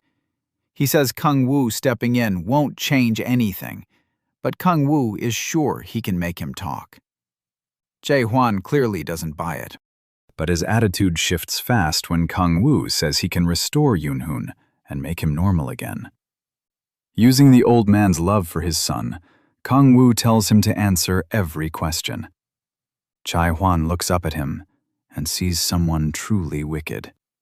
Instead of answering, he breaks into wild laughter like he's finally lost his mind. Yeon Ju and Hwa Young can only stare at him in pity, too shaken to speak.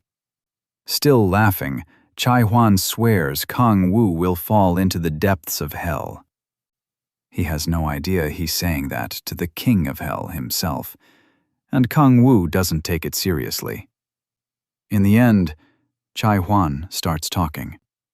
He says he met a man 8 months ago, and they realize it was the cult cardinal in the crimson mask. Even so, he never learned who the masked man really was. Kang Woo tells him to keep going. Chai Hwan explains that the masked man offered to turn him into a devil if he supplied resources for the ceremony.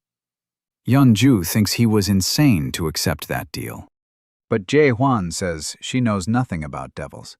He claims devils can live forever as long as their neck stays intact and their heart doesn't burst. Hwa Young asks why he believed that, and he says the order has been around for over 1,000 years. That shocks both women, and even Kang Woo is stunned. Jae Hwan adds that the order may be even older than that, and it has been growing in secret all around the world. He says they only became active recently. Kang Woo realizes the demonic order runs far deeper than he thought, which will make them much harder to stop. Jae Hwan admits he kidnapped players to gain eternal life. Yeon-ju looks at him in disgust and calls him a lunatic for doing something so evil. Jae Hwan just laughs and says she still doesn't understand. He explains that a devil's body keeps the person's mind, but that still doesn't excuse what he did. He says a devil's body lets you stay young and live forever.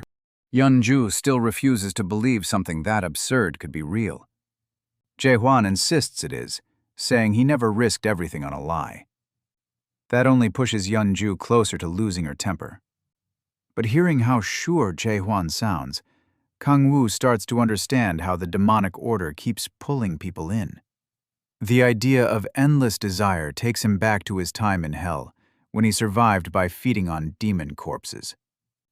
He keeps staring at Jae Hwan, who says some guild members accepted demonic energy during the cult's rituals.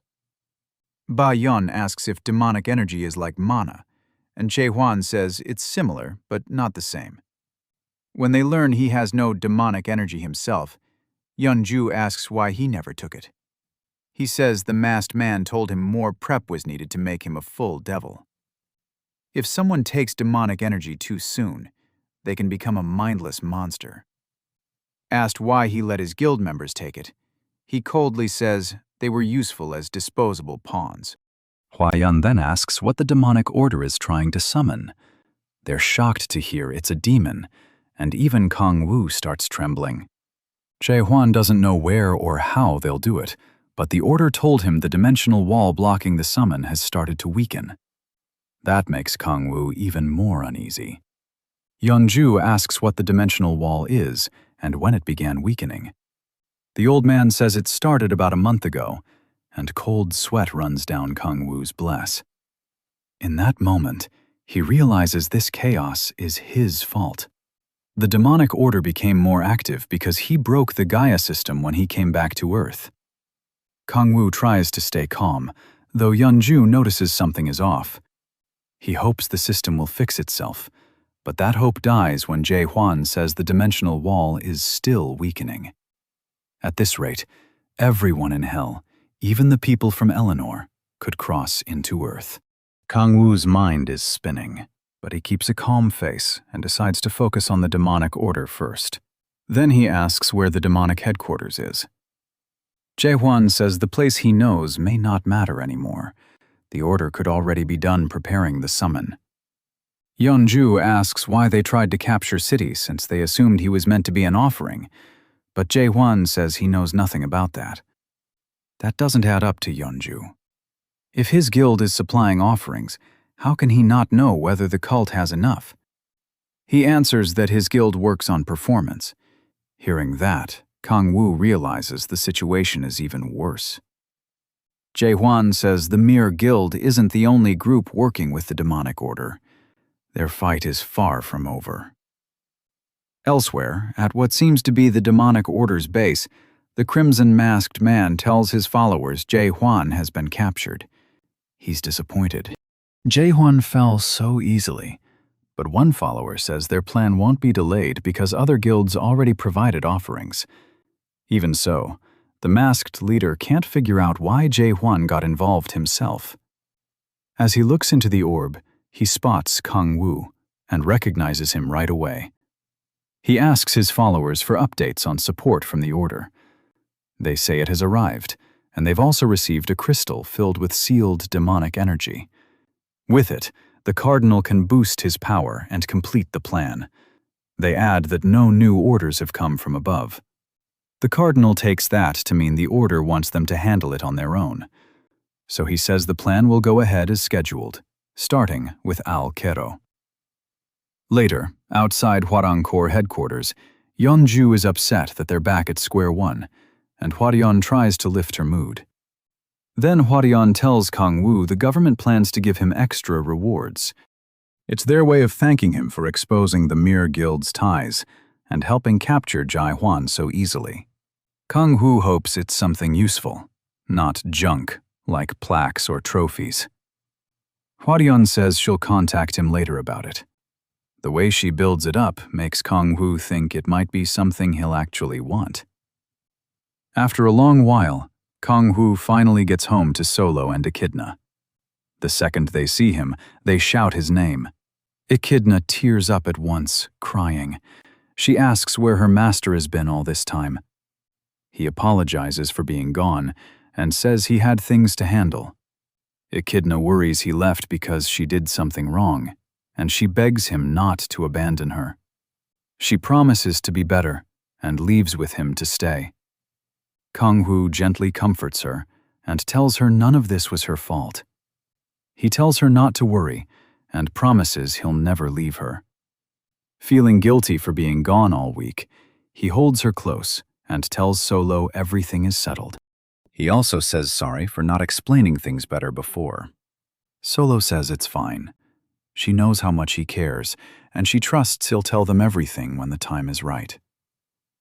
Kang-woo looks at her warmly, then perks up when Solo offers his favorite meal again. He agrees right away, and she heats up kimchi stew. The next, Kang-woo, Solo, and the rest of her party visit Sia at the hospital. There, Kang-woo explains he had been keeping an eye on the swordsman because of the demonic order, and then rumors about Sia started spreading. When Sia asks where those rumors came from, Kang-woo brushes it off, saying that's bound to happen when a party has talented players. Deep down, he knows the rumors and this whole mess started because of him, but he keeps that to himself. Still, Solo wishes he had told them what was going on sooner. Solo says she gets why he's hiding things to protect them, but every time he does, she feels farther away from him. Kang-woo quickly says sorry for making her worry, and Sia apologizes for speaking too boldly, but Kang-woo tells her she has every right to feel that way. When he calls her family and promises to do better, her face lights up and she starts blushing. That one word leaves her shaking with nerves. Still, she gathers her courage and asks him to speak to her more casually. Since he sees her as family and already talks that way with Young, Sia thinks he should do the same with her. Meanwhile, Tae-soo and the others are quietly enjoying the sweet little moment between them. In that tense pause, their fingertips brush. Kang-woo then tells Sia she should speak casually to him too, and that only makes her blush even more. Then Echidna cuts in and ruins the moment. She asks her master to peel an orange for her, ending the mood right there. As Kang-woo handles that, Sia notices something else on his mind. He apologizes for killing the mood, but says there's something he needs to ask. Then Sia asks what happened to Young-hun and his father. Kang-woo answers coldly. They're going to spend the rest of their lives in prison. There's no way out for them, not even with money. Mirror Electronics is also falling apart because of the scandal around its founder. Sia's face darkens when Kang-woo brings up the debt he was stuck with, but Kang-woo says he'll receive legal compensation and his sick mother will be moved to a better hospital. Sia thanks him as tears run down his face. Even Tae-soo and Yoon-bi get emotional watching him. In that tearful moment, Sia calls Kang-woo his savior and says meeting him was the luckiest thing in his life. If only he knew what Kang-woo had really done. Sia even says he'll call Kang-woo his brother and serve him from now on, which only makes Kang-woo feel more guilty. Even so, he accepts it and starts talking to Sia more casually. Then Kang-woo and So-la grow curious when Sia says he has something serious to share. Then Balman Tae-soo lean in too, after he admits he's been hiding something from everyone. Sia reveals that his ability is SS rank, but his level is still too low to use it fully. Even so, it lets him use the power of the martial arts god Che-yan Tae-hwang. Everyone is stunned that his first awakening gave him something strong, and they start firing off questions. Kang-woo stays calm, since he already knew this, but that changes when Sia says he was chosen as a protector because the Gaia system malfunctioned. That shocks Kang-woo. Sia knows about the Gaia system, even though Young doesn't, so Kang-woo asks when Sia first awakened as a player. When Sia gives the date, So-la realizes it was the same day she first met Kang-woo. That means Sia awakened because of the damage Kang Woo caused to the Gaia system. Kang Woo starts thinking Sia may be the key to fixing it. At the same time, Yoon Bi makes things awkward by calling him the hero of the world. But now Kang Woo suspects Sia might actually be the real main figure here, someone with a bigger role than his. That makes him even happier he managed to bring Sia onto his side. When Kang Woo gets ready to leave, he tells Sia to rest until he's fully healed. Sia suddenly grabs his shirt and stops him. The way he's looking at Kang Woo feels almost love-struck, and for a second, this stops feeling like a normal action story. Then Kang Woo has a thought. Maybe this is just how subordinates act toward their master. At the same time, Echidna asks if she can come with him. Still, Kang Woo can't help worrying he picked up the wrong kind of admirer, so he immediately jumps out the window to get away as fast as he can. Later, two huge ogres charge at Echidna. The little dragon unleashes her dark storm power and cuts into them, knocking them back. While they're still reeling from the hit, Kang Woo jumps in with a giant axe to finish them. He grips the weapon tight and fills it with frost, unlocking a new skill called Leviathan. Then he slashes through the monsters. The ogres roar for a moment before freezing solid and shattering. After that, Kang Woo levels up. Wiping sweat from his face, he admits the fight wasn't easy. Still, he reaches his 6th awakening and gains a new special ability. Excited, he rushes to check what it is, but the system says the details won't appear until he reaches extreme demonic delay. His mood drops right away because he has no clue what that condition even means. Echidna asks if he's okay, and he tells her not to worry. Then he pulls out a communication orb and hears Sia calling. She says they're almost done moving, so he needs to come home soon. Her mother is staying behind to finish cleaning, so Sia will take a taxi first. After that, Kang Woo heads straight to the apartment. Soon they arrive at their new place, and it's much bigger and nicer than before. Seeing it, Sia asks if they can really live there. Kang Woo reminds her they're family, and he doesn't want to live alone, so now he'll be staying with her and her mother. Then he ruins the mood by mentioning that Red Rose helped him buy it. Sia realizes Young was involved, and even though she hides it, that stings. From her view, Young can give Kang Woo expensive things she could never match. The gap between them feels even bigger, but Kang Woo is too clueless to notice why she's upset. Echidna runs over and asks what they're doing tomorrow, but Kang Woo says nothing is planned yet. She shyly asks for a favor, and he agrees to go play with her the next day. The second Sia hears that, she realizes she's not only competing with Young, but with a kid too. So she quickly decides to come along and keep close to her man. The next day, they go to a huge mall, where Echidna tries on one cute outfit after another. Gae-sol-ah snaps pictures of her the whole time. Kang Woo is just happy being with his family. Seeing the woman he loves getting along with his little girl makes him smile. Echidna keeps trying on clothes, while Gae-sol-ah buys her all kinds of sweet snacks. The two grow close, like mother and daughter, and Kang Woo is glad Echidna has someone else she can lean on. Of course, he soon learns how tiring shopping with women can be. The two girls keep piling more bags onto him. His mood finally improves when they reach the food court and he can eat whatever he wants. Just thinking about all the food makes him drool. Gae-sol-ah tells him it's not that special and asks if he's never been to a food court before.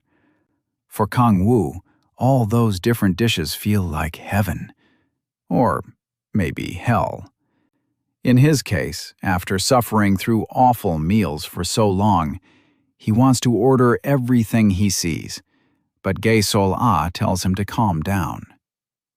A while later, their table is packed with food, and they start eating. Kang-woo begins with the kimchi stew and admits it isn't as good as Gae-sol-a's. Next, he grabs a slice of pizza and dips it into the stew, making Gae-sol-a think he's lost his mind.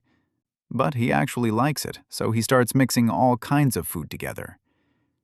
Gae-sol-a covers Gae-sol-a's eyes to protect her from the mess Kang-woo is making.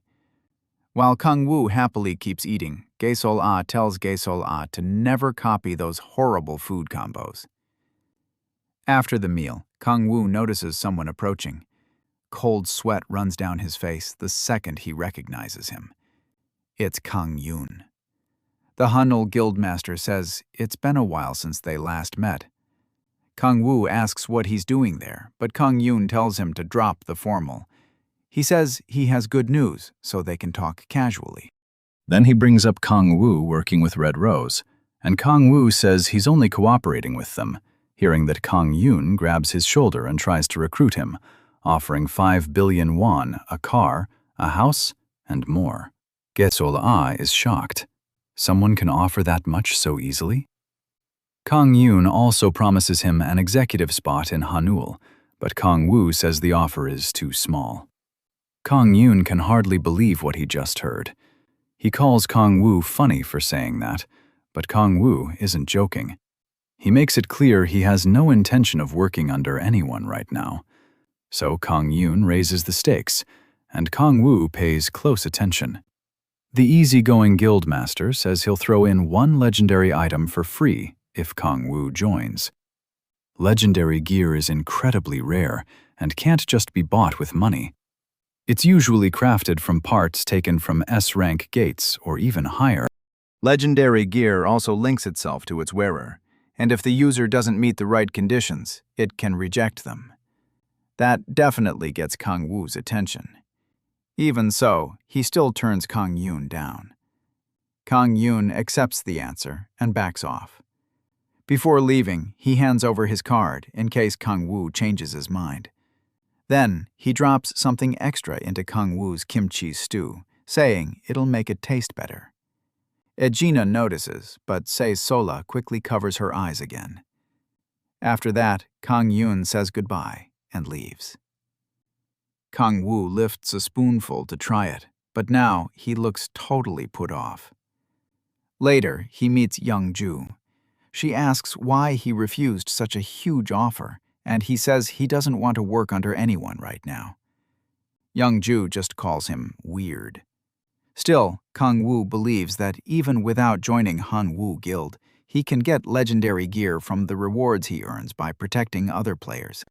When they reach the elevator, Young-ju says she's met Kang-woon before, since they're both guild masters. She says he's not what people expect, so Kang-woo asks if there are rumors about him. Young-ju brings up the one time Kang-woon got furious during the world ranker evaluations. He lost to a Japanese ranker and got eliminated. That ranker was Fujimoto Ryoma, who used the mythical weapon Susanozai, and the media came down hard on Kang-woon because of it. Young-ju says that's all she knows about Kang-woon, while Kang-woo wonders if refusing him will come back to bite him. She tells him not to worry. Kang-woon would probably just laugh it off. Soon after, they meet Ba Kwa-young. The Hwaris Corps commander calls Kang-woo inside and says they've been waiting for him. Inside the lab, she explains they found a special item while investigating the Mir Guild. Young-ju says that must have been a rough job, and Ba Kwa-young admits even her superiors were against it. Kang-woo checks out the item and finds a legendary coat. Its stats are great, and luckily, it hasn't bonded to anyone yet. Young-ju points out that the coat's effects don't look that amazing, and Ba Kwa-young agrees. Even so, with its base stats and special effects, it's still incredible. But she doesn't know any player with inherent stats. Then she looks at Kang-woo and catches the creepy, excited look on his face. Young-ju is shocked to learn he's an inherent stat user. With that trait, this coat is basically perfect for him among all legendary gear. Kang-woo stares at the coat like he's in love and says he wants it. He thanks Ba Kwa-young and promises to do everything he can to stop the demonic order. Then he takes the coat, and Young-ju tells him to equip it like he did the gargoyle armor. Kang-woo puts on the trench coat and instantly looks rich. The system announces that the coat has accepted him as its owner, and power rushes through his body.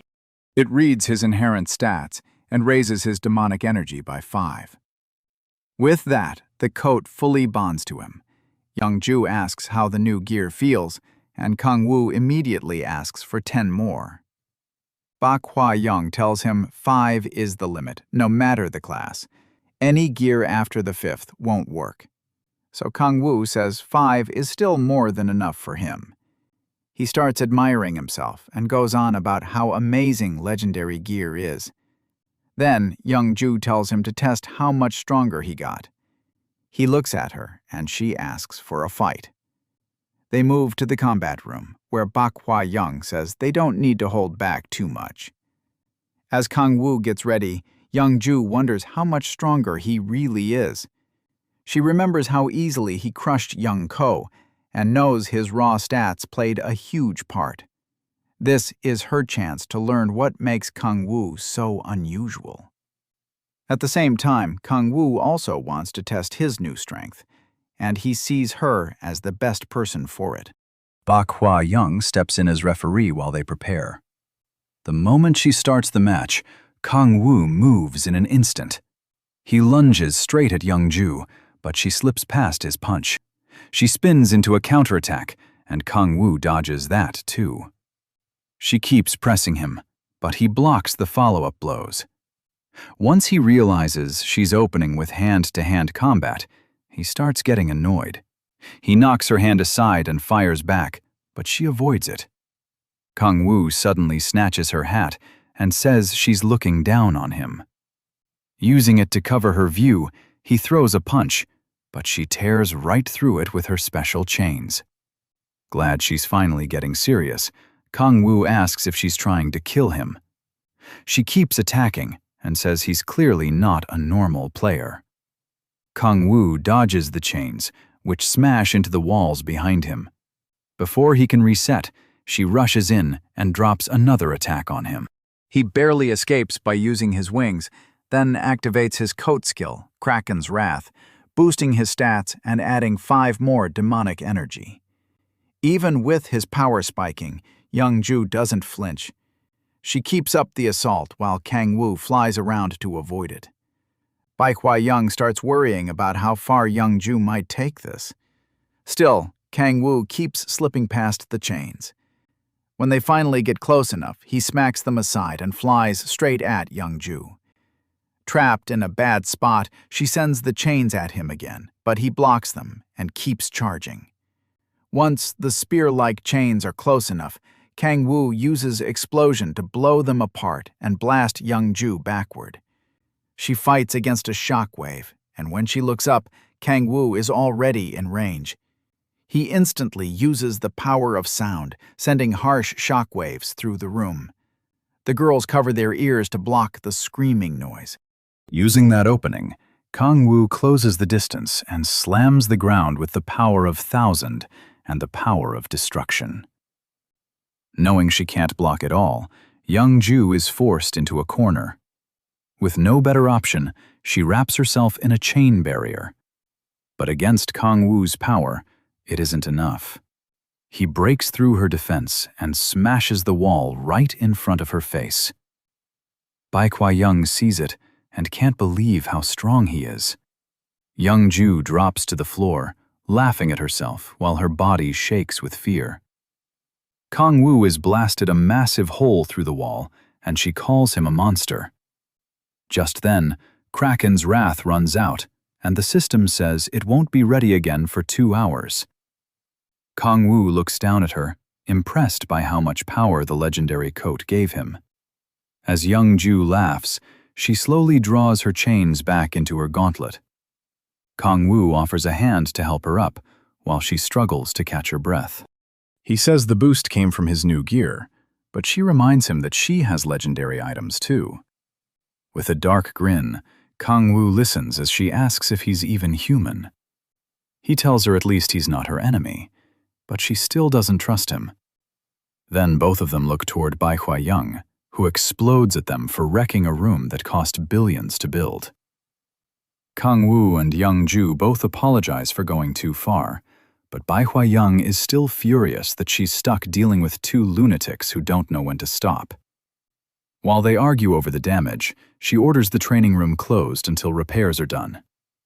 Young Ju mutters that maybe they just fought inside a gate, annoying as that would have been.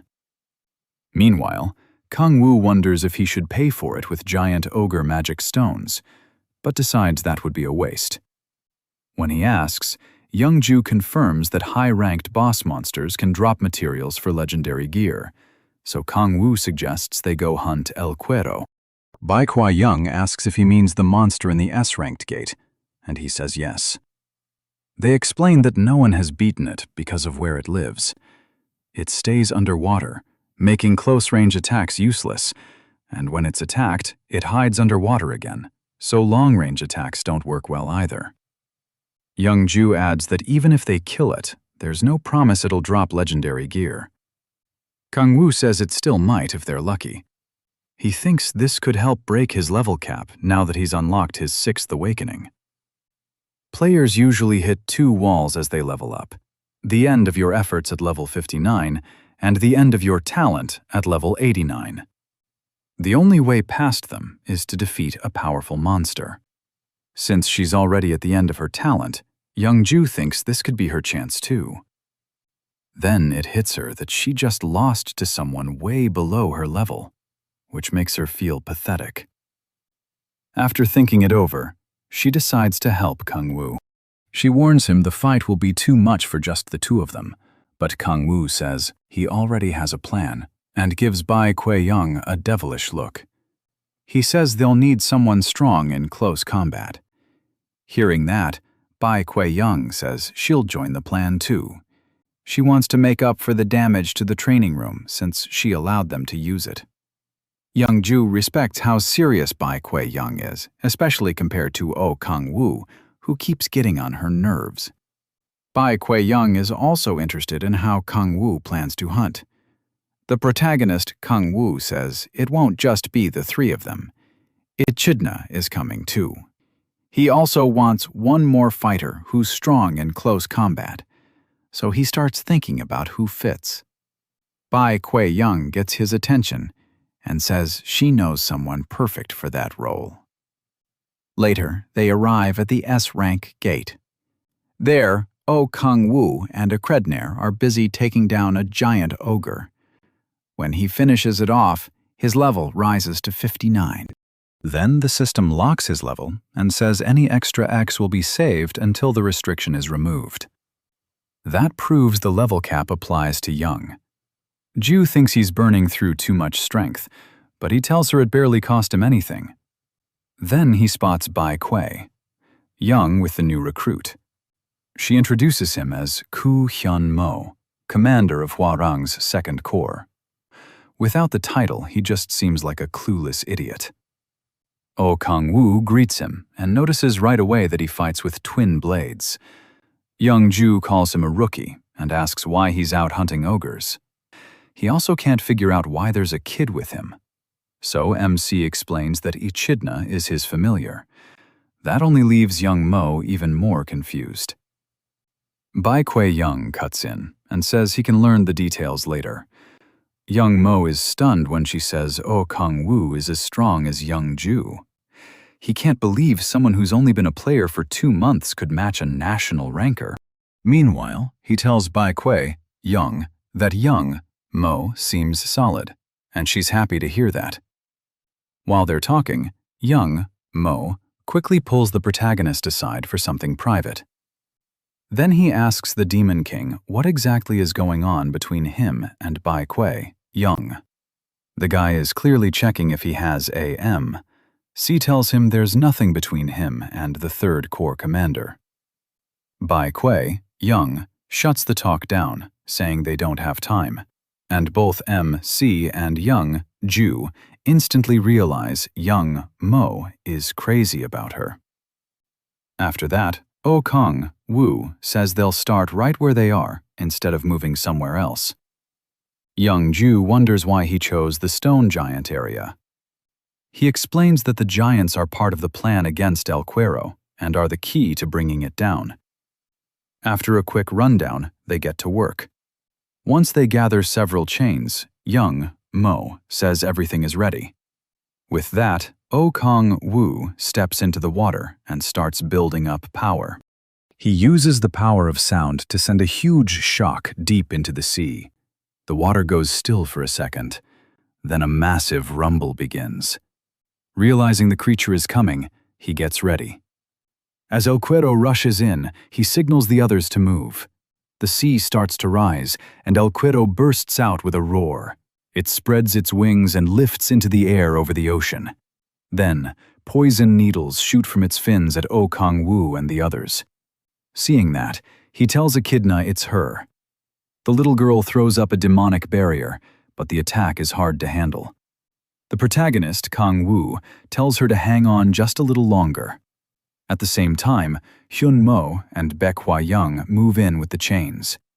O Kong Wu joins them, tells them to hold tight, and opens his wings. Then he shoots into the sky at incredible speed. Once they're over the sea monster, he drops them, and young Mo starts screaming the whole way down. Still, they land safely on El Cuero. Its slick body makes footing hard, so O Kong Wu gives them more chains and tells them to take the opposite sides of the monster. They have to act fast before it dives again. The hooks sink into the monster's body, and it lets out a scream as it thrashes wildly. Even so, they manage to stay on. El Cuero suddenly makes a strange cry, and O Kong Wu notices it right away. He warns them to hold on, because it's about to flee. After twisting its body hard, El Cuero launches upward, and strange electric patterns spread across it. As the monster tries to dive deep again, everyone clings on. O Kong Wu moves to stop it, and orders the others to attach the last chains. He dives into the water and activates the power of destruction along with the power of thousand. Then he throws a punch through the water as El Cuero closes in, blocking its path downward. The shockwave nearly throws Baek Hwa Young and Young Mo off, but because he attacked from underwater, the blow loses some force. He sees it only knock the monster back into the air, so he looks for another way to hurt it. That's when he spots El Cuero's gills. "Oh, Kong." Wu spreads his wings and rushes for that weak point. The Demon King slashes into it, and the creature cries out in pain. Then he notices yellow sparks around him. Baek Hwa Young sees them too, and realizes El Cuero is using its spark. Echidna calls to her master and raises her barrier again. With all the chains attached, Baek Hwa Young decides it's time to jump off. She tells young Mo that O Kong Wu is stronger than they are, so all they need to do is stay out of his way. They leap off just before the monster unleashes its electric burst. As she falls, Baek Hwa Young looks back and wonders if MC is still inside it. Then we see him protected by Echidna's barrier inside the beast. He realizes she shielded him the moment she sensed he was in danger, but keeping up a barrier from that far away is draining her badly. O Kang. Wu tightens his fist and rips his way out of the monster's body. Thanks to his familiar, he feels even stronger. After cutting through it, he drives El Cuero down toward the ground. He pulls out the chains and signals to Yeonju. From far away, standing on the stone giants, she catches it. At once, she attacks the giants to stir them up. Yeonju keeps provoking them, and she's clearly having a great time. Laughing like a maniac, she lashes them with her chains. The giants start chasing her, and the chains tied to them yank El Cuero out of the sea. O Kang Wu uses his powers to keep those chains locked onto the monster. It only needs to come a little farther onto land before they can really finish it. But suddenly, El Cuero starts fighting the chains, and even the stone giants get dragged back. Oh Kang-woo strains to hold it in place because the monster doesn't seem weaker despite all the damage it's taken. Even injured, El Cuero manages to line itself up and fires poison needles from its fin at the stone giants. Echidna blocks them in her barrier. Things are getting dangerous, and he starts wondering if he underestimated this sea monster. While Echidna struggles to keep the shield up, he searches for any way to weaken El Cuero. But there aren't many options, so he tells Yeonju to use the thorns. She tries to warn him that he'll get caught in it too, but he just shouts for her to do it now. Yeonju is furious, but she has no choice except to follow his order. Using her arm braces, she activates her special skill, Energy Drain. As its effect reaches him, Oh Kang-woo uses the gargoyle armor's petrification skill. Even with that rare item, enduring Yeonju's ability is rough. Still, if it weakens the monster, he's willing to take it. El Cueron keeps raging and struggling, but little by little it loses strength until it can barely move. After that, Yeonju gets the stone giants moving again by provoking them once more. Stone giants have a trait called tough skin, which makes sharp attacks do almost nothing. The giants start marching again, dragging El Cuero farther out of the sea. The monster keeps screaming, but now it can barely fight back. In the end, its whole body is dragged onto land. Oh Kang-woo cuts the chains off himself and feels relieved that the plan worked. Echidna immediately runs over to check on him. He yells that it's still dangerous, right as El Cuero tries to strike at her. Luckily, Ho Yun jumps in to protect the girl, and Hu Mo carries Echidna away. After Ho Yun's hit, the monster tries to attack again. Then, Oh Kang-woo moves in with the others to finish it for good. Echidna is relieved to see her master alive, but he puts her right back to work by telling her to handle the stone giants. Meanwhile, Yeonju is still having fun treating the giants like pack animals. The protagonist, Kang-woo, tells her to stop messing with them and come help. She snaps back that she's only doing what he told her to do. Then Ho Yun and Ho In-jae and Yeonju charge in to punish El Cuero. Now that they aren't fighting underwater, they can finally go all out. Both of them strike at once, dealing huge damage and spraying blood everywhere. But the beating is far from over. The two corps commanders keep cutting into the monster in perfect sync. Then, Yeonju finally joins them and drives her bloodthirsty spears into the beast. El Cuero roars in pain, and the blast knocks everyone back. The non-stop screaming is getting on Oh Kang-woo's nerves, and everyone else's too. Even out of the water, he admits El Cuero is still a boss monster. He turns his focus inward to his myriad demon palace and spots 3 sealed doors. Still, he decides there's no need to open them. Instead, he drinks from the waters around him, and a huge surge of power fills his body. The Demon King summons his Boydant, but that alone isn't enough, so he feeds it more power with Kraken's Wrath. Oh Kang-woo also adds the power of Shattering, and once everything fuses into the spear, he creates a deadly new skill called Gay Bolg. His party freezes when they feel how terrifying that power is. He tells them to get clear and charges straight at the sea monster. Once he's close enough, he drives the spear into the beast's body. Faced with that overwhelming force, the monster starts shaking and lets out a helpless scream. Oh Yeonju and the others can barely keep their footing from the shockwave of Kang-woo's strike. All of them stare in awe, wondering if this is what a 6th awakening can do. Oh Kang-woo stands before the monster as it burns and waits to see what happens next. The spear's power leaves scars on his hands, and the system says he cleared the 2nd condition for extreme demonic delay by combining 3 powers. Oh, Kang. Wu reads the message with his hands still trembling. Clenching his fists, he remembers that in hell this would have been easy, but now just using that much power wears him out. He knows he's still far from where he wants to be and wants even more power.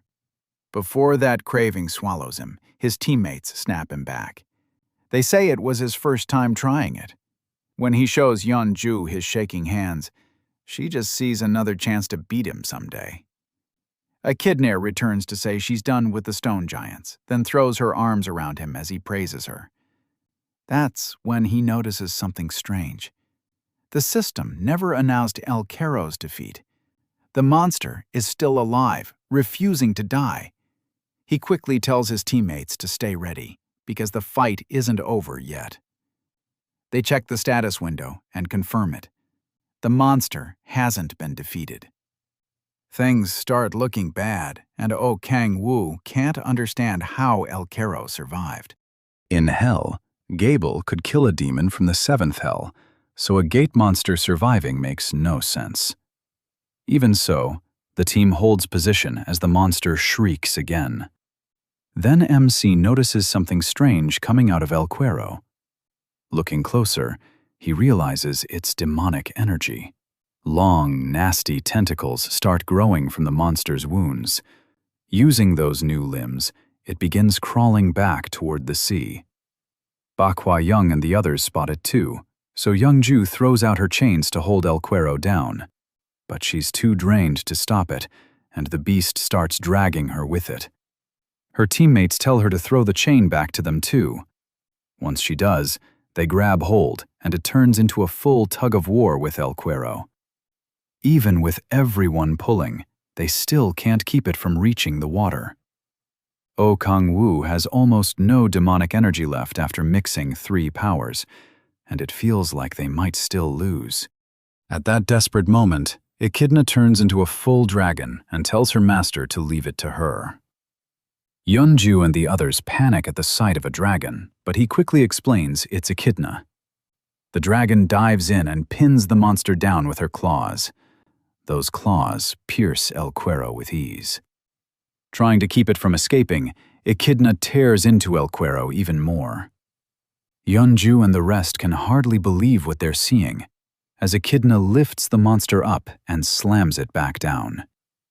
After a fierce struggle, Echidna stands over the monster as the winner. Then she happily asks her master if she did well.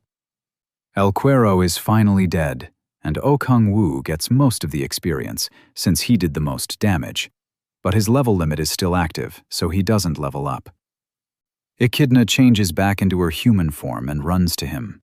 Now, Yeonju and the others finally get why that little girl is Kang-woo's familiar. She asks about the tentacles from El Cuero's body, but Baekwa Yeonju says she's never seen anything like that before. Oh Kang-woo steps in and says it isn't some natural trait. He's seen something like it before, and says it looks like what happens when the demonic order transforms into demons. Yeonju guesses demonic energy caused it, and he says they'll know for sure after checking, so they climb onto El Cuero's body and inspect it. The protagonist, Kang-woo, finds the spot where the tentacles started growing and reaches inside. To his surprise, he finds something hidden in the beast. The others are shocked that anything was in there at all. He pulls it out. A gemstone. Hwon Mo says it's different from a magic stone, and Baekwa Yun wonders if this caused El Cuero's strange change. Oh Kang-woo says he isn't sure, but he can already tell the gem is packed with demonic energy. Unlike a normal magic stone, this gem looks man-made. Realizing someone created it on purpose, MC guesses the masked cardinal is behind it. Now the pieces start coming together, and he tells the team the demonic order is probably responsible. Yeonju looks worried when she hears that. Oh Kang-woo tells them to look at the gem itself and where it was hidden inside the monster's body. It's clear someone planted it in El Caro, and the demonic energy made the beast lose control. The demonic order is the only group that likely could have done this. It's still just a theory, but Baekwa Yun starts to see his point. As he looks at the stone again, Baekwa Yun orders Hyun Mo to start investigating the demonic order from Pohang. Meanwhile, Oh Kang-woo nearly drools, realizing the demonic order can produce this much demonic energy. Yeonju wants to take a picture of the gemstone, but the protagonist quietly uses his lightning power to stir the beast, while El Caro suddenly causes a commotion. He secretly absorbs the gem's energy when no one is looking. When Yeonju turns back to ask for the gemstone, it's gone from his hand. Oh Kang-woo plays dumb while she snaps at him. He keeps a clueless face, even though he's nervous, then checks his stats. His demonic energy has increased by 3 levels. He's thrilled after hunting more than 100 ogres over the last 3 days. That stat hadn't moved at all. Echidna turns to ask if it's time for them to leave. When he doesn't answer, she gets worried, and after turning around, she sees a twisted look on her master's face. Later, they arrive at the Hwarang Corps headquarters, and Echidna is already nodding off. They head inside, and Hua Yun gives them the remaining money after repairs. Since El Cuero was captured for the first time, they earn a huge amount. She also says she'll investigate the gemstone with Hyun Mo's team and check if similar cases happened in other gates. They'll have to work hard to secure any stone before anyone touches it, because none of them already made the first gemstone disappear. Yeonju and Kang-woo get curious when Hyun-sik says she has good news. She explains that parts of El Caro can be turned into legendary gear, and its tailbone will become a sword. Then she mentions the estimated specs, making them both tense. But their excitement dies when Hyun-sik says the weapon will boost either strength or dexterity. Still, she adds that she can't use it herself because the activation requirements are too tricky. Only a player with internal chi can use the legendary sword, a rare trait mostly found in warrior types, especially in China.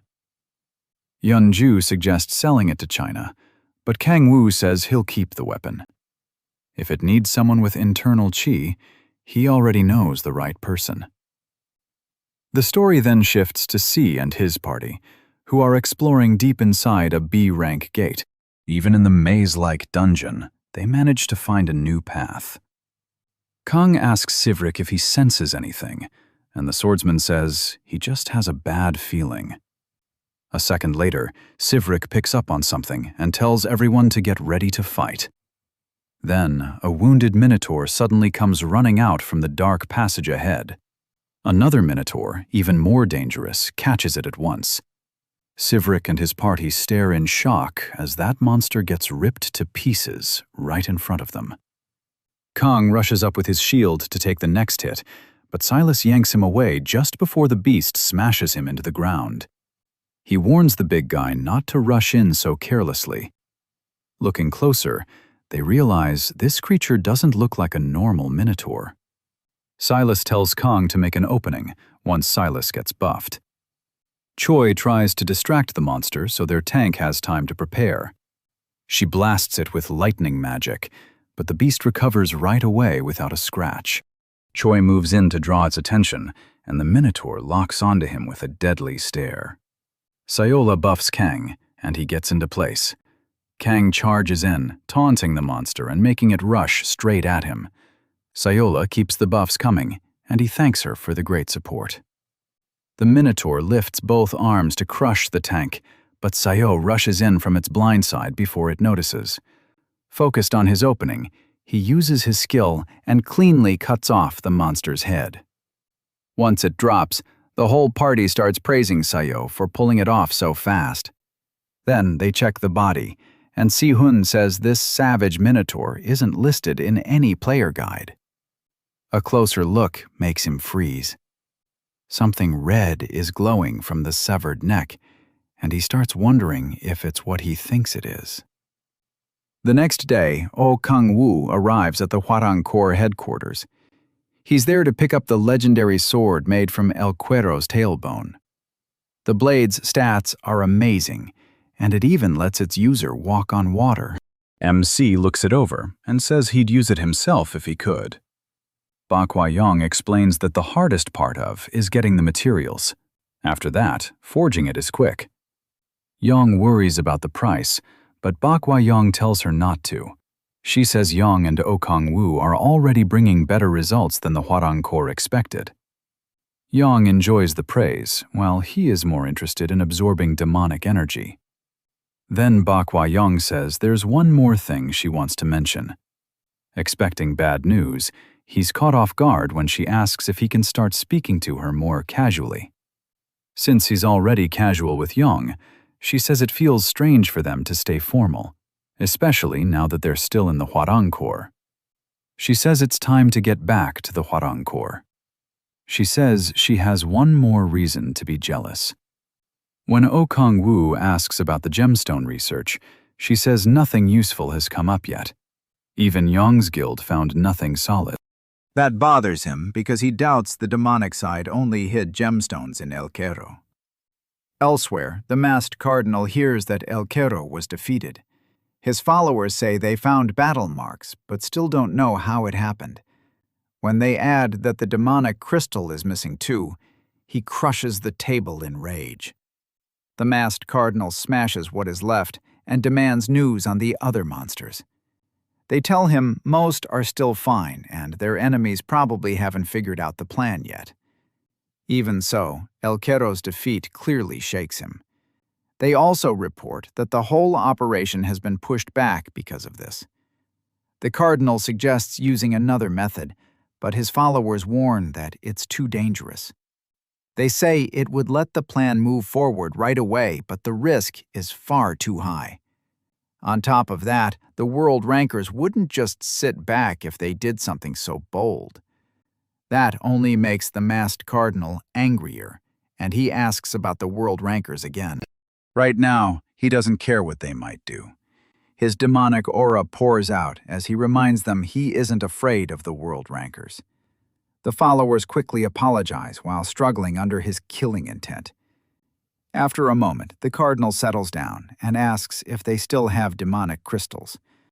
When they say yes, he orders them to plant more inside other monsters. If the plan gets delayed again, he warns their worthless lives are over. Then, one follower reports that Young was the one who killed the cardinal, forces himself to cool down as he recalls that Young is the same person who got in Jae-yoon's way.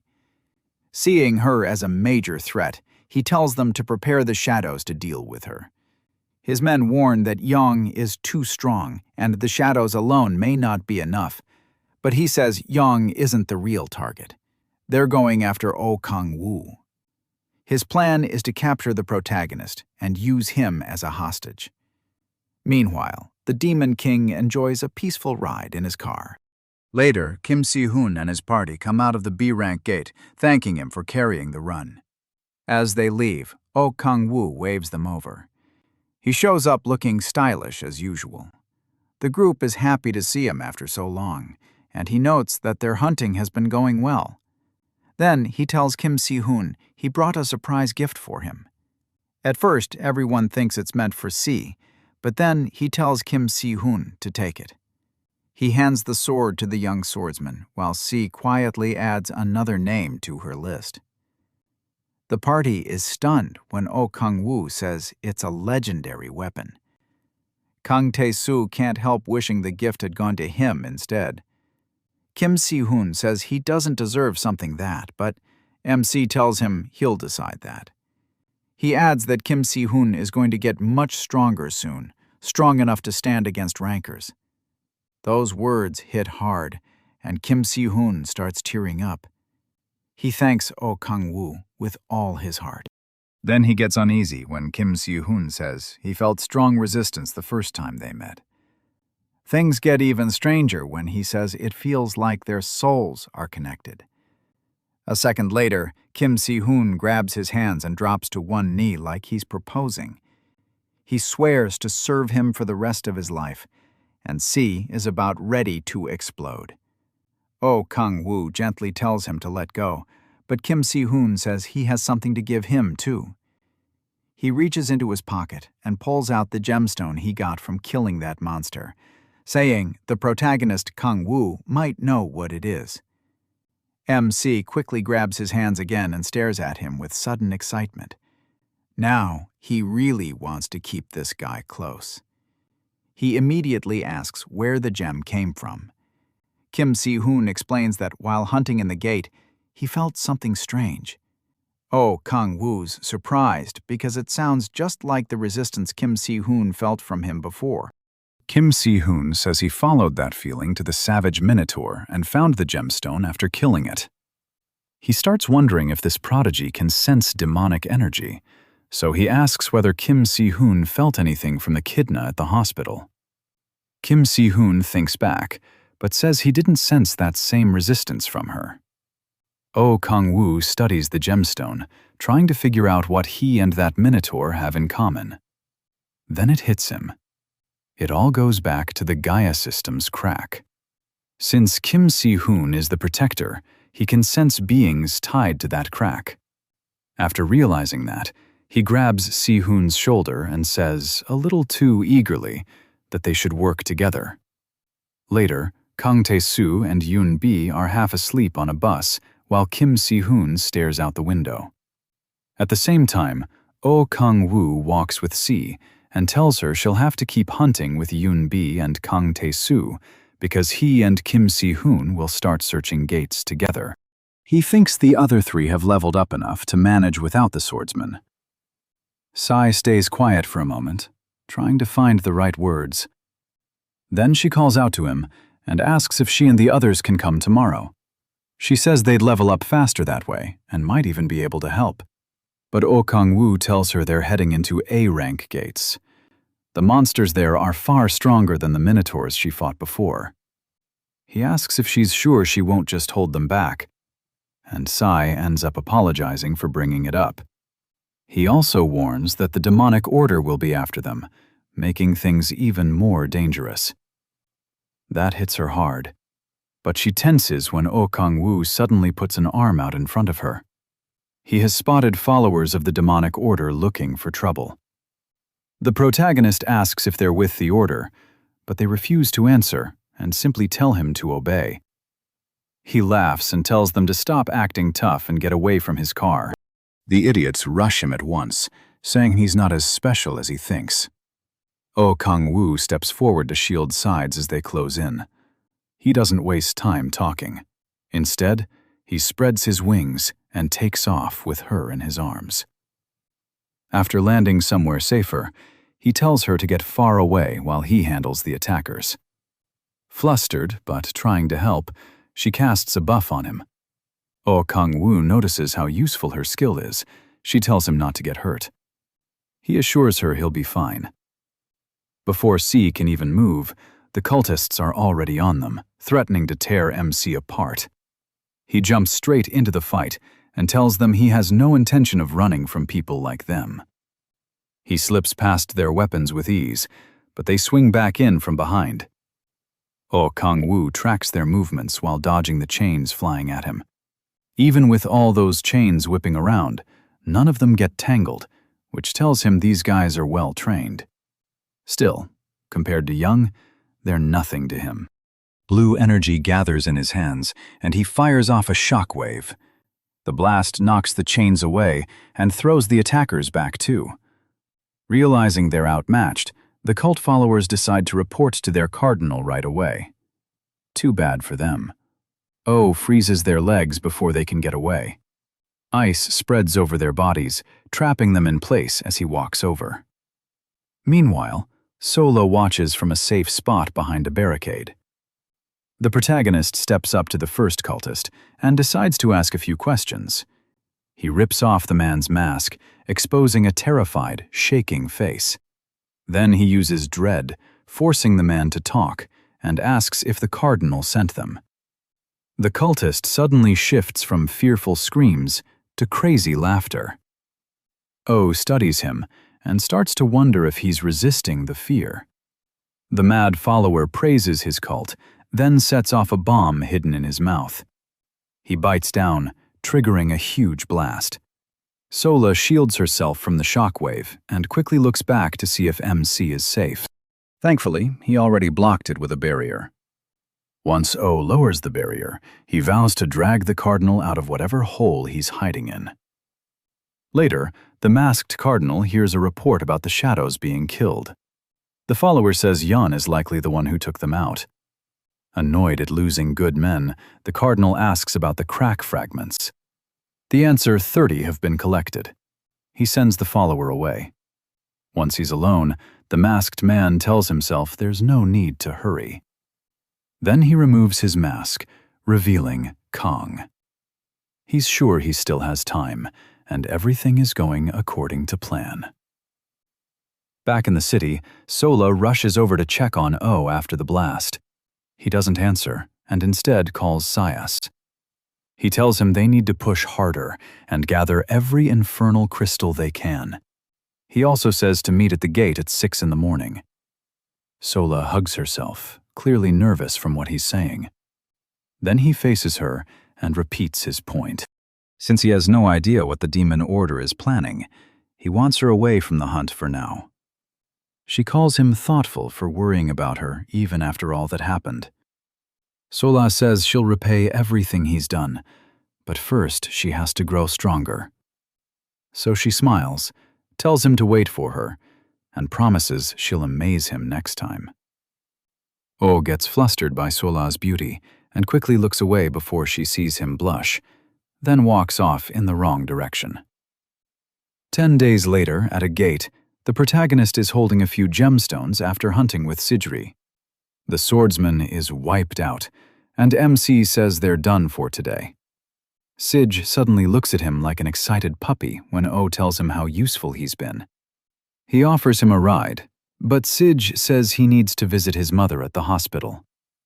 After that, the protagonist drives home by himself. When he gets there, Ixina runs up to him like a kid who missed her dad. He shows her the ice cream he bought, and she has no clue what it is. As Ixina shoves her face into a bowl of ice cream, MC wonders why the Demon Order still hasn't moved, even after he gathered so many infernal crystals. Their silence bothers him, and he hopes they're not stirring up trouble somewhere else. Then he gets a call from Hua and answers. Hua says there's suspicious movement at the Ace Rank Gate in Pohang. She confirms it's the Demon Order, and they're preparing for a summoning. Young and her guild are already heading there, and Hua says she'll leave by helicopter soon. She offers him a seat, and he briefly wonders if flying that way would be more comfortable. Still, he declines, and says he'll get there himself. Hua starts to insist that he's needed as fast as possible, but while patting Ixina's head, O tells her he has his own helicopter anyway, so he doesn't need to borrow one. Later, he heads to an open area with his familiar. He gets her attention and says they're flying to Pohang in dragon form. Ixina agrees at once and transforms. As he climbs on, she asks him to buy more ice cream after the mission. She gets way too excited, and he tells her to settle down so no one sees them. He turns her transparent and says that way she won't stand out. Then Echidna takes off for Pohang. On the way, O worries because he still doesn't know how many people are in the Demon Order or how far its reach goes. Worst of all, he still doesn't know which guild betrayed them. They reach Pohang, and he picks a good place for Echidna to land. They touch down far from the gate, giving her time to become visible again. After that, he tells her to switch back to her human form. As she does, her tail bumps into something, and they hear a voice. O spins around at once, ready to strike the hidden person. The man begs him not to attack and asks if that was really a dragon. At the same time, the protagonist notices an infernal crystal in his pocket. Their eyes meet, and O realizes it's Minyuk, the head of a Nori guild. Minyuk says he was tracking a suspicious shadow. Before he can even finish, MC tells him to shut up. Minyuk tries to explain, but he has no interest in hearing excuses. He brings out his arm blades, trying to figure out what's really going on. Seeing a guildmaster sneaking around here puts him on edge, so he decides to find out exactly what Minyuk is doing. Minyuk pulls out a dagger too, convinced O won't listen, so he decides to make him listen by force. As the distance closes, both of them lunge at once. O's speed and blades crash against Minyuk's daggers, but Minyuk can't handle that kind of power. He jumps back, staring in fear and wondering how the protagonist is this strong. To MC, though, the guy is pathetically weak. While Minyuk struggles to catch his breath, he starts thinking, maybe he isn't tied to the demon order. So he tells Minyuk that Young and the Warring Corps will be here soon. He says he'll listen if Minyuk keeps it short and explains why he came to Pohang. Minyuk thinks that's insane and fires back that O is the one acting suspicious. He lets one dagger fall and tightens his grip on the other. Then he charges in with a spinning blade attack, but to O it's basically child's play. The protagonist sidesteps in with ease and asks if thieves usually settle things in one-on-one fights. A little later, he gets a message saying Young and Hua will arrive in 10 minutes. He walks to a coffee machine and buys a drink from Minyuk, after taking all the poor guy's money and gemstones, grabbing one for himself, too. O tells the guildmaster to start talking because his patience is running out. When MC asks why he's in Pohang, Minyuk says the Anuri Guild has been looking into the demon order on its own. He brings up the phrase, thieves only bandage, and says people treat thieves like the most useless members of a party. Even so, thieves hear rumors fast, and Minyuk says they've known about the demon order for a while. In a short flashback, he talks with his guild members and other thieves. He explains they chose to investigate without the government or Red Rose Guild, so they could prove thieves do more than patch people up. Then he says he saw O acting suspicious, which is why he followed him. He assumes someone as pathetic as him won't be believed, but he says he does believe him. Chugging his coffee, the protagonist can't figure out why Minyuk looks so shocked. Then he tosses the cup and casually wishes him luck with his little vigilante mission. Still confused, Minyuk tells him to wait. He steps closer and says O is stronger than Korea's 5 guildmasters. Then he asks why someone that strong is helping the government hunt the demon order. MC looks at him for a moment and says they're the same. Minyuk still doesn't get it, so he asks if he really needs a reason to fight for world peace. What he actually means is kimchi stew, but he hides that pretty well. As the protagonist turns and walks off like a hero, Minyuk starts thinking he's a better person than he first thought. Meanwhile, O's just happy to be done with the weakling. The real reason he's sticking with the government and Yang is the demonic energy he can gain. At least now he's sure the Thief Guild isn't part of the demon order. The ones he suspects most are the Guildmaster of Sanari and Kong. Later, Kong puts his mask back on and speaks through an orb. In a creepy cave, he talks to someone named Yu Tisik and asks if he's ready for the ritual. This is the first move in their big plan, and it has to work no matter what. He tells Tisik to bring more sacrifices if needed. Then Tisik lowers his hood and praises the demon order. One of the followers reports that the blood from the sacrifices has been spread everywhere, with a disturbing look on his face. Tisik steps onto the demonic symbol. After checking the blood, he says it still isn't enough. Then he orders one follower to step forward. The poor man obeys and gets stabbed, and his blood splashes everywhere.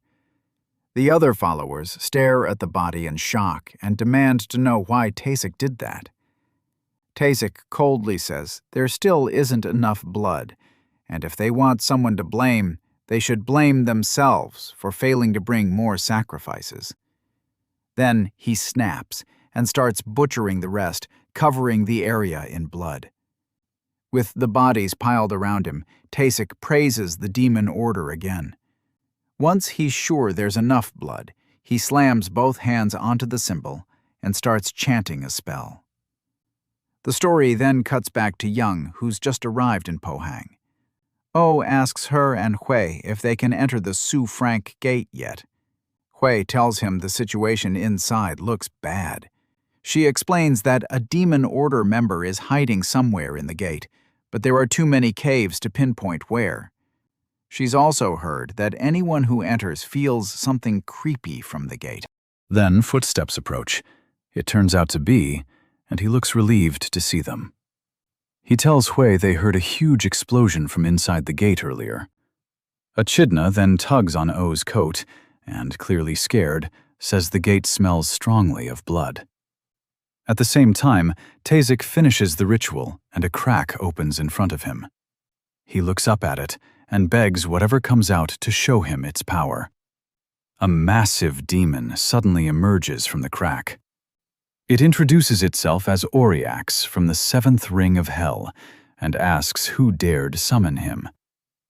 Tazik drops into a bow before the demon, then proudly says he was the one who.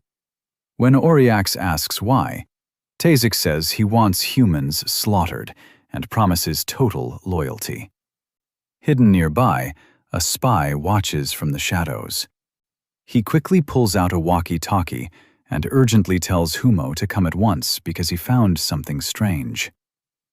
Hui Mo asks what's going on, but no answer comes back. O cuts in and says they need to move now instead of wasting time. As they head for the gate, the thick smell of blood hits them. Inside the gate, a few players see Auriax burst out of the cave. Instead of running, they freeze until Auriax notices them. The demon drops right in front of them and says they'll make fine sacrifices. Even then, the players refuse to back down. They throw everything they have at him, but it does nothing. Auriax seems amused by their pointless struggle, then wipes them all out with one swing of his weapon. Humo and the others arrive just in time to see the players being slaughtered. Meanwhile, Tazik trembles at the power of his first summon. He believes that as the dimensional gate weakens, he'll call up even stronger demons, and the world will fall to the Demon Order. On the other hand, Auriax still isn't happy with how little he's killed. The look on his face alone makes the players afraid to go near him. Then they hear Hunsmo shout for them to wait, and he rushes in to help. Auriax swings his scythe at Houndsmo, and Houndsmo blocks it, but the impact blasts him backward. A female mage catches him with magic and complains that he always ends up getting thrown around. Houndsmo is relieved to see his allies and tells them to hold on. O, though, is left speechless by what he's seeing. Houndsmo says she wishes her guild members were there, but Hua tells her to be thankful the demon hasn't escaped the gate. While the others get fired up to beat it, MC is still stuck trying to process all this. Tammy starts praising the demon again, and Auriax says he already plans to teach humans a lesson. Then the demon looks toward Houndsmo and says he's not worth fighting. Auriax demands a stronger human. Then he spots someone else among them. He sees Ohup pretending not to know him. Auriax stares, trying to understand what he's seeing. At the same time, he realizes he's in trouble, because a real demon from hell has appeared. Auriax comes from the 7th ring, while he is from the 9th. That 9th ring is home to the being called the Eternal Conqueror, who is actually the Demon King himself. Auriax finally realizes who he's looking at and starts screaming. He can't believe the Demon King is here of all places.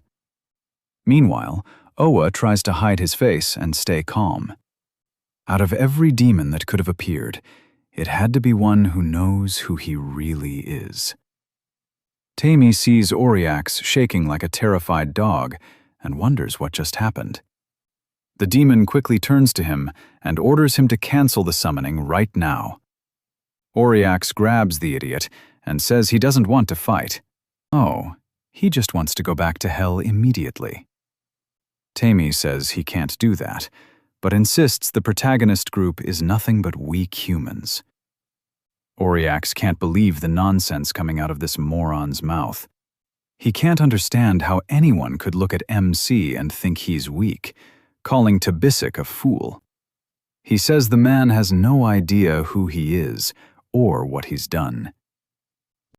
Meanwhile, Owa's group is completely confused by the argument. The protagonist steps in front of them and says he'll handle it. He explains that the demon has the wrong idea about him, so he can use that. Then, MC fires a shot at them to get Oryax's attention. He calls out to Oryax and speaks to him telepathically, ordering him to answer in a way only he can hear. Terrified, Oryax has no choice but to obey his king. He gives his name and asks Owa what he's doing on Earth. Seeing how scared Oryax is, he decides to use that fear. He tells the demon it's interfering with his plans, which makes Oryax tremble even more. When the demon asks what plans, Owa glares at him for daring to question his king. Oryax instantly apologizes before things get worse. The protagonist says he'll give him one chance to make up for being a J.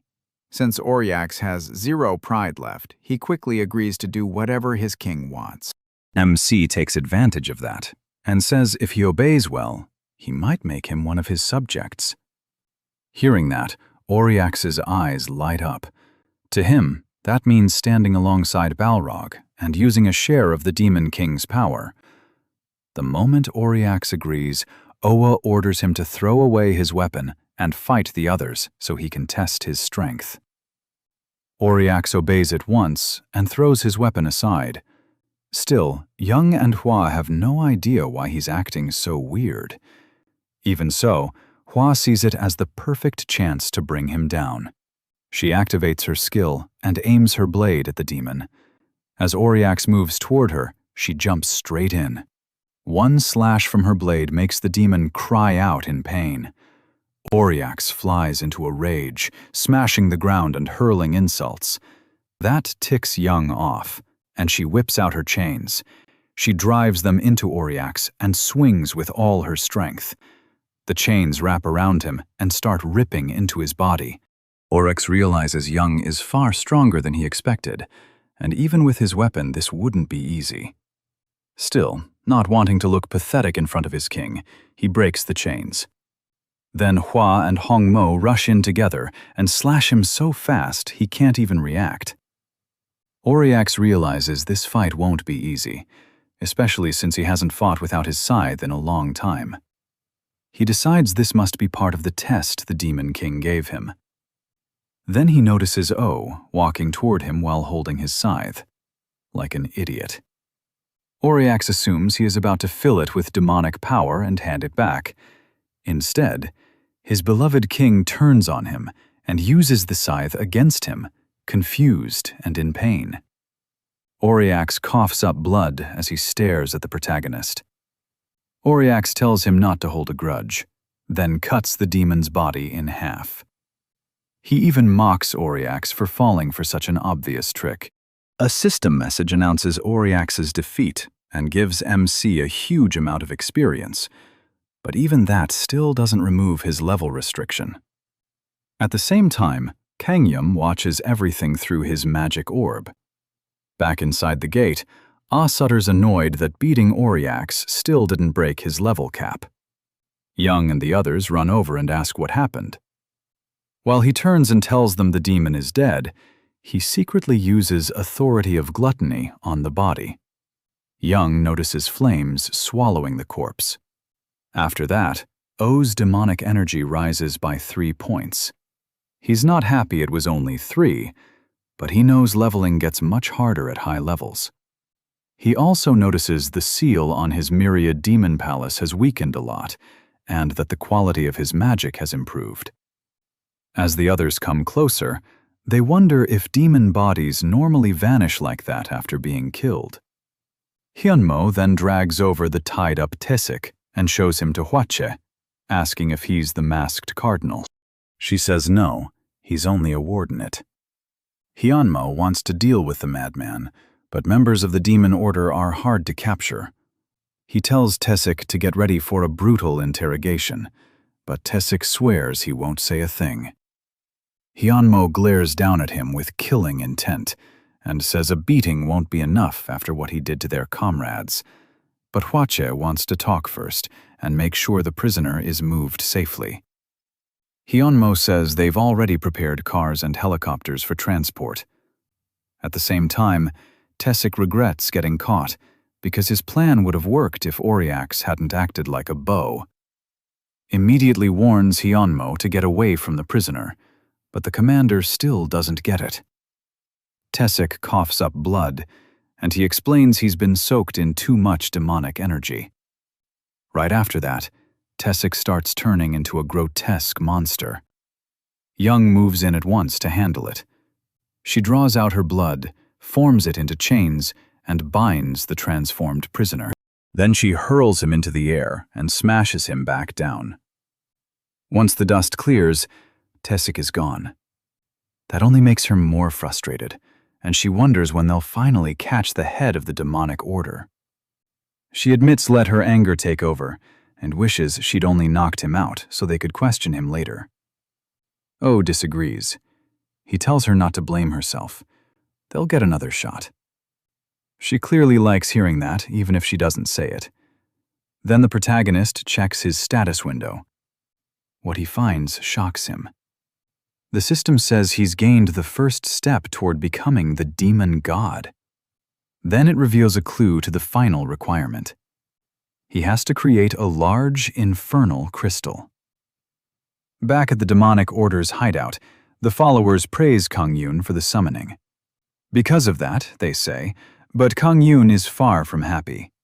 He's furious that the summoned demon went down so easily, and when he asks what support is coming, they say it's more infernal crystals. That should be enough to start their plan, and strengthen the cardinal too. Even so, Kang Yoon can't stop thinking about how easily the demon lost. He suspects O is involved. Kang Yoon can't figure out why Oriax acted so strange around MC, since he sees the Demon King as nothing but some clueless kid.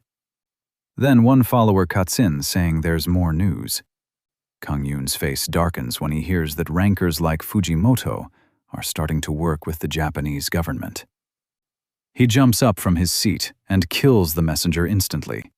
Then he starts shouting, angry they reported something so serious like it was no big deal. He demands to know if they think all these failures are somebody else's problem. Kang Yoon declares they're changing strategies right away, and when one lackey objects, he warns that this could make the whole world their enemy. Kang Yoon walks over and starts choking him. He says he knows the risk and tells them not to question him again. Then he stops. While people go about their day, a bright purple light suddenly appears. Then a crack opens in the middle of the station. Meanwhile, O is enjoying a rare quiet moment at home. As he plays with Echidna, he starts thinking things have gotten a little too peaceful. Ever since Pohang, the demon cult has gone strangely quiet, and all he's done is gather demon stones with Sita. While they're in the car, he gets a call from Young. At the same time, a system window appears in Sita's face. He tells O as right away, and both of them panic as they try to make sense of the message. Meanwhile, Young is yelling at the protagonist for ignoring her calls. Then she tells him a gate has opened in the middle of ISU station. Demonic monsters pour out, throwing the area into chaos. Fires break out, and people are being slaughtered everywhere. A mother and her daughter run for safety, but the little girl trips. When the mother turns back to grab her, the demons rush toward them. Terror takes hold of her, and she clutches her daughter as death closes in. Luckily, C arrives in time and cuts the monsters down. He tells the mother and daughter to get behind him while he shields them. Facing the demons, C realizes the victims have turned into demonic monsters because of the energy leaking from the crack. He keeps cutting them down, giving hope to people who thought they were done for. But no matter how many he kills, more keep coming. Since these monsters were once normal people, C struggles to keep striking them down. Then he remembers what O had told him.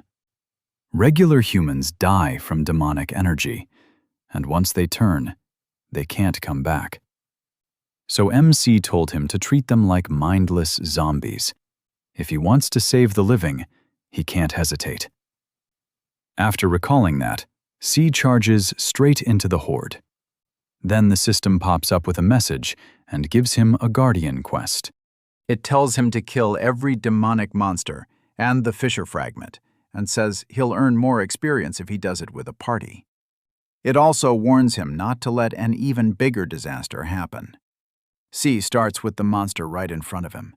As his sword swings, he checks the quest count and sees nearly 3,000 people have become demonic monsters. He forces that thought aside and keeps cutting them down, one after another. Thankfully, they aren't very strong, which helps. Realizing that, he steadies his mind and unleashes Cloud Dragon's beam. C begins tearing through the monsters at incredible speed. With full focus, he pushes himself to move faster and faster, while the crowd cheers him on. Before long, he slips into a trance, and the system says he's gained a special attribute called Swordman Unity. It also says he's met one condition for transformation. C reads the messages, but the battle still isn't turning around. The monsters keep multiplying, and he knows he can't handle this alone. Out of nowhere, Kan Taesu shouts his name, and C turns toward the tank. There he sees his party members with Young and Bike.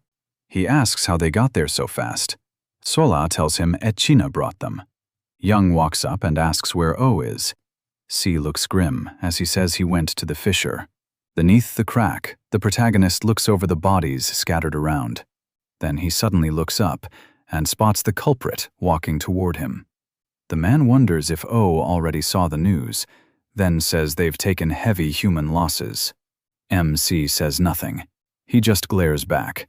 Then he says he's glad to meet the protagonist, and adds that they still need to deal with the monsters and clear away the corpses. Without warning, the Demon King attacks, but O blocks it in time. The other man doesn't deny anything and asks when the protagonist figured it out. Before meeting Kung Yoon, MC had told C he had something else to do. After C ran off, he headed elsewhere to find whoever caused this mess. With demonic energy everywhere, he knew the person had to be nearby. Using his observation power, he searched the area and found Minhyuk fighting demonic monsters. He was surprised the Inuri Guildmaster got there so fast and impressed by his information network. When he sees Minhyuk moving with purpose, O decides to follow. Minhyuk tracks a signal on his phone and finds the culprit near the fissure. There, he sees the protagonist using demonic energy to kill someone, confirming his suspicions.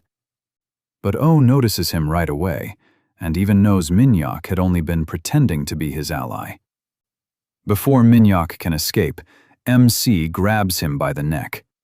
When Minhyuk asks how he knew, the devilish cardinal says the road of evil leads to power beyond his understanding. O tells him he should have stayed in his place instead of trying to play hero. Minhyuk shoots back that he is drunk on power too, and reminds him he lost to Fujimoto. He says the protagonist is losing it because he never became a world ranker. That makes MC snap Minhyuk's neck and throw the body aside. He instantly regrets it, wishing he'd made the thief suffer more. That's when O jumps into the scene and attacks him. When he's asked how long he's known, he raises his middle finger and says he won't waste words on trash. That sets the other O off, and demonic energy surges around his fists. The protagonist summons his dark weapon, and both of them charge at each other. Just before they collide, he adds ice power and unleashes Leviathan. Kang-hoon's fists begin to freeze, but he still blocks the blow. He can't overpower his enemy and realizes O is stronger than expected. The Demon King brings out arm blades and slashes wildly, but his opponent stays on defense. At the same time, Sola and the others notice a huge explosion in the distance from the fight.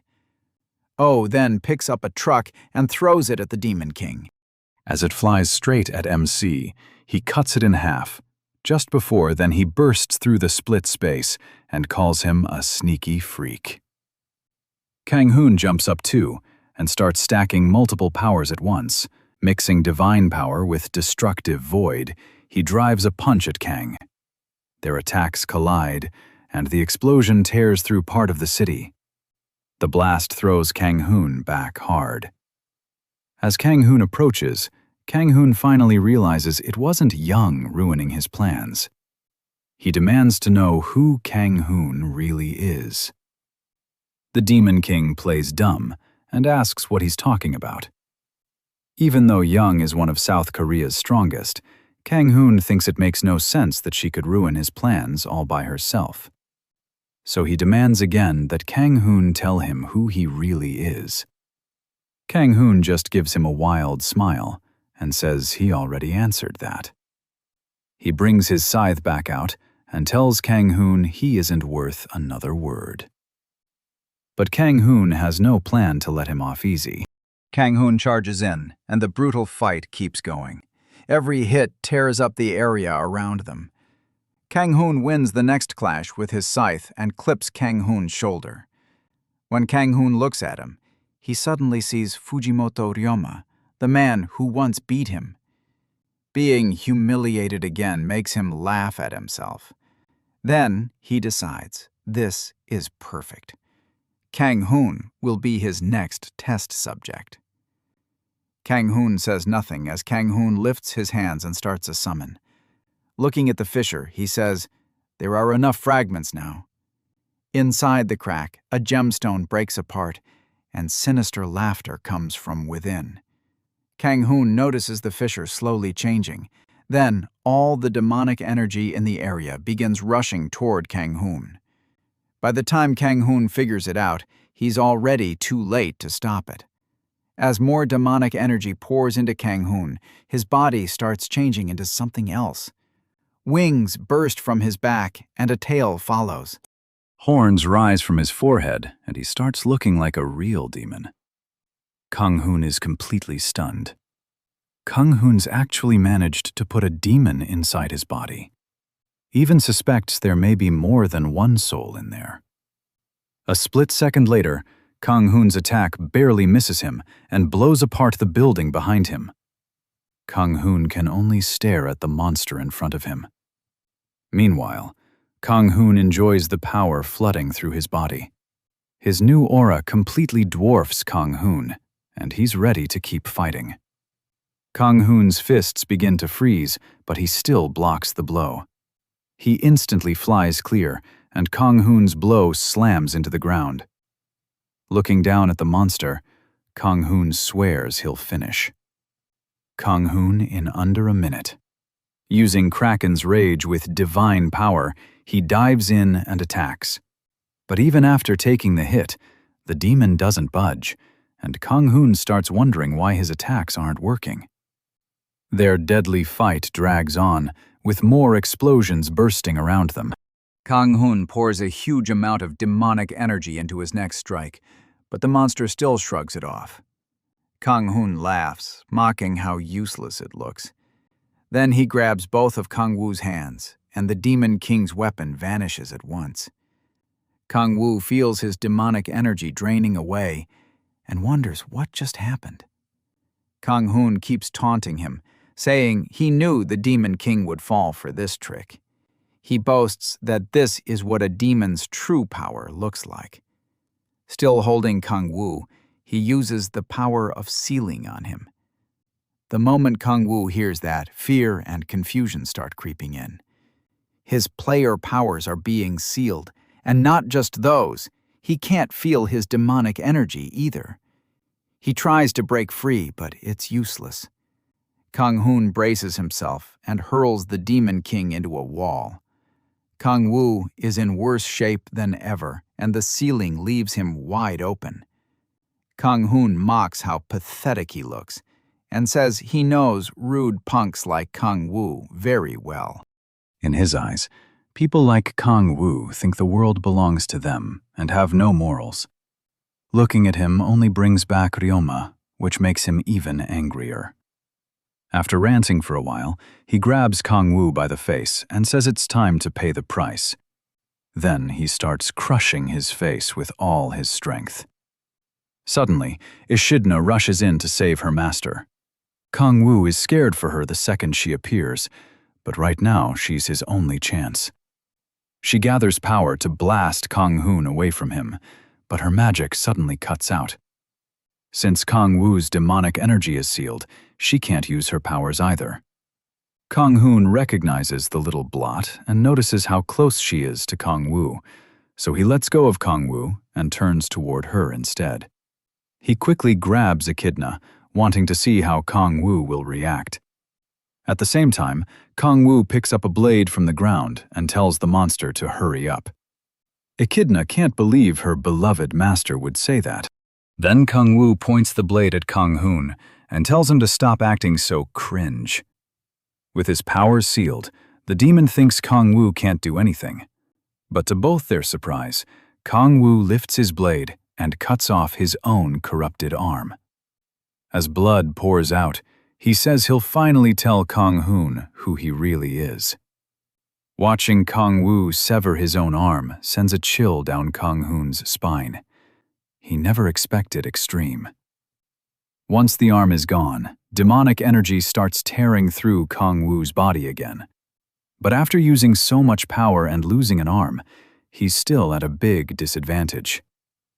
Kang Hoon throws Echidna aside and asks if Kang Woo really thinks he can still do anything. Seeing how bad things are, Kang Woo decides to use the one thing he never wanted to. As his wound keeps bleeding, he looks into his myriad demon palace and chooses the authority of predation. His gaze moves to the 3 doors, and he reaches for the first one. The moment it opens, his body starts changing, covered in thick black liquid. While Kang Hoon tries to understand what he's seeing, Kang Woo turns into a dark shadow right in front of him. Even so, Kang Hoon doesn't feel threatened, especially after his gauntlet regenerates. He rushes at his enemy and smashes the shadow's head apart. Laughing at the transformation, he wonders if the Demon King turned into some pathetic slime. Echidna cries out for her master, but Kang Hoon soon realizes he's in serious trouble. When Kang Woo's head grows right back, then he looks at his hands and sees the black slime wrapping around him. In moments, mouths start forming all over his body. The black slime begins to devour him, and the horrifying sight leaves Echidna shaken. Kang Hoon finds himself drowning inside Kang Woo's myriad demon palace and calls to the summoned demon for help. He begs it to get out of there, because he can't let this end so soon. The demon sees Kang Hoon has been cornered and asks permission to take control of his mind. Even knowing he could lose his body, Kang Hoon agrees. Looking through his summoner's eyes, the demon screams the instant he sees the Demon King. He demands to know why Kang Hoon fought a monster like this, and says facing Satan would have been better. Kang Hoon can't understand it, and asks if Kang Woo is really stronger than one of the 7 archdokes. The demon calls him an idiot, and says there aren't 7 archdokes anymore. According to him, Kang Woo, the Demon King, devoured them. Kang Hoon is stunned, and can't believe the Demon King is actually on Earth. Even while he's still trying to process it, Kang Woo lands in front of him and keeps devouring his helpless soul. Before long, even Kang Woo starts drowning in his own power. Lost in that dark sea, he can't remember anything. Then he looks back and sees Kang Hoon being eaten away by his predation. Realizing the guy is barely conscious, he tries to leave as fast as he can. But when he gets close to the door, he starts questioning everything. All at once, shadowy hands grab him and drag him back under. He can't even remember who he is and wonders why he keeps struggling. Giving up feels like it would be easier. As he drifts in those thoughts, shadowy hands surround him. Then he hears his name and fights his way out of the deep. When he breaks the surface, he opens his eyes and sees his comrades crying out for him. Kang Hoon struggles to clear his head, then tells them he's fine, and jokes that risking your life to look cool is normal. But Iksharna, his familiar, knows he was about to vanish. He apologizes for almost leaving her alone again. With a heavy sigh, He admits opening that door was too reckless. Those doors force the 10,000 demon core to explode. He avoided that method even in hell, because if he slips up, it can devour him. As he comforts Solaz and Iksharna, he swears he won't do it again until he can control it. More than that, he can't die and leave his precious family behind. He promises to protect them, no matter what.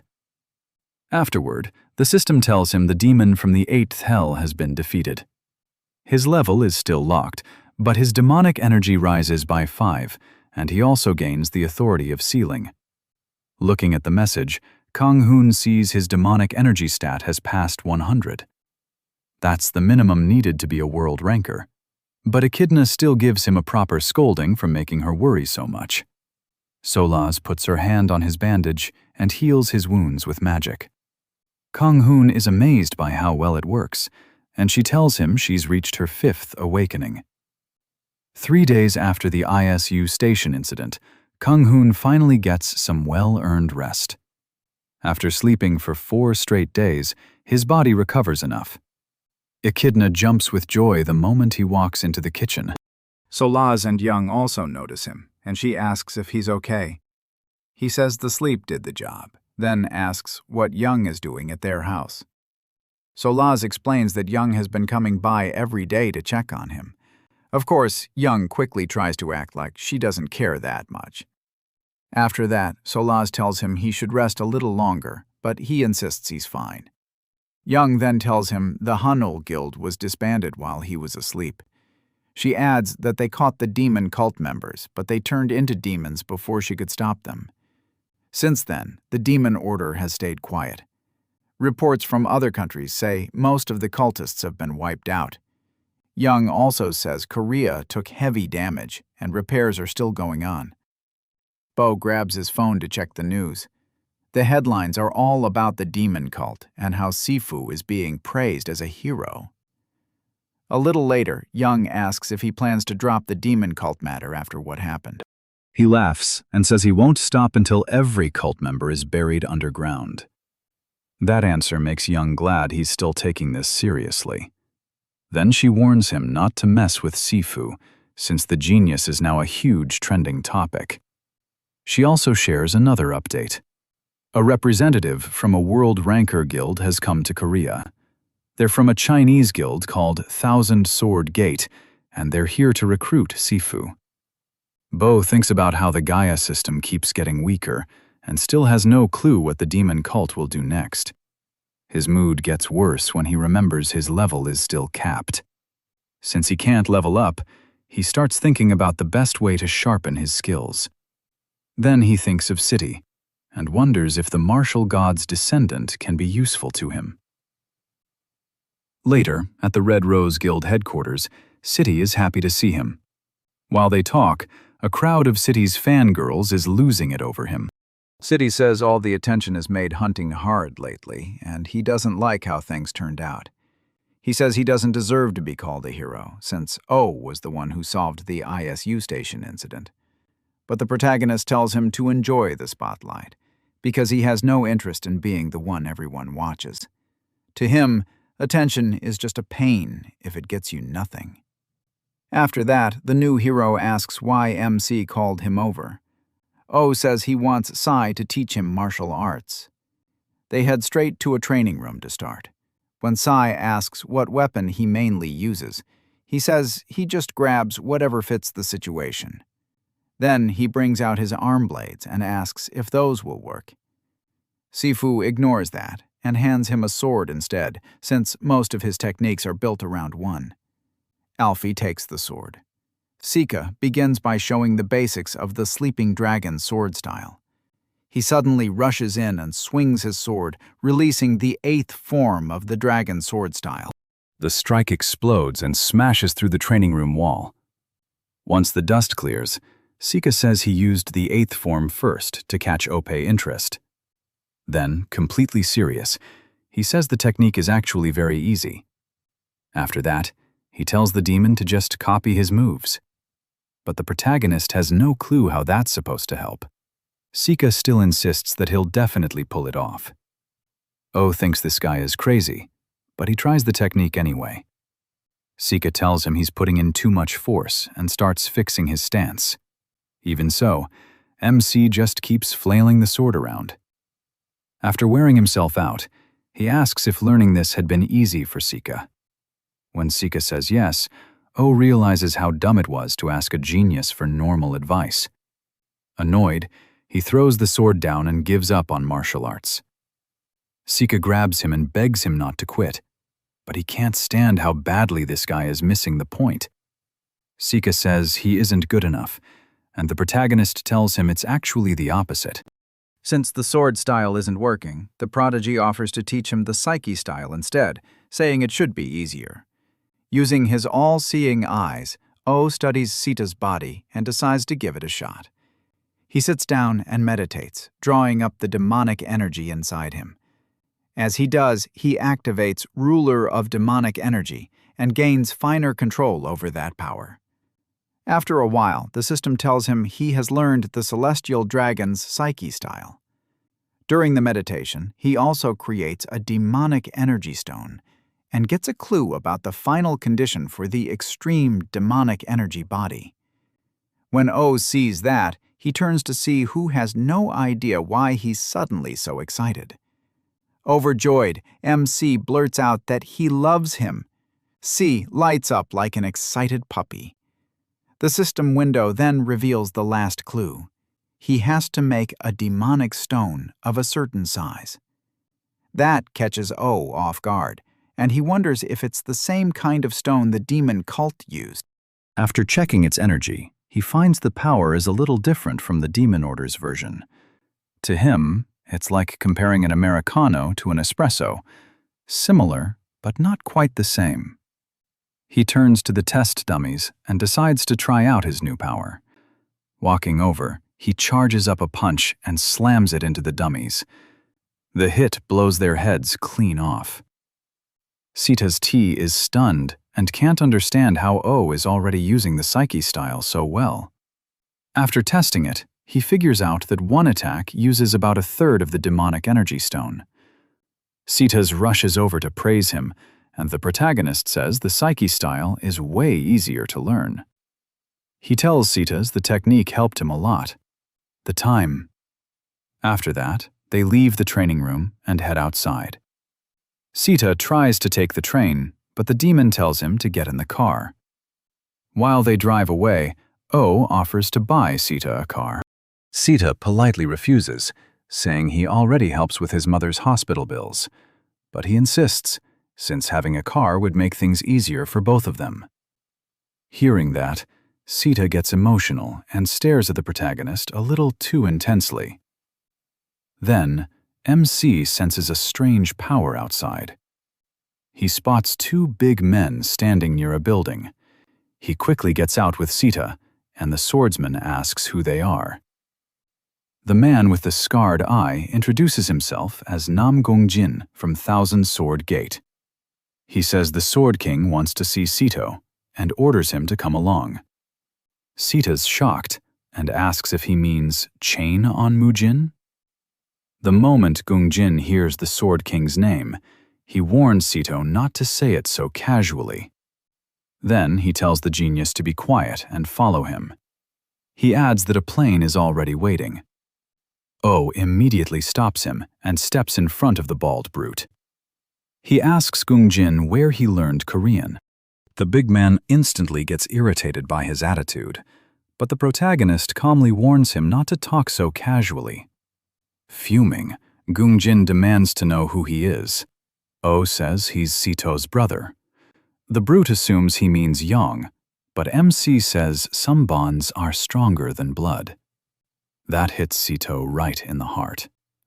Then Gongjin tells him to move, saying he doesn't care about him. The protagonist pushes him further by saying he doesn't care about the Sword King either. A heavy aura pours out of the brute as he warns O to watch his mouth. Then he tells Sito come quickly. If he doesn't want that, only makes Sito angry, and he warns Gongjin not to talk to his brother like that.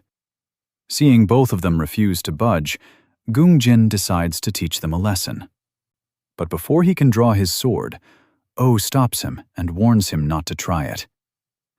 The protagonist says that if he does, he won't be going back.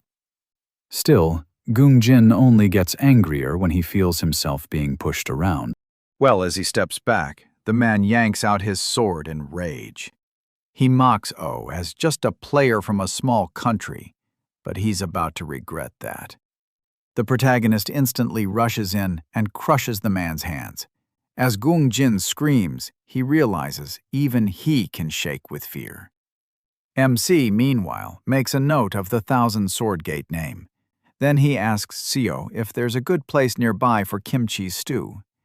He decides to feed Gung Jin a proper meal before sending him back peacefully. So they go to a restaurant where Oh orders 10 bowls of kimchi stew. After beating some sense into the Chinese players, he tells them to eat and says he's letting them off because he's in a good mood. But Gung Jin feels humiliated being treated like a dog by a Korean player. Then the waitress comes out with a steaming pot. She places the meal in front of them, and Gung Jin wonders what kind of dish it is. Later, Gung Jin crawls back to the Sword King in miserable shape and reports what happened in Korea. The Sword King glares down at him. He points out that Gung Jin still picked a fight with Citizens Group even after being told to act with respect. Gung Jin hurriedly apologizes for failing. Still, he says he never expected Kang Woo to be a real monster. One wrong comment about kimchi stew nearly got him killed. Then a strange girl steps out from behind the throne. Mu Jin bursts into wild laughter and blasts Gung Jin into the wall. Right after that, he throws the brood out of the guild, saying they have no use for someone with no martial manners. The girl is revealed to be Mu Jin's daughter. She asks if he's heading to South Korea, and he says he should go since he was invited.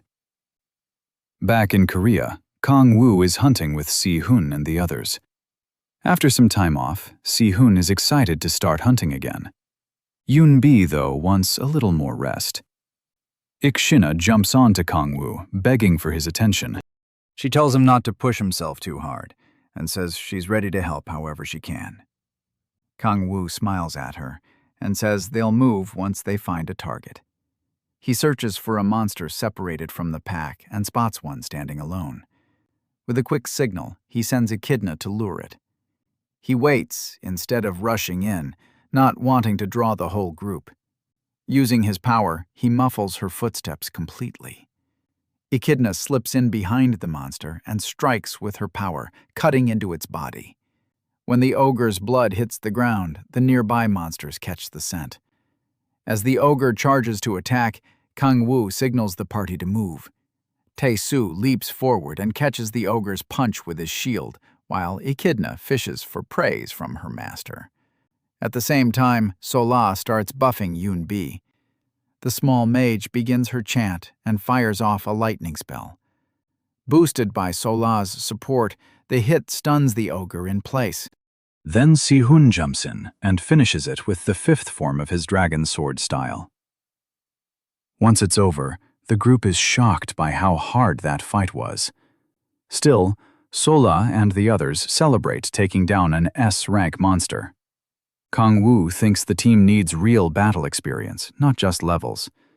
Si-hun, meanwhile, barely looks bothered. Sonol heals Tae-soo, and the party prepares to find the next target. Then Kang Woo hears monsters nearby. He turns and spots 3 ogres charging at them. Drawn by the smell of blood, all 3 at once is too much for the team, so Kang Woo forms his dark spear and decides to handle it himself. But before he moves, a bright beam of light flashes out. It pierces the monsters and kills them instantly. Kang Woo spots 3 people in the distance, and one says they've been searching for him. His face hardens the moment he realizes who they are. The 3 turn out to be Mu Jin of the Thousand Sword Gate, his daughter, and a terrified-looking assistant. Mu Jin apologizes for what happened with Gung Jin. Si-hun and Sola are stunned to see the Chinese players, and Mu Jin assumes they don't understand him, so he tells his assistant to translate. But Kang Wu says to keep talking and uses his own power to translate the words. Then he tells the Sword King that anyone can apologize with words alone. Mu Jin apologizes again for his subordinate's rude behavior. Tu Wu and assistant are stunned to see the Sword King do that. Even Sola and the others can't believe he went that far. Kang Wu is slightly taken aback when he hears Mu Jin kick Gong Jin out of the guild for what he did. The Sword King promises it will never happen again. Kang Wu's devilish grin shows he noticed that promise. When Mu Jin repeats it, Kang Wu answers with a dark smile. He accepts the apology and decides not to treat a possible ally as an enemy. Mu Jin then explains that he came because of Si Hun's fight at Isu Station. Kang Wu asks why he's so interested in Mu. Jin answers that he wants to know how Si Hun learned the martial god's sword art. Hichidna tugs on Kang Wu's clothes and asks what a martial god is. Kang Wu is surprised she can follow the Chinese.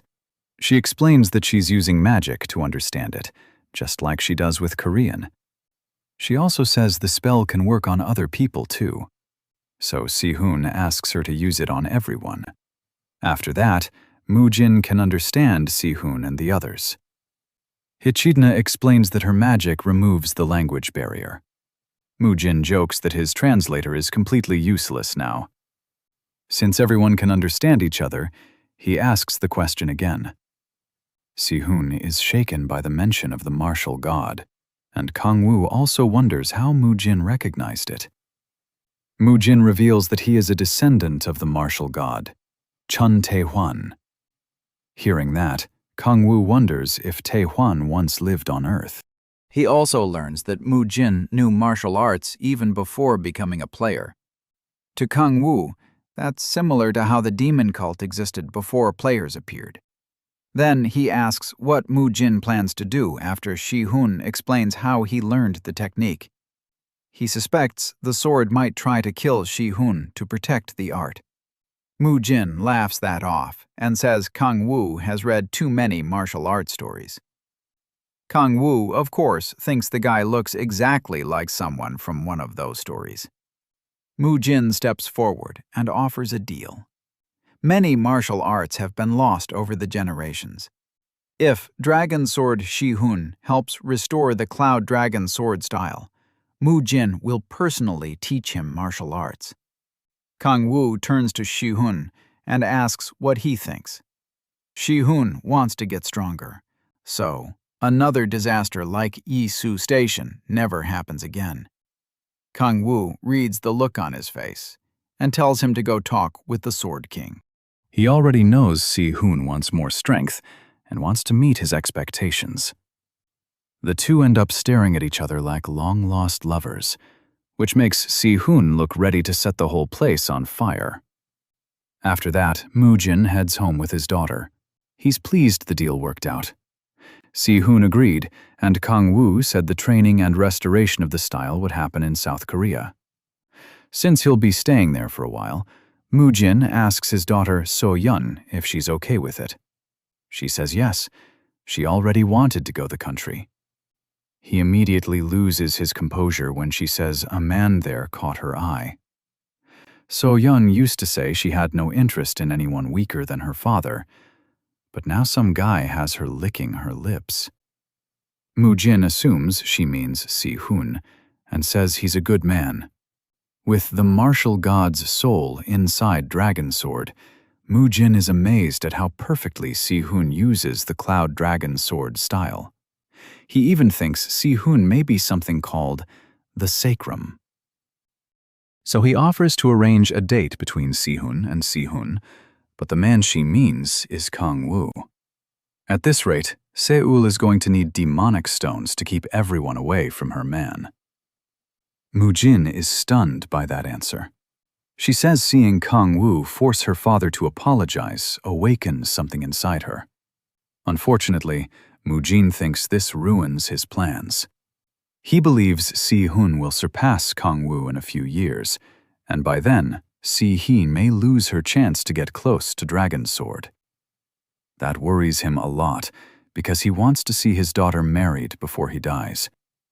He tries steering her towards Si-hun, but she cuts him off, reminding him she doesn't like men weaker than him.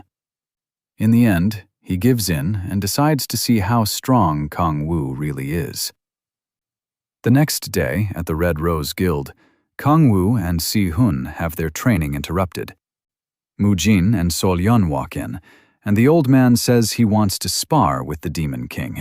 When Kang-woo asks why, Mu-jin says he wants to test his skills. In exchange, he offers Kang-woo a favor from the Thousand Sword Gate. Kang-woo sees it as the perfect chance to try out his new demonic energy stones, so he accepts. He asks to start right away. The fight explodes into action at once. Kang-woo attacks with his Leviathan spear, but Mu-jin blocks it with his sword. Then, the Sword King notices his blade starting to freeze, so he shoves Kang-woo back before it gets worse.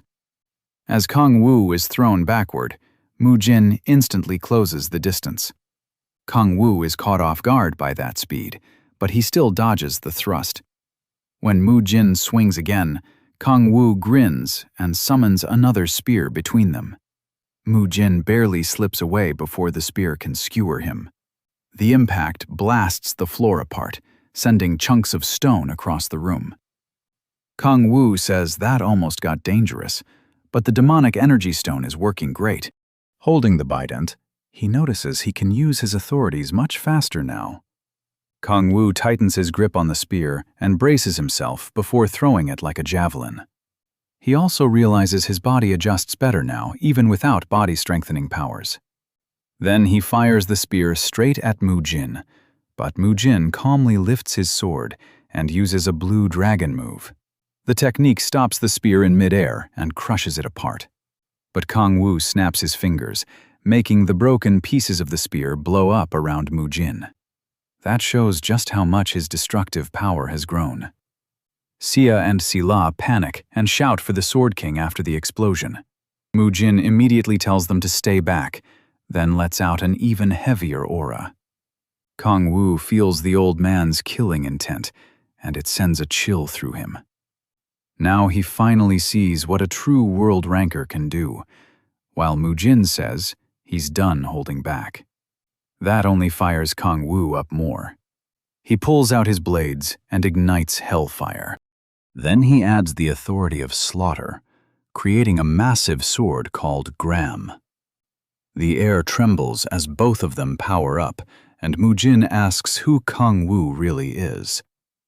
Kang-woo says whatever he's heard is probably true, so he should stop talking and come at him.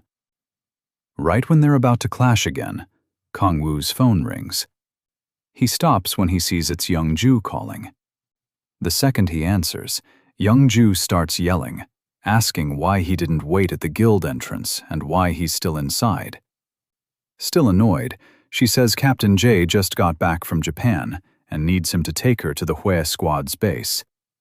She even threatens to take his car, so Kang-woo has no choice but to agree. Seeing the bad timing, Mu-jin tells him to go. They can settle this fight another time. As Kang-woo heads out, the Sword King is clearly upset. They can't finish. Still, Sorel and Si can't stop thinking about how strong Kang-woo is. Mu-jin decides to delay his plans until he learns who Kang-woo really is. The pressure he felt from the Demon King was like a dark sea ready to swallow everything. Later, at the Hue Squad headquarters, Kang-woo breaks into a cold sweat when he hears the word succubus. In the meeting room with Young-ju and Hue, Captain J explains that Japan's demon order is trying to summon one. He then confirms the demon's name, Lilith. Hearing that, Kang-woo is dragged back to some very bad monster. A little earlier before the meeting, Jay introduced himself as the first squad captain of Hue. After greeting each other, they sat down and began the meeting. As Kang-woo takes his seat, he looks over at Jay, who's said to be on the same level as Kang-yoon. At the same time, Jay apologizes for not being there during the South Korea incident. Young-ju says Kang-woo handled it, and Jay thanks him for that. Then the captain says he has news, and once he mentions the demon cult, Young Ju gets a bad chill. Jay starts explaining the cult's plan in Japan, and Young Ju says she'd heard the demon cult there is much bigger. Jay tells Hui that the Japanese government asked for help because things have gotten serious. Young Ju wonders why they need outside help when they already have someone like Fujimoto Ryoma. But aside from Ryoma, Japan doesn't have many top players. She's still worn out from the Isu Station incident, and now the cult is summoning another demon. Kang Woo, though, gets interested and asks what demon they're trying to call. Since his demonic energy hasn't gone up in a while, he sees this as the perfect chance to hunt a demon and eat it. Of course, that excitement vanishes the moment he hears it's Lilith. Kang Woo instantly loses his composure and startles Young Ju. He swears he'll stop the summoning no matter what. The last thing he wants is that crazy ghost-like demon back on his back. In Hell, Lilith was one of his closest aides, alongside Balrog. While Balrog stood for raw power, Lilith ran the Demon King's army with her sharp mind. She was also his official wife.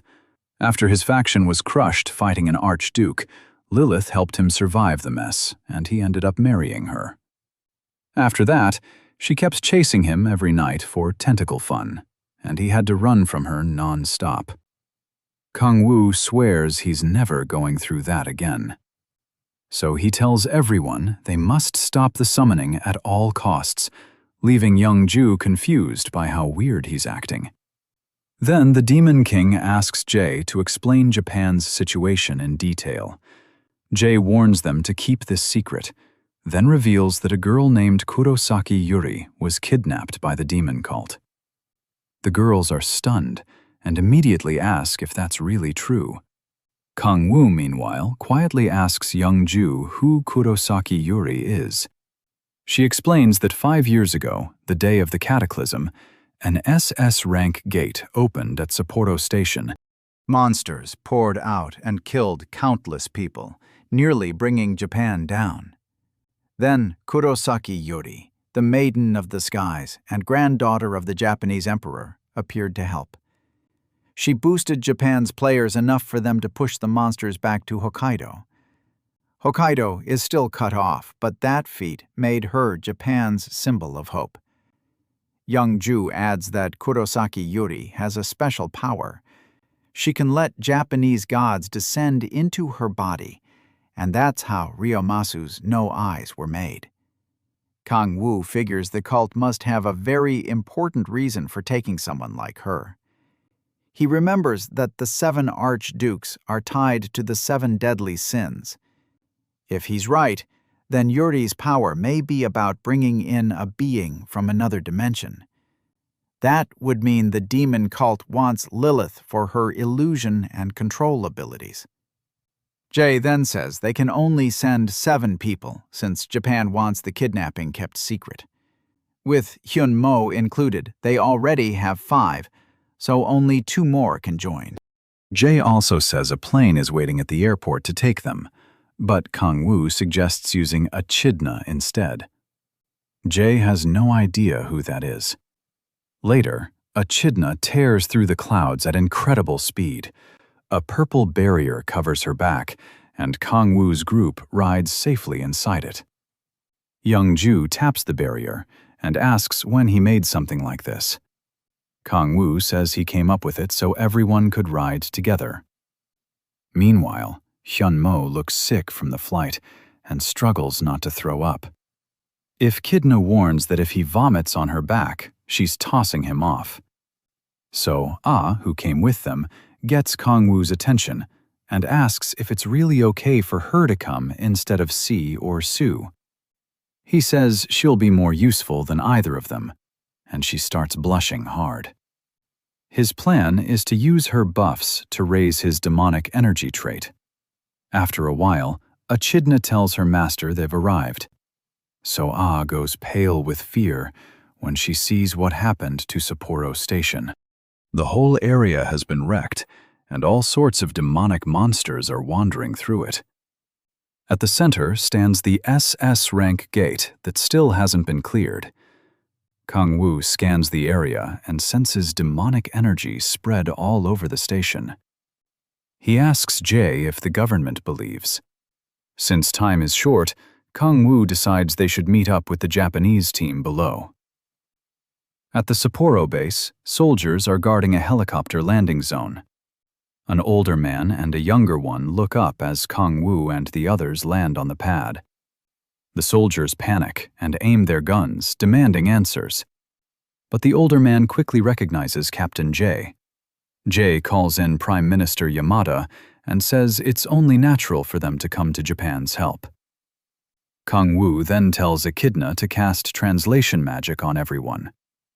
After that, Jay introduces the rest of the team to, and assures him they're strong enough to help crush the demon cult.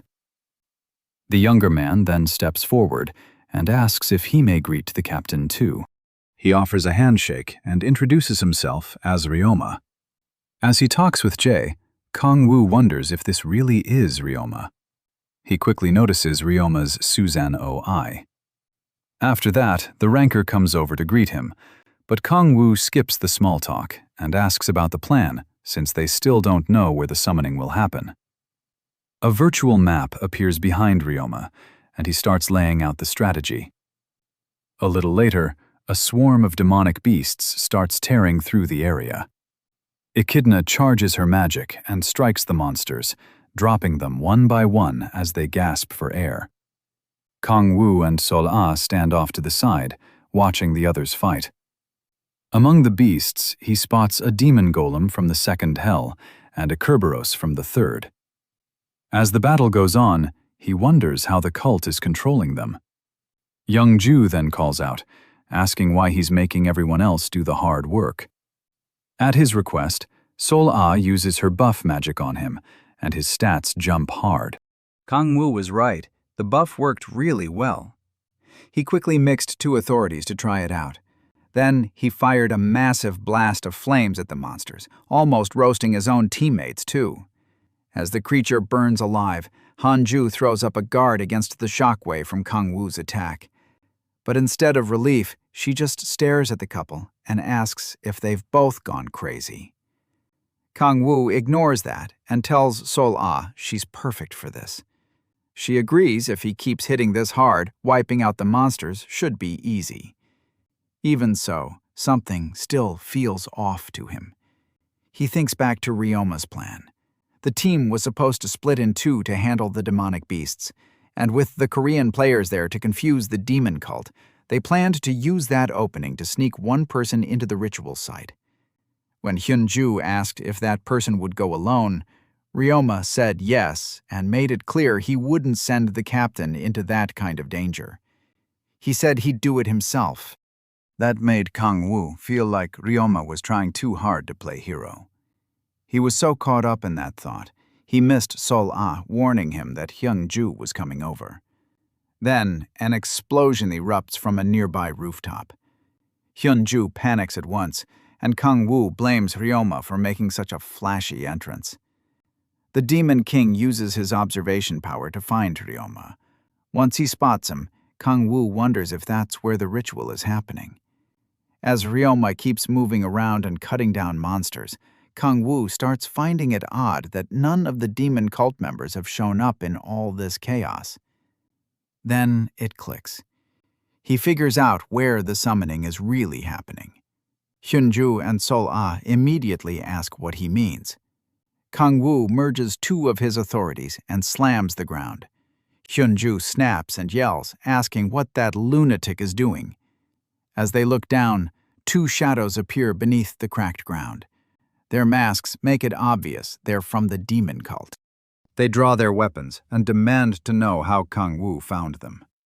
But the moment Kang-woo and the 2 girls face them, the cultists look more scared than any demon. The next thing left behind is blood and broken masks. They were way too weak, never a real match for the Demon King. After that, Hyunju and Sol-ah rush over to him for help. Since he found the cult's hiding place, both of them decide to go with him. But he shuts that down right away. He says they need to stay up top and keep the monsters busy. Echidna appears then and reminds him he can't let the same thing happen again. She makes him promise, and Kang Wu gives her his word. He's sure this time he won't need the power of 10,000 demon cores. Then he spreads his wings and speeds toward the ritual site. Some cult members spot him coming and jump in front of him to block the way. Kang Wu brings out his arm blades and cuts through them in an instant. He notices these cultists are much weaker than the ones in Korea.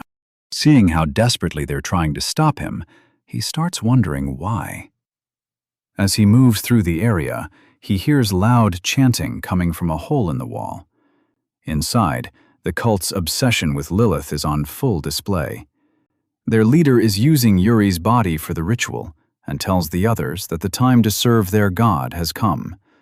The whole group chants back, saying their faith will rise beyond this dimension. As demonic energy pours from the crack, one cultist notices someone strange. The second he sees Kang Wu, he warns the cardinal about the intruder. Kang Wu tells them to keep going while he tries to process what he's even looking at. The cultists get ready to attack, but the designs on their robes are so ridiculous. Kang Wu can barely take them seriously. Even their weapons have cute Lilith keychains hanging off them. Still, the cardinal won't just stand there after an intruder barged in. Kang Wu's face turns even darker when the cardinal walks up. Just like a rotten fanboy, Cardinal Ichiro looks like a lazy, out-of-shape slob. The Demon King tries to figure out why they want to summon the succubus queen so badly. Ichiro openly spills his disgusting reason and claims every man feels the same. Kang Wu's expression hardens when he realizes these idiots only see a succubus as something to satisfy their filthy desires. Before Ichiro can keep talking, Kang Wu lunges at him and drives his knee straight into the man's mask. The cardinal goes flying back, and Kang Wu calls them fools who think with nothing but their lower halves. The other cultists are stunned. Their cardinal went down that easily? Kang Wu warns them not to look down on hell. It's far beyond what their tiny minds can grasp. Even then, the cultists charge him together and try to bring him down. He drops them fast, but they still keep coming while trying to protect their cardinal. Then, Ichiro orders them to run, saying they can't beat the Demon King. He says he'll buy time, but his followers refuse to leave him. The cardinal tells them not to worry. Their faith and wishes will live on forever. They get emotional over that speech, but Kang Wu only finds them pathetic. He calls their whole act trash, because no matter what they believe, they still kidnapped people and used them as sacrifices.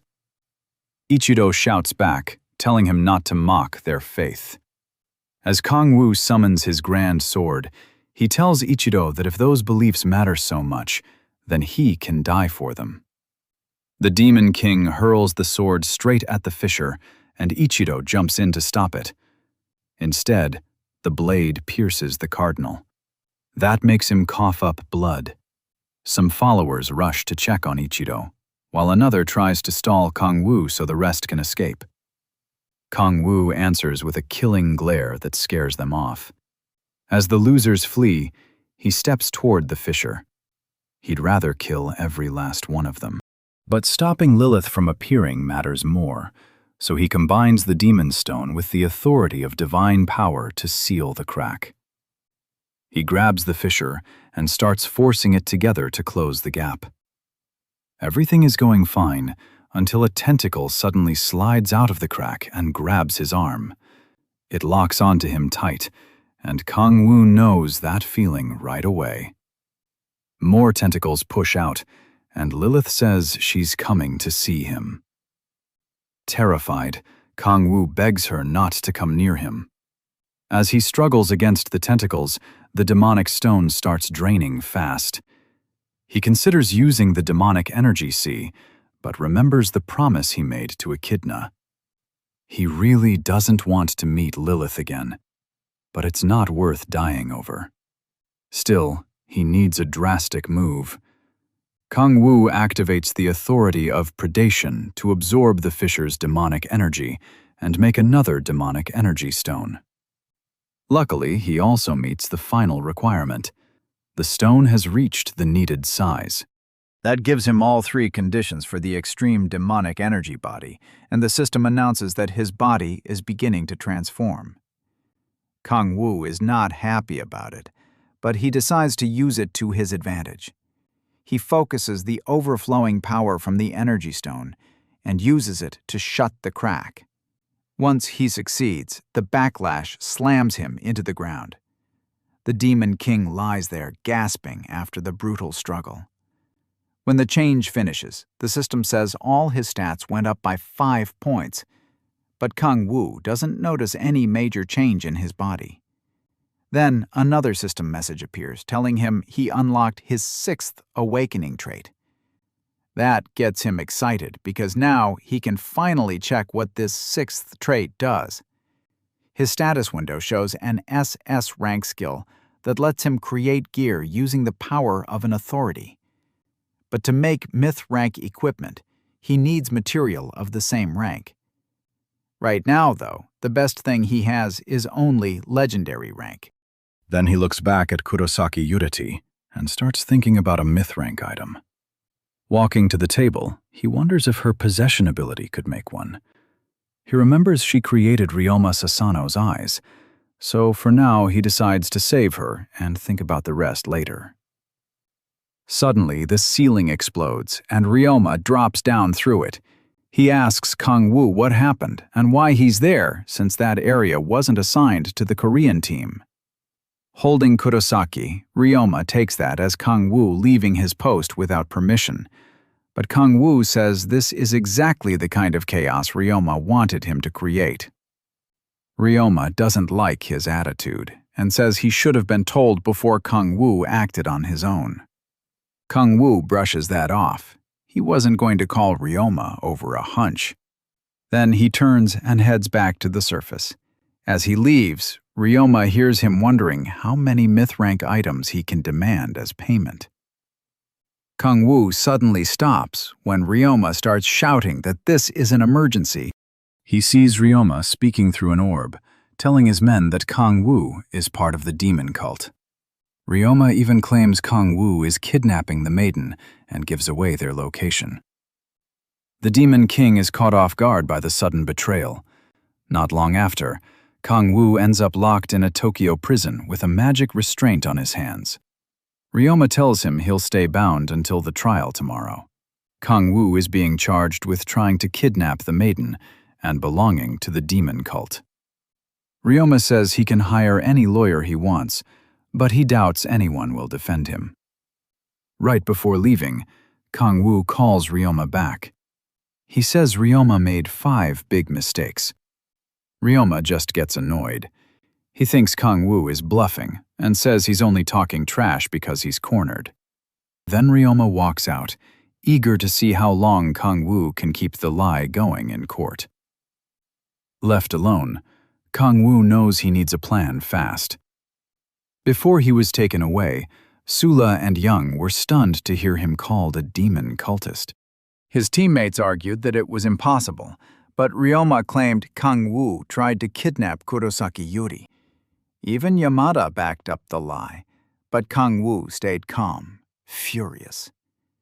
Young tried to attack them for saying such garbage. Kang Wu stops her and says he'll be back soon. He also reassures Sula that when he says things will work out, they usually do. Even so, Sula and Echidna are deeply worried and can only hope he's right. Kang Wu promises Sula he'll return, then asks her to watch over Echidna until he does. Back in his cell, he sends his soul out of his body. His spirit slips free, then forms a full body outside the prison. Since magic and demonic energy are different, the restraints can't stop him. Above the city, he decides to move fast and make Ryoma pay. The next day, Korean players and Japanese citizens gather in a Tokyo courtroom for Kang Wu's trial. Ryoma sits there looking irritated, not expecting it to start this late. Still, he pictures himself coming out as a hero and marrying the maiden. For a world ranker, he's weirdly pathetic. He glances across the room and sees Kang Woo's teammates glaring like they want to tear him apart. He figures they still can't do anything. Then he checks on the judge, pleased because he paid the man well to handle the case. The judge, Wakabe Nobuhito, is shaking like he's seen a ghost. Soon, the first prosecutor is called to testify against Kang Woo. The moment he starts lying about the mission, Yang snaps and scares half the courtroom. Jake quickly pulls her out before she goes too far. At the same time, the judge asks Kang Woo if he wants to defend himself.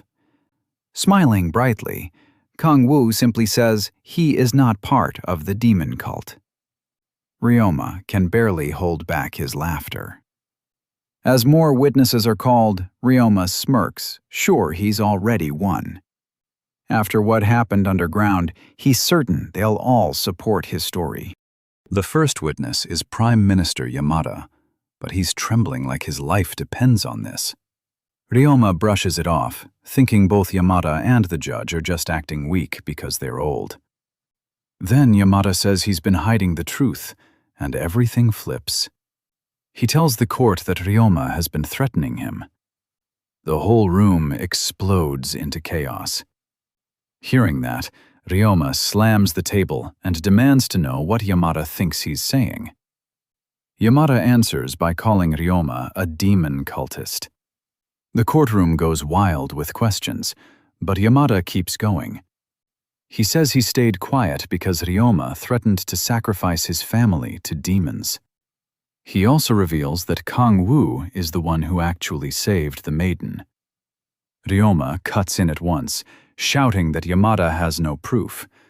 But then he hears there is evidence. Yamada holds up a demonic energy stone and explains what it is. He says it was found in Ryoma's home, and only the demon cult can make her use something like that. Ryoma immediately demands proof that it really came from his house, trying to talk his way out of it. Then Saula suddenly enters the courtroom and says she's been investigating Ryoma's ties to the demon cult. She explains that she searched his home at the Prime Minister's request. A man behind her opens a case packed with demonic stones and daggers. Saula tells the court this was all taken from Ryoma's residence. She even swears on the name of the Thousand Sword Gate that Ryoma belongs to the cult. Things are turning bad for the World Rancor, but Ryoma suddenly bursts out laughing. Looking completely unhinged, he asks what any of these claims are supposed to prove. Then he starts shouting that this is all a Thousand Sword Gate plot to take over Japan, trying to stall for time. At that moment, a girl beside Saula pulls back her cloak and reveals herself as Kurosaki Yuri. The reporters are stunned by the maiden's sudden appearance. Kurosaki Yuri steps forward to speak. She says she can't remember everything from that day, but she knows the one who saved her was Kang Woo. Then she apologizes for being kidnapped and worrying everyone, though the crowd tells her it wasn't her fault. Saula turns to the judge and asks him to have Ryoma arrested. As the order is given, Ryoma starts laughing again, slower this time, like he's losing it. His face twists with madness, fear, and he looks toward Kang Woo's side and realizes someone arranged all of this in just one day. Kang Woo answers with a dark, devilish smile. Ryoma slowly rises from his seat and suddenly bolts out of the courtroom. Kang Woo's teammates instantly try to figure out how to stop him before he gets away. Young turns to Kang Woo and says they should go after him, but then she notices his broken handcuffs. Kang Woo's already gone. Meanwhile, Ryoma races through the night sky over the city and curses his ruined plans while thinking about how to escape Japan. Then a bright flame appears beside his face and blasts him out of the sky. Kang Woo watches as he crashes down in flames. When the fire dies, Ryoma looks up, shocked that someone dared attack him. Then he sees Kang Woo standing there with fire in his hand. Kang Woo asks if he finally understands those 5 mistakes. Burning with rage, Ryoma admits his plan may have been rushed, but says there weren't 5 mistakes. Kang-woo starts with the first one, trying to imprison him. Magic restraints don't work on the Demon King. As the fire in his hand fades, he adds that he can make demonic energy stones himself. The third mistake, he says, was using ordinary people as witnesses and judges. They aren't protected from skills, so of course they were terrified. Kang-woo says it was stupid to trust normal people with no power. The fourth mistake was assuming he was some nobody with no backing. In reality, this gave him the perfect chance to call the Sword King and ask for help.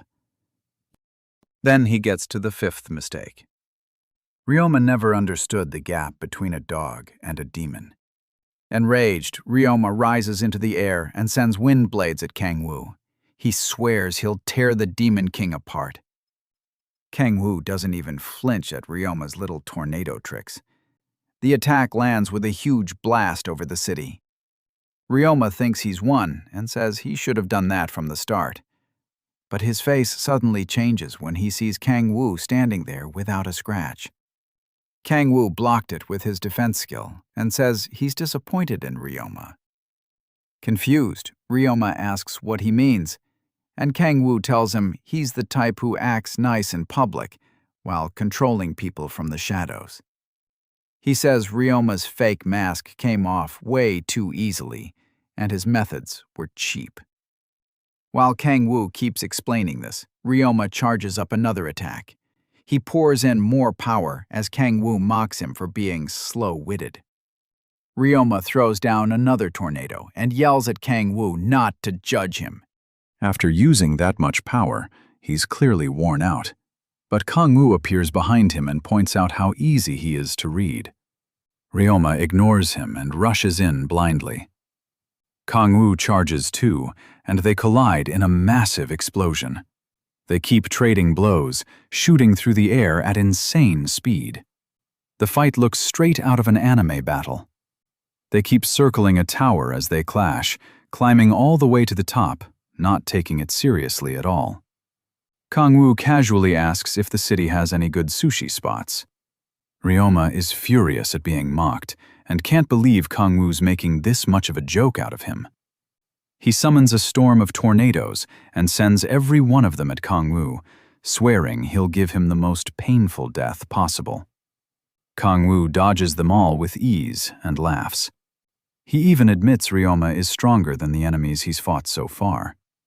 Still weaving through the wind attacks, he jokes that he'll take Ryoma out for sushi after this. Then Kang-woo slips behind him, ready to strike. But Ryoma activates Susanuo's eyes. A burst of light appears behind Kang-woo and blasts him into the ground. When he gets back up, through the settling dust, he says he never thought he'd live long enough to see a god. In front of him stands Susanuo.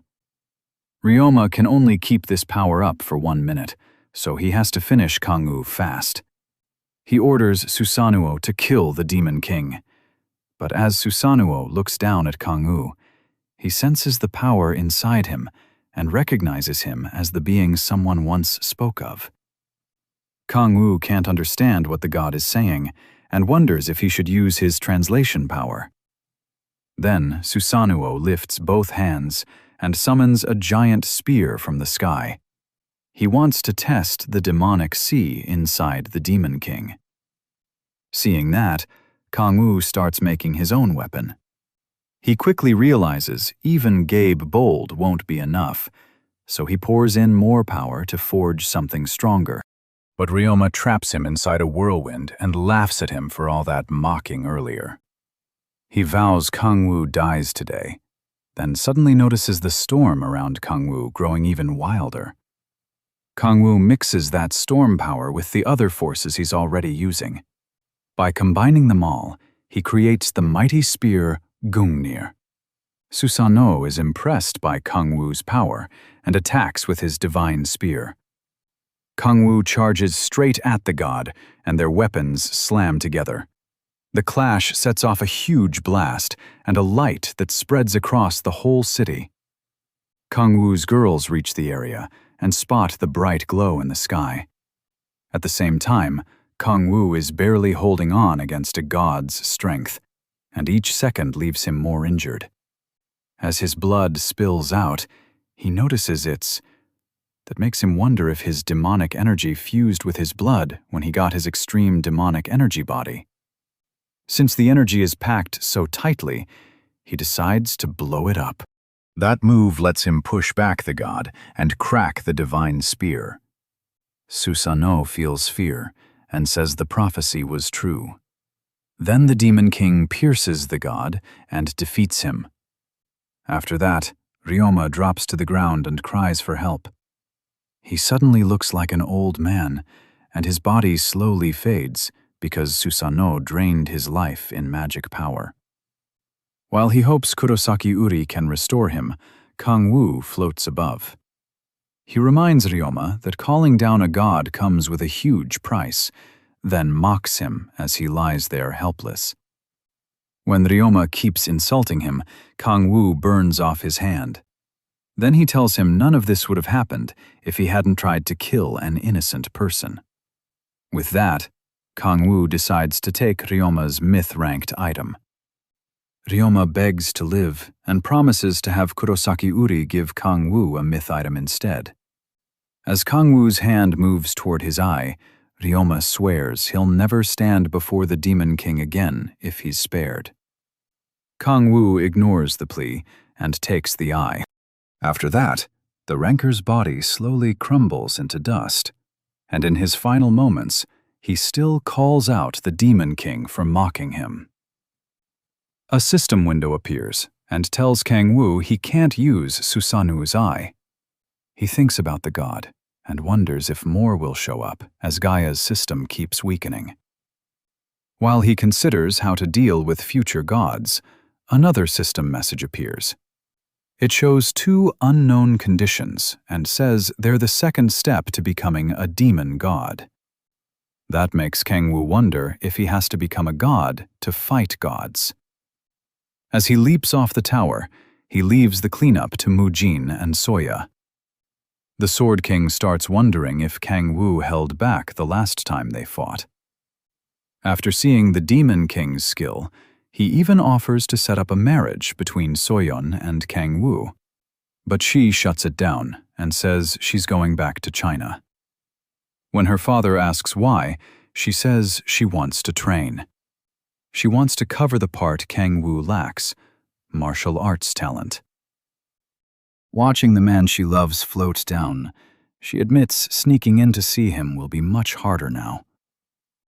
Kang-woo meets up with his friends, and they immediately ask where he's been. Yeonju is clearly furious that he left without telling them anything. She also scolds him for not saying Ryoma was part of the demon cult. Trying not to meet her scary eyes, he says he only found out recently, even though Ryoma was never in the cult. Kang-woo tries to calm Yeonju by saying everything worked out, but that only makes her angrier. Shiola steps in to calm her before she burns the place down with rage. Still, she tells Kang-woo they were really scared things would go wrong. Kang-woo gets nervous when he sees how upset Shiola is. She looks close to tears. Then he suddenly hugs her and calls her his darling. Her whole face turns red. He tells her he wants to go back and eat his favorite food. As the two slip into a sweet little moment, Yeonju is ready to snap, and poor Echidna gets squished between them. While Kang-woo holds his girl close, a thought crosses his mind. He can't figure out why Kurosaki Yuri helped him when he never used his power on her. It also makes no sense that she said she regained consciousness. He would have noticed that. His thoughts get cut off when Yeonju pinches his cheeks. She tells him to come with her because she knows a good sushi place. While Kang-woo struggles through the pain, she drags him along and tells the others to follow. Meanwhile, Kurosaki Yuri watches from a distance until her assistant arrives to escort her home. As she leaves, she says she'll keep watching Kang-woo from afar and visit him herself soon. As she walks away, Her shadow takes the shape of a certain demon obsessed with Kang-woo. A week later, Kang-woo returns home with his family and friends. He and Echidna are excited, but Youngju is desperate to finally rest after everything that happened in Japan. Shiola tells her to get home safe, though Youngju can barely walk straight. Both she and Kang-woo are worried about the Red Rose Guildmaster. Kang-woo feels bad for her after all they went through in Japan. Japan lost its hero after he and Mujin were announced as the ones who defeated Ryoma. Because of that, a lot of hate got aimed at Korea, and Yeonju took all of it instead of Kang-woo. While he's thinking about that, Shiola calls him so they can head back together. But instead of going home with her, he says she should go first because he has something to do. They just got back, and he's already staying away from home. When Echidna asks to come too, he lets her and says they're heading somewhere quiet. When she asks why, he says it's nothing major. Then he pulls out Susanu's eye and says he's going to make a piece of equipment. After that, they fly to a wide grassy field and land. They check around for a while to make sure no monsters are nearby. Then Kang-woo opens his status window to look over his skill. He reads about his 6th awakening trait, which lets him forge equipment using the power of an authority. The more authorities he adds, the stronger the item becomes. Kang-woo thinks back to when he made Gungnir and confirms his current limit is 4 authorities at once. Using more than one authority makes the cost jump fast. 2 need 4 times the energy, and 4 needs 16 times the amount. Since he's not fighting right now, Kang-woo thinks he might manage 5. Echidna then asks if she can help with anything. He tells her to keep people and monsters away so he can focus. Echidna happily runs off to set up a barrier. After that, Kang-woo decides to practice a little and start with what he knows best. He activates the demonic art of creation. Black flames rise around him, markings spread across the ground, and the fire gathers into one point as a ductile furnace is formed. With no materials at all, Kang-woo tries making equipment from his powers alone. Using the power of 3 authorities, he creates a Gibulg spear, but this version is only unique rank. Kang-woo quickly sees it's weaker than the spear he directly makes with his authorities. He tests it on a nearby boulder. After smashing the rock, he figures the spear only holds about 20% of the original power. Even so, he says he can make up for the missing strength with his body-enhancing authorities. Echidna comes back and asks what kind of equipment he wants to make, but he still hasn't decided. He considers crafting a main weapon like Sai Hun's, but that would keep him from swapping styles and attacks. Then Echidna gets an idea and suggests a weapon that can change shape. As Kang-woo thinks it over, night falls. Sayola is now there with him, and he gives her the signal to begin. She uses graceful light to buff him, and he stacks it with Kraken's rage. Then he activates creation again and uses Susanoo's eye as the material. As he adds the authority of storms, he remembers Echidna saying a shape-changing weapon would let him attack in many different ways. Kang-woo adds a 5th authority and meets every condition. The system tells him a myth rank item will be finished in 10 seconds. As he struggles to hold on until the countdown ends, he wonders if myth rank is really the highest. He also wonders if he could make something like the dimensional rift he once created with the Archduke's equipment. Right before the timer reaches the final second, Kang-woo forces in even more power and adds the authority of predation, changing the conditions. Sayola and Echidna grow uneasy from the aura pouring out around him. At the same time, the system announces that a transcendent rank item is being created. A blinding light bursts across the field, and the girls shout for Kang-woo while covering their eyes. The light floods the whole area until it finally fades away. The girls look up in shock, and Kang-woo stares at his new equipment too. A strange, mystical object floats above the water, and the system names it the Key of the Demonic Energy Sea. More system messages appear. He's mastered the demonic art of creation, so he can't use that skill anymore, and his demonic energy goes up by 2. When Kang-woo reaches for the key, the engraving process begins. Checking the status window, he finds out the item gets stronger once certain conditions are met. It also has more effects that are still locked. Kang-woo is blown away by what it can do. Its first effect, Indemotable, means no attack can break it. The second, Transformation, lets it become any weapon saved as a skill and use up to 34% of that weapon's power. One look at his face says it all. He already loves it. Then Kang-woo activates the item's transformation and turns it into a bident. It turns out well, and its power is close to the gay bulk he made before. Next, he changes it into the magic sword, Gram. The switch is almost as fast as using the demonic energy stone. Finally, he tries to turn it into Gungnir, but nothing happens.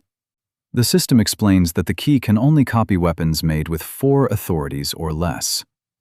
That disappoints Kang-woo, but he's already eager to see how it'll develop.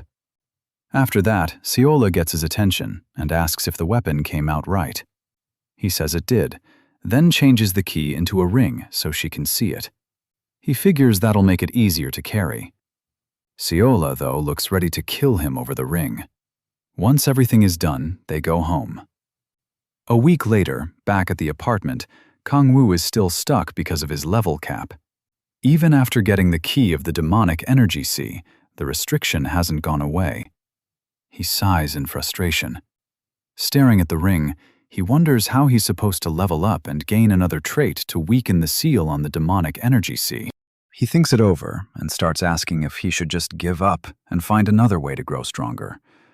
One idea is visiting the demon cult in Russia and devouring demons there, but tracking them down won't be easy. Then his stomach growls, reminding him he hasn't been eating right. He goes to make his favorite kimchi stew, but suddenly spots Lilith's tentacles in the pot. Kang-woo nearly jumps out of his skin at that, only to realize it's his imagination. The stew really does have octopus tentacles, though. He feels bad for even thinking an angel like Seola would serve him something that awful. Looking around, he notices Seola's gone and sees luggage by the sofa. Echidna says she left to hunt an A-ranked gate with her party. She adds that the octopus and the luggage were brought over by Young the night before. The night before, Seola and Echidna met Young at the door. The guildmaster said Kurosaki Yuri had sent supplies along with $30 million.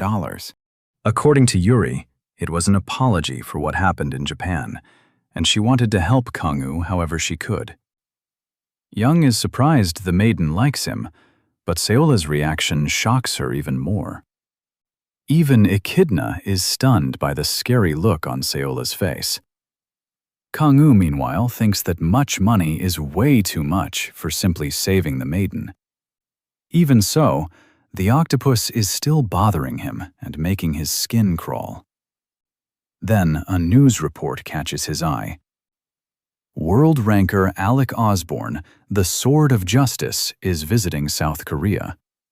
The report says Osborne is here to meet Kim Si-hoon after seeing what he did during the ISU station incident. Kang-woo checks his phone for more details. Alec Osborne is a famous hero known for protecting the weak. 2 months after the ISU station incident, he revealed that he'd also been fighting the demon cult. A month ago, demon cult activity was found in Europe, and he stopped it. Somehow, not a single person died. Kang-woo figures this is exactly the kind of guy Kim Si-hoon would admire. Then his mind starts taking that thought in a very weird direction. After that, he puts on his jacket, asks Echidna where Seola is, and says he's going to hunt with Golden Sun. Echidna happily asks to come too. Later, at a cafe, Taesel waves Kang-woo over to the table. Kang-woo says they could have kept hunting, but Taesel replies that once they heard he was coming, they had to stop. They start talking about Alec Osborne, and Taisel says they heard about him from players who recognized Kim Si-hoon. Meanwhile, Kang-woo glances at Kim Si-hoon and wonders why he looks so excited. Kim Si-hoon admits he's thrilled because he never thought the Sword of Justice would come all the way to Korea just to meet him. Acting like a total fanboy, he gushes about how cool Alec Osborne is. Kang-woo tries not to care that his subordinate is praising someone else and asks how Kim Si-hoon's leveling is going. He's shocked to hear the swordsman has already reached level 60. Seola explains that Kim Si-hoon never had the same level restriction the others did. Hearing that, Kang-woo feels pathetic. His underling is flying through levels while he's still blocked. Kim Si-hoon then asks if he should go to the airport to meet Alec. Kang-woo says there's no need, and right then, someone enters the cafe.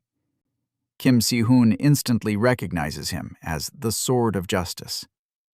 While Kim Si-hoon rushes over to greet the world ranker, Kang-woo turns back and sizes up Alec's aura and the way he carries himself. The moment Alec speaks, the Demon King can tell he's stronger than Ryoma. Kim Si-hoon greets Alec with humble but obvious excitement.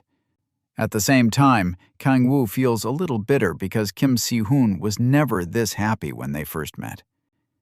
Alec finally notices the Demon King, who asks why he came all the way to Korea.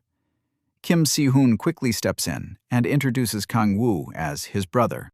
Alec notices the women too, but only Seola really acknowledges him. When he asks to be introduced, Kang-woo cuts in and asks why he came to see Kim Si-hoon.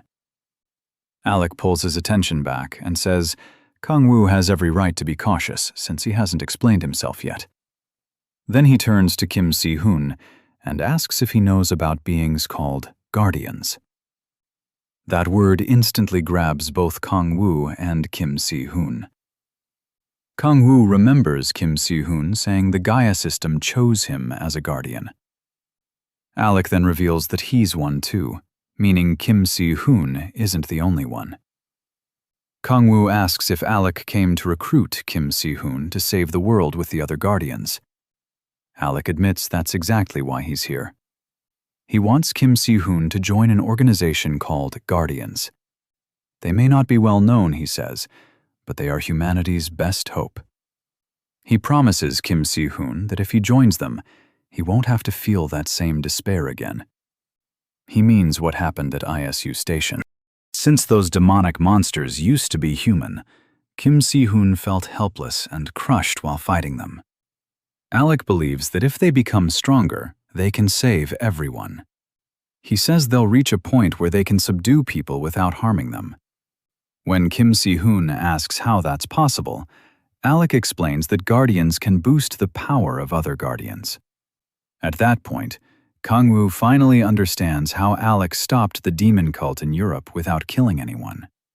He watches Kim Si-hoon closely to see how he'll answer this desperate offer. Kim Si-hoon is nervous and struggles to respond. As he looks at Alec and prepares to answer, the scene shifts to Alec walking alone. He reveals that Kim Si-hoon turned him down, but he still plans to win him over. Not far away, Kang-woo watches him in secret and can't believe how stubborn he is. Before Alec got rejected, Kim Si-hoon had actually been ready to accept, but Kang-woo stopped him with his power. The Demon King interfered with his spirit, making Kim Si-hoon suspect Alec might be lying. Because of that, Kim Si-hoon couldn't give a clear answer. Alec told him to take his time, since he'd be in Korea a while longer. As Alec walks off, Kang-woo swears he won't let Kim Si-hoon end up as delusional as this rancor. He decides to keep them apart. Suddenly, Alec calls out to someone hiding in the shadows, and Kang-woo thinks he's been discovered. But instead, a cult member jumps down from a rooftop and attacks Alec. The cultist nails stretch into long claws, while Alec draws his sword. As they collide, Alec asks if the cult followed him all the way from Europe. He tells the man to surrender, but the cultist only wants to see the fight. The fight turns fierce, and neither side backs down. Kung Wu stays hidden nearby, careful not to reveal himself. Even with the cult member's efforts, the battle ends fast, because he's nowhere near a guardian's level. The follower asks Alec to kill him, but Alec refuses. That mercy annoys Kang Wu, who can't believe this guy is still saying such naive nonsense. Even so, Alec tells the cultist to repent and start over. Realizing he's dealing with a soft-hearted fool, the cult member throws a smoke grenade and makes a run for it. Alec moves to stop him, but sees the cultist rushing straight toward a random passerby. The man slams into the girl and sends her into a wall. After a quick look around, he escapes, leaving Alec behind with the injured girl. Alec runs to her, but his hands start trembling. When he realizes she's dead, he breaks down, asking why this had to happen. If he just killed the cultist, none of it would have happened. Then he hears someone ask what he's doing. Alec turns and sees Kang Wu glaring at him. The Demon King demands to know why he let the cultist live. Kang Wu says the girl's death is basically Alec's fault because he spared that cultist. Alec tries to defend himself, but Kang Wu cuts him off and says his foolish beliefs killed an innocent girl. Then Alec says no one was hurt, and that catches Kang Wu off guard. Right then, the girl's body starts fading away. Soon, only her clothes are left in Alec's arms. At that moment, Kang Wu realizes Alec is completely out of his mind. Even so, the Guardian keeps acting like nothing happened. Kang Wu calls out to him, then fixes him with a cold stare and asks if he's finally going to stop chasing Sai-hun. Alec flatly says no. He has no intention of giving up on the swordsman. He insists Sai-hun is meant for something greater, and Kang Wu just laughs. Alec excitedly goes on, saying San-hun was born to protect many people. With that, he turns to leave. Before going, he tells Kang Wu to help persuade San-hun to join the Guardians, but Kang Wu knows it's nonsense. Alec just wants San-hun to end up as twisted as he is. He also knows he can't keep stopping his subordinate forever, not when San-hun admires the Sword of Justice so much. Then an idea hits Kang Wu. He remembers Alec saying San-hun needs to grow stronger, and starts cooking up a dark plan. Later that night, Alec sits alone in his room, deep in thought. Kang Wu's words keep bothering him, and he starts feeling uneasy. Still, he tells himself Kang Wu just wouldn't get it because he isn't a guardian. Alec believes the Demon King will understand one day. For now, he focuses on bringing Sai-hun into the group. Suddenly, a loud scream rings out. Alec jumps up and rushes to find where it came from. The cry for help comes again, and he realizes it's from the rooftop. He dashes up there and makes a dramatic landing. When he looks ahead, a cultist is waiting for him. The man says he's the same cultist Alec fought a few hours earlier.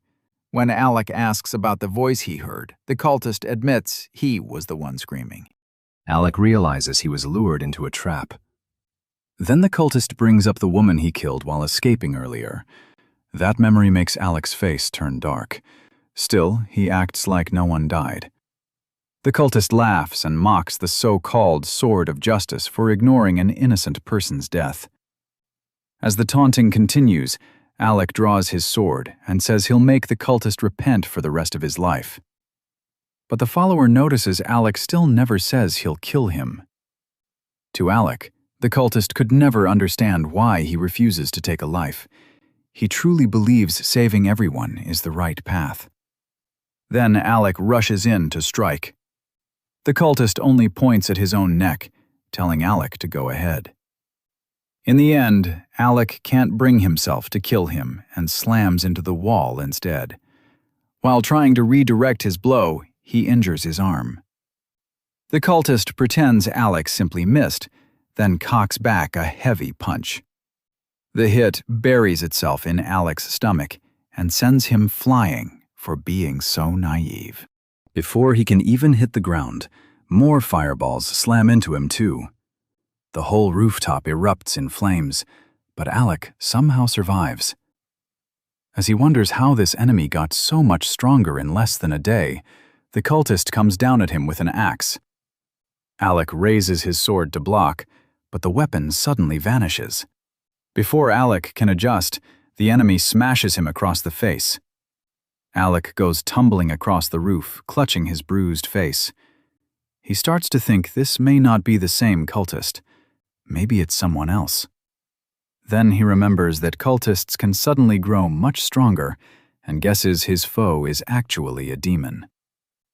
The masked cultist says nothing and just stares back. The fight keeps going, and every clash sends bright flashes across the rooftop. They move at incredible speed while Alec tries to overpower his enemy. He tells the demon to give up, but the cultist is already tired of this pointless fight. Just as he thought, Alec isn't fit to be a guardian. Earlier, before this fight, the cultist had been resting alone while planning another ambush on Alec. Then the wall beside him suddenly exploded. Thinking Alec had found him, he got up, ready to fight, only to freeze when he saw Oh Kang-woo instead. The Demon King is puzzled when the cultist mistakes him for one of the guardians. He starts asking about the guardians, but the cultist refuses to talk, so Kang-woo turns his ring into a demonic glove and gets ready to beat the answers out of him. Oh Kang-woo lunges forward and drives his hands straight through the man's chest. Even then, the cultist thinks the protagonist, Kang-woo, is stupid for stepping into his range, but when he tries to use his claws, his hands return to normal, and he feels his demonic power draining away. Looking down, he sees Oh Kang-woo's claws sucking out that energy. Then Kang-woo asks if he's ready to talk. The cultist stays stubborn, so the Demon King jams a hand into his mouth and uses subordination on him. Even so, the cultist somehow resists. Left with no other choice, Kang-woo burns him from the inside with hellfire. Then he pulls his hand from the cultist's torn mouth. The man collapses, screaming in pain. At last, he agrees to talk. Oh Kang-woo orders him to share everything he knows about the Guardians, but the cultist says Kang-woo should already know more. That only earns him another threat from the Demon King. The cultist finally says the group is called Guardian and has fewer than 10 members. He also reveals their leader is a woman whose power lets her locate Guardians around the world. So that's how Alec found Kim Si-hoon. When Oh Kang-woo asks about the rest, the cultist admits Alec is the only Guardian he knows. After giving up that information, he begs to be spared. MC says he might return the man's life for something else. Trembling, the cultist looks up as Kang-woo asks what he can offer. Terrified, he decides to tell him everything he knows and starts spilling every detail while Kang-woo listens. After a while, Oh Kang-woo says none of it is new, but thanks him anyway. The cultist asks if that means he'll be spared, only for Kang-woo to say there's no reason for that. As panic takes over, the cultist realizes this was the plan from the start. The last thing he sees is the Demon King burning him alive. Afterward, the protagonist Kang-woo walks out of the flames and puts on the cultist's robe. Now he has what he needs. He moves on to the next part of his plan. The story returns to his fight with Alec, and by now he fully understands what kind of man the Guardian is. Then he suddenly ends the fight with Alec. He knocks away Alec's sword and says fighting him is boring. Next, the Demon King grabs Alec by the throat and lifts him into the air. Alec fights back, but he's far too weak against Oh Kang-woo. Kang-woo even wonders why there aren't more normal rankers like Cha Young-ju Mu-jin. He figures Alec may have some tragic reason for refusing to kill, but he couldn't care less. Alec gets furious when Kang-woo questions his ideals and asks if problems disappear just because he looks away. Barely able to breathe, Alec listens as, oh, Kang-woo reminds him of the body he erased earlier that day. That finally makes Alec shout, and the protagonist is glad to see him lose control. His anger only grows when Kang-woo says all of Alec's actions are really just selfish. Alec tries to protest, but MC Kang-woo tightens his grip. Suddenly, the rooftop door blows open. Kim Si-hoon rushes in, ready to save Alec and face the attacker. He demands to know who the masked cultist is. Oh, Kang-woo quickly changes his voice and throws out a few fake names. At last, he introduces himself to the swordsman as Satan. Hearing that, Kim Si-hoon decides the enemy must be a demon too. Kang-woo squeezes Alec's throat even harder and reminds the boy he has bigger problems right now. He watches Kim Si-hoon start to sweat, even as he tries to stay calm. The boy grips his sword and refuses to answer the Demon King's taunts. He remembers the call from Kang-woo, warning him that Alec was under attack by the demonic order. Kang-woo had pretended to be injured, then cut the call, leaving the swordsman in a panic. Kim Si-hoon doubts he can beat someone strong enough to crush even Alec. Still, he charges in to prove himself and unleashes his dragon sword technique as he closes the distance. But the Demon King blocks it all with ease. Kim Si-hoon grits his teeth when the enemy mocks how weak he is, yet he pushes forward and starts another dragon sword skill. Before he can even finish saying its name, Kang-woo punches him and sends him crashing into the wall. A dark purple aura wraps around the Demon King's body, and he glares at the swordsman, wondering why the boy still can't feel the gap between them. But Kim Si-hoon refuses to quit and attacks again. Kang-woo asks why he's trying this hard for Alec, who means nothing to him. Kim Si-hoon keeps swinging with everything he has, and the protagonist enjoys every second of it. The fight keeps going, and his demonic aura blocks Si-hoon's blade. Kang-woo can tell his subordinate is far better than Alec. Si-hoon isn't trying to hold back or capture him anymore. Every swing is meant to kill. At last, he lands a small cut on Kang-woo and cracks the mask.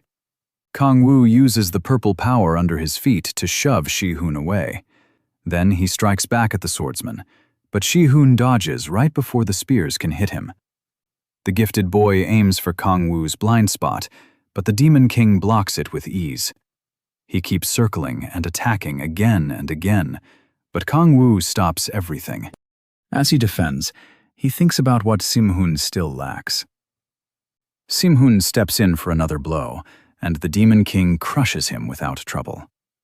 Kang-woo grabs him by the face and hurls him into a wall. Sim-hoon coughs up blood, and his eyes lose focus. Even then, Kang-woo says his effort wasn't bad, and keeps mocking him. Sim-hoon is tired of hearing it, but his fear gets worse when Kang-woo says he wants the fight to keep going. The Demon King starts draining Alec's life force while praising Sim-hoon's resolve and spirit. Alec barely whispers Sim-hoon's name and tells him to run. Then he's destroyed right in front of him. Watching that finally breaks something inside Sim-hoon. His voice shakes as he charges at the one calling himself Satan, desperate to avenge his ally. He attacks with pure killing intent, but his body gives out, and he drops to the floor.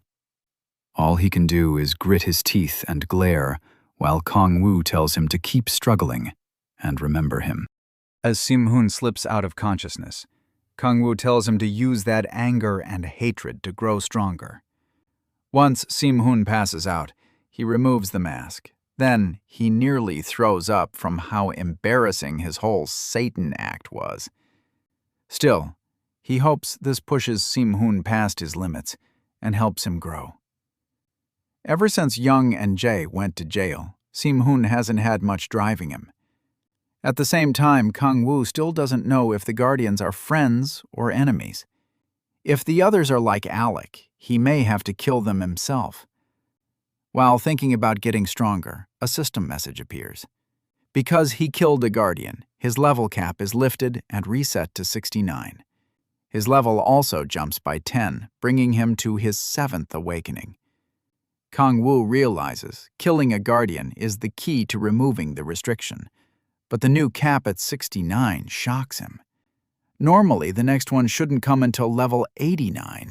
Seeing that the only way past it is killing another guardian, he looks down at Sim-hoon with temptation in his eyes. For a moment, he wonders if he should kill the guardians one by one, but he drops the idea and takes off the cultist robe. He decides not to thin out the guardians yet, since he still doesn't know what threats Earth will face later. After that, he checks his 7th awakening trait. The status window shows a new SS rank skill called Reaper of Souls. It's tied to the authority of predation and lets him absorb demon souls to improve the force, demonic energy, and other power. But Kang-woo has always thought it was inefficient. Then he checks the 2nd step to becoming a demon god. The conditions are still hidden, but he feels this new skill is tied to them. Just like his 6th awakening was used to make the key to the demonic energy sea, the idea of hunting demons puts a dark smile on his face. He also realizes he'll have to bother Young again. At that moment, she's in bed, shivering from a cold. Kang-woo begins meditating and enters his demonic energy sea. His 7th awakening weakens the On the 10,000 demon core, and he uses the celestial dragon's psyche method to condense demonic energy. Thanks to his demonic energy body, he absorbs it more easily. He keeps taking more in and notices the quality is still poor. He goes deeper and deeper, risking his whole body turning into the 10,000 demon core. At the last second, he stops before the power swallows him. Pulling himself back takes a heavy toll, but he still raises his demonic energy stat by 8 points. That makes him happy, but when he checks the window, something is wrong. His demonic energy should be 121, yet it only shows 120. Then he figures it may be because of his coat. The system confirms it. His legendary gear can't support demonic energy above 120. Kang-woo stares at the coat, wondering why the system didn't say that sooner. Then he realizes no one has probably ever pushed a stat this high. Next, he turns to Alex's body and sets it on fire. As he thinks about going home, he realizes it took 6 months to reach this level. He watches the smoke from Alex's body rise into the air. A few days later, at the Red Rose Guild, a hard fight is happening in the training room. Sai-han and Mu-jin are going all out, but the match is clearly one-sided. Mu-jin wins by knocking the sword from Sai-han's hand. He tells the young prodigy to stop for the day. Sai-han insists he can keep going, but Mu-jin doesn't buy it. He's worn out and battered, yet he still wants to push on. With fierce eyes, he says he has to get stronger. Ma-jin can see his sword skills are improving, but he's still worried. Later, he tells Kang-woo that he plans to take Si-hee-turin hunting. Kang-woo grows uneasy when he hears the destination is Shanghai. There's an SS-ranked gate there, like the one in Hokkaido, so it feels too soon. Mu-jin argues that real combat against monsters will help Si-hee-turin more. Kang-woo realizes it's basically closed-off training, and probably the best way for Sai-han to grow. Meanwhile, Sai-han is still trying to catch his breath. Kang-woo walks over to give him some motivation. He grabs him and puts on a sorrowful act, blaming himself for failing to save Alec Osborne. Then he says they need to get stronger and avenge the fallen guardian. That hits Sai-han right in the heart, and he swears to become stronger. Just like that, Kang-woo's twisted plan keeps moving forward. Afterward, Sai-han leaves for Shanghai with Mu-jin, while Kang-woo wastes time on his couch. Then his phone starts ringing. When he answers, Yang tells him to turn on the TV. He does, wondering what's going on. and is left speechless by reports that the demon cult has started a massive summoning. They brought in thousands of demons, and the creatures are causing chaos across the country. Most people would panic, but the Demon King is practically drooling. To him, this is the feast he's been waiting for. The next day at the Red Rose Guild, Yang heads into her office and notices someone coming in. It's Kong Wu with his family, and he asks what's happening. He says everyone looked on edge on the way in. Yang explains that the mass demon summoning happened in Vladivostok, Russia. They still don't know the exact number of demons, but she estimates over 100, along with demonic monsters. Meanwhile, Kong Wu tries hard to hide how happy he is at the thought of devouring them. Kong Wu and Ogdina sit down, as Yang says civilian losses have been low so far. Ogdina points out the real problem is the demonic monsters moving out, and Yang agrees. They're moving through Manchuria, and Yang fears a major war if they reach South Korea. Kong Wu asks what China said. She explains that they ask South Korea for an alliance to stop the disaster in Manchuria before the death toll rises. A strategy meeting will be held in Harbin, and each guild is expected to join. That's why her people are rushing to get flights. Then she asks if Kong Wu will go with Ogdina. She also wonders if just the two of them will be enough. Kong Wu says Shi Hun is still training, and he left the others behind on purpose. He thinks it's too dangerous for them if demons are involved. He starts acting like he alone is enough, and Yang looks disgusted. A little later, they arrive at China's player administration office. Suhyun guides them inside. Kong Wu thanks her for helping during the Ryoma incident. She blushes at the praise and says she had a promise to keep.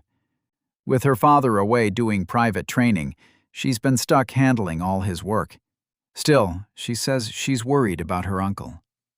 That uncle is the swordmaster Cha Yongju Mu Yong. She explains that Mu Jin overshadowed him, so he never became famous.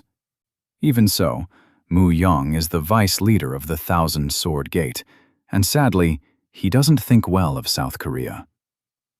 Kong Wu tells Suhyun things will be fine, and she says she hopes so. Up ahead, a huge guard is blocking two people. Those two are Min Jung from the Onuri Guild and Hyun Ju from the Samurai Guild.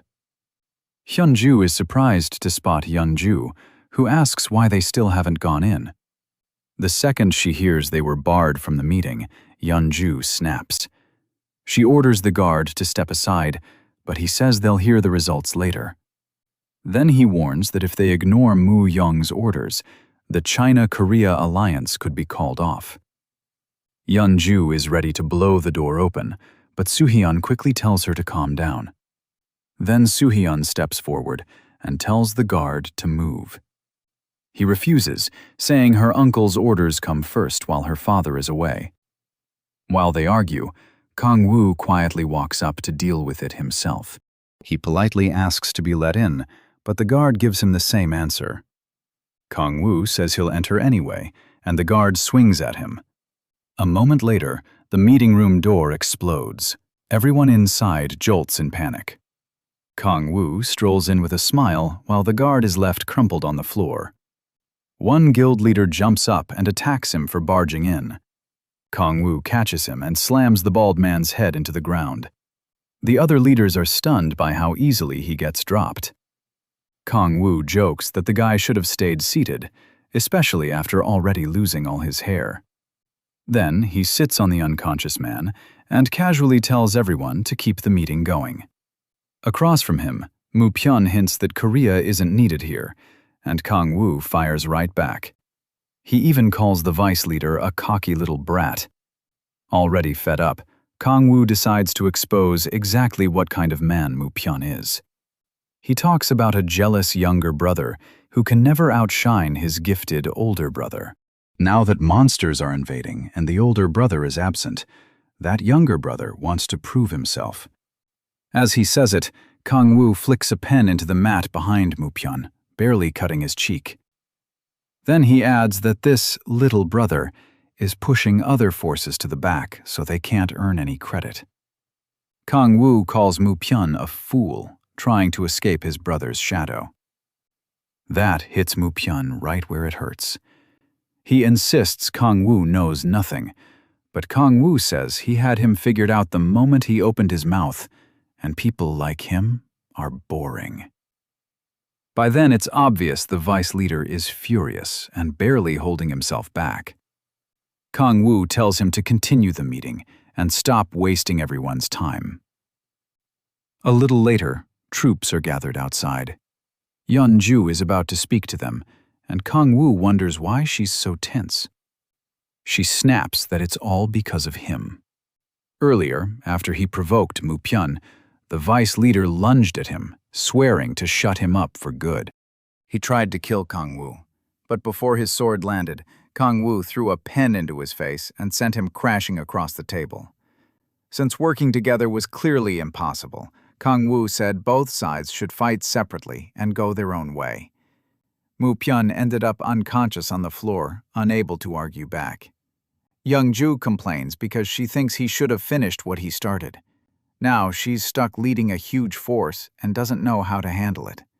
Meanwhile, Min-jung is trying to lift his guild's spirits, while Hyun-ju is already tired of Yoon-ju's complaining. Even the Hwadrang squad leader is sick of hearing them bicker like siblings. Kang Woo tells Yoon-ju he has something else to do, and she asks what could matter more than this. He just says it's a secret, hiding that he really wants to devour demons. Then they all stop when someone shouts that the demons are here. A massive wave of monsters is charging straight at them. Hundreds of crazed beasts rush forward, ready to tear through everything. Their numbers shake the players, and no one knows what to do. Luckily, Young-ju takes control fast and snaps them out of it. She reminds them they can beat these monsters. She orders the mages to ready their spells while the tanks brace for the charge. But her directions get too complicated, and the players start losing focus again. Embarrassed, she falters, but Kang Woo cheers her on. Even so, she admits leading like this isn't her thing, and hands command over to Hyun-ju. Once that weight is off her shoulders, Yoon-ju gives the players one more message. Don't overthink this fight. Just treat it like a chance to earn as much experience as possible. That fires everyone up, and the panic disappears. In the end, Hyun-ju doesn't even need to say anything. A few words from Yoon-ju were enough to rally them. She draws her blood chains and tells everyone to remember 3 things. First, no one gets hurt. Second, no one dies. And third, every bit of experience belongs to her. With that, they charge the monsters. Just as both sides are about to collide, a mark appears in a giant demon's eyes, letting a cultist watch through it. The one behind all this is finally revealed, the Apostle of Evil, Anton Sidorovich. Anton says the weakening Gaia system has made demons stronger. While he thinks a demon walks up to him, and Anton tells him it still isn't time to show himself. That demon is from the 5th hell, Utar. He says his followers want to fight and hates hiding, wanting to prove humans are no threat. Anton tells him to wait. Looking at a poster of Oh Kang-woo, Anton says there's someone they need to meet. After seeing what happened with the Japanese demon cult, he noticed the look in Kang-woo's eyes and assumed they were alike. Anton believes he understands what Oh Kang-woo wants and thinks he can bring him into the demon cult. As a dark power gathers in his hands, Anton tells Utar to hold back until he contacts MC Kang-woo. Utar hates being ordered around by an old man. Anton apologizes and pleads with him not to act recklessly. But to the demon, Anton is still just a human. His anger rises even more when Anton warns him not to go against the demon cult's will. Insulted, Utar moves to crush him, but the dark force Anton summoned grabs his hands. More shadowy hands rise and pin him down, forcing the great demon to the ground. Anton asks if he'll listen. Utar only curses, so Anton closes his book and lets the hands tear him apart. His followers watch their master get ripped to pieces. They turn to the old man in fear, and he tells them to listen carefully. Back on the battlefield, the demon assault keeps coming. Yeonju cuts through them with ease and keeps pressing forward with her blood chains. One demon tries to attack her from behind, but Baekhwa Young slices it down and saves her. She says she and Hyun Mo came to help, so Youngju shouldn't be too upset. Hyun Mo is worried because the demon horde seems endless. Baekhwa Young says this would be easier with Oh Kang-woo, but Yeonju refuses to admit she needs his help.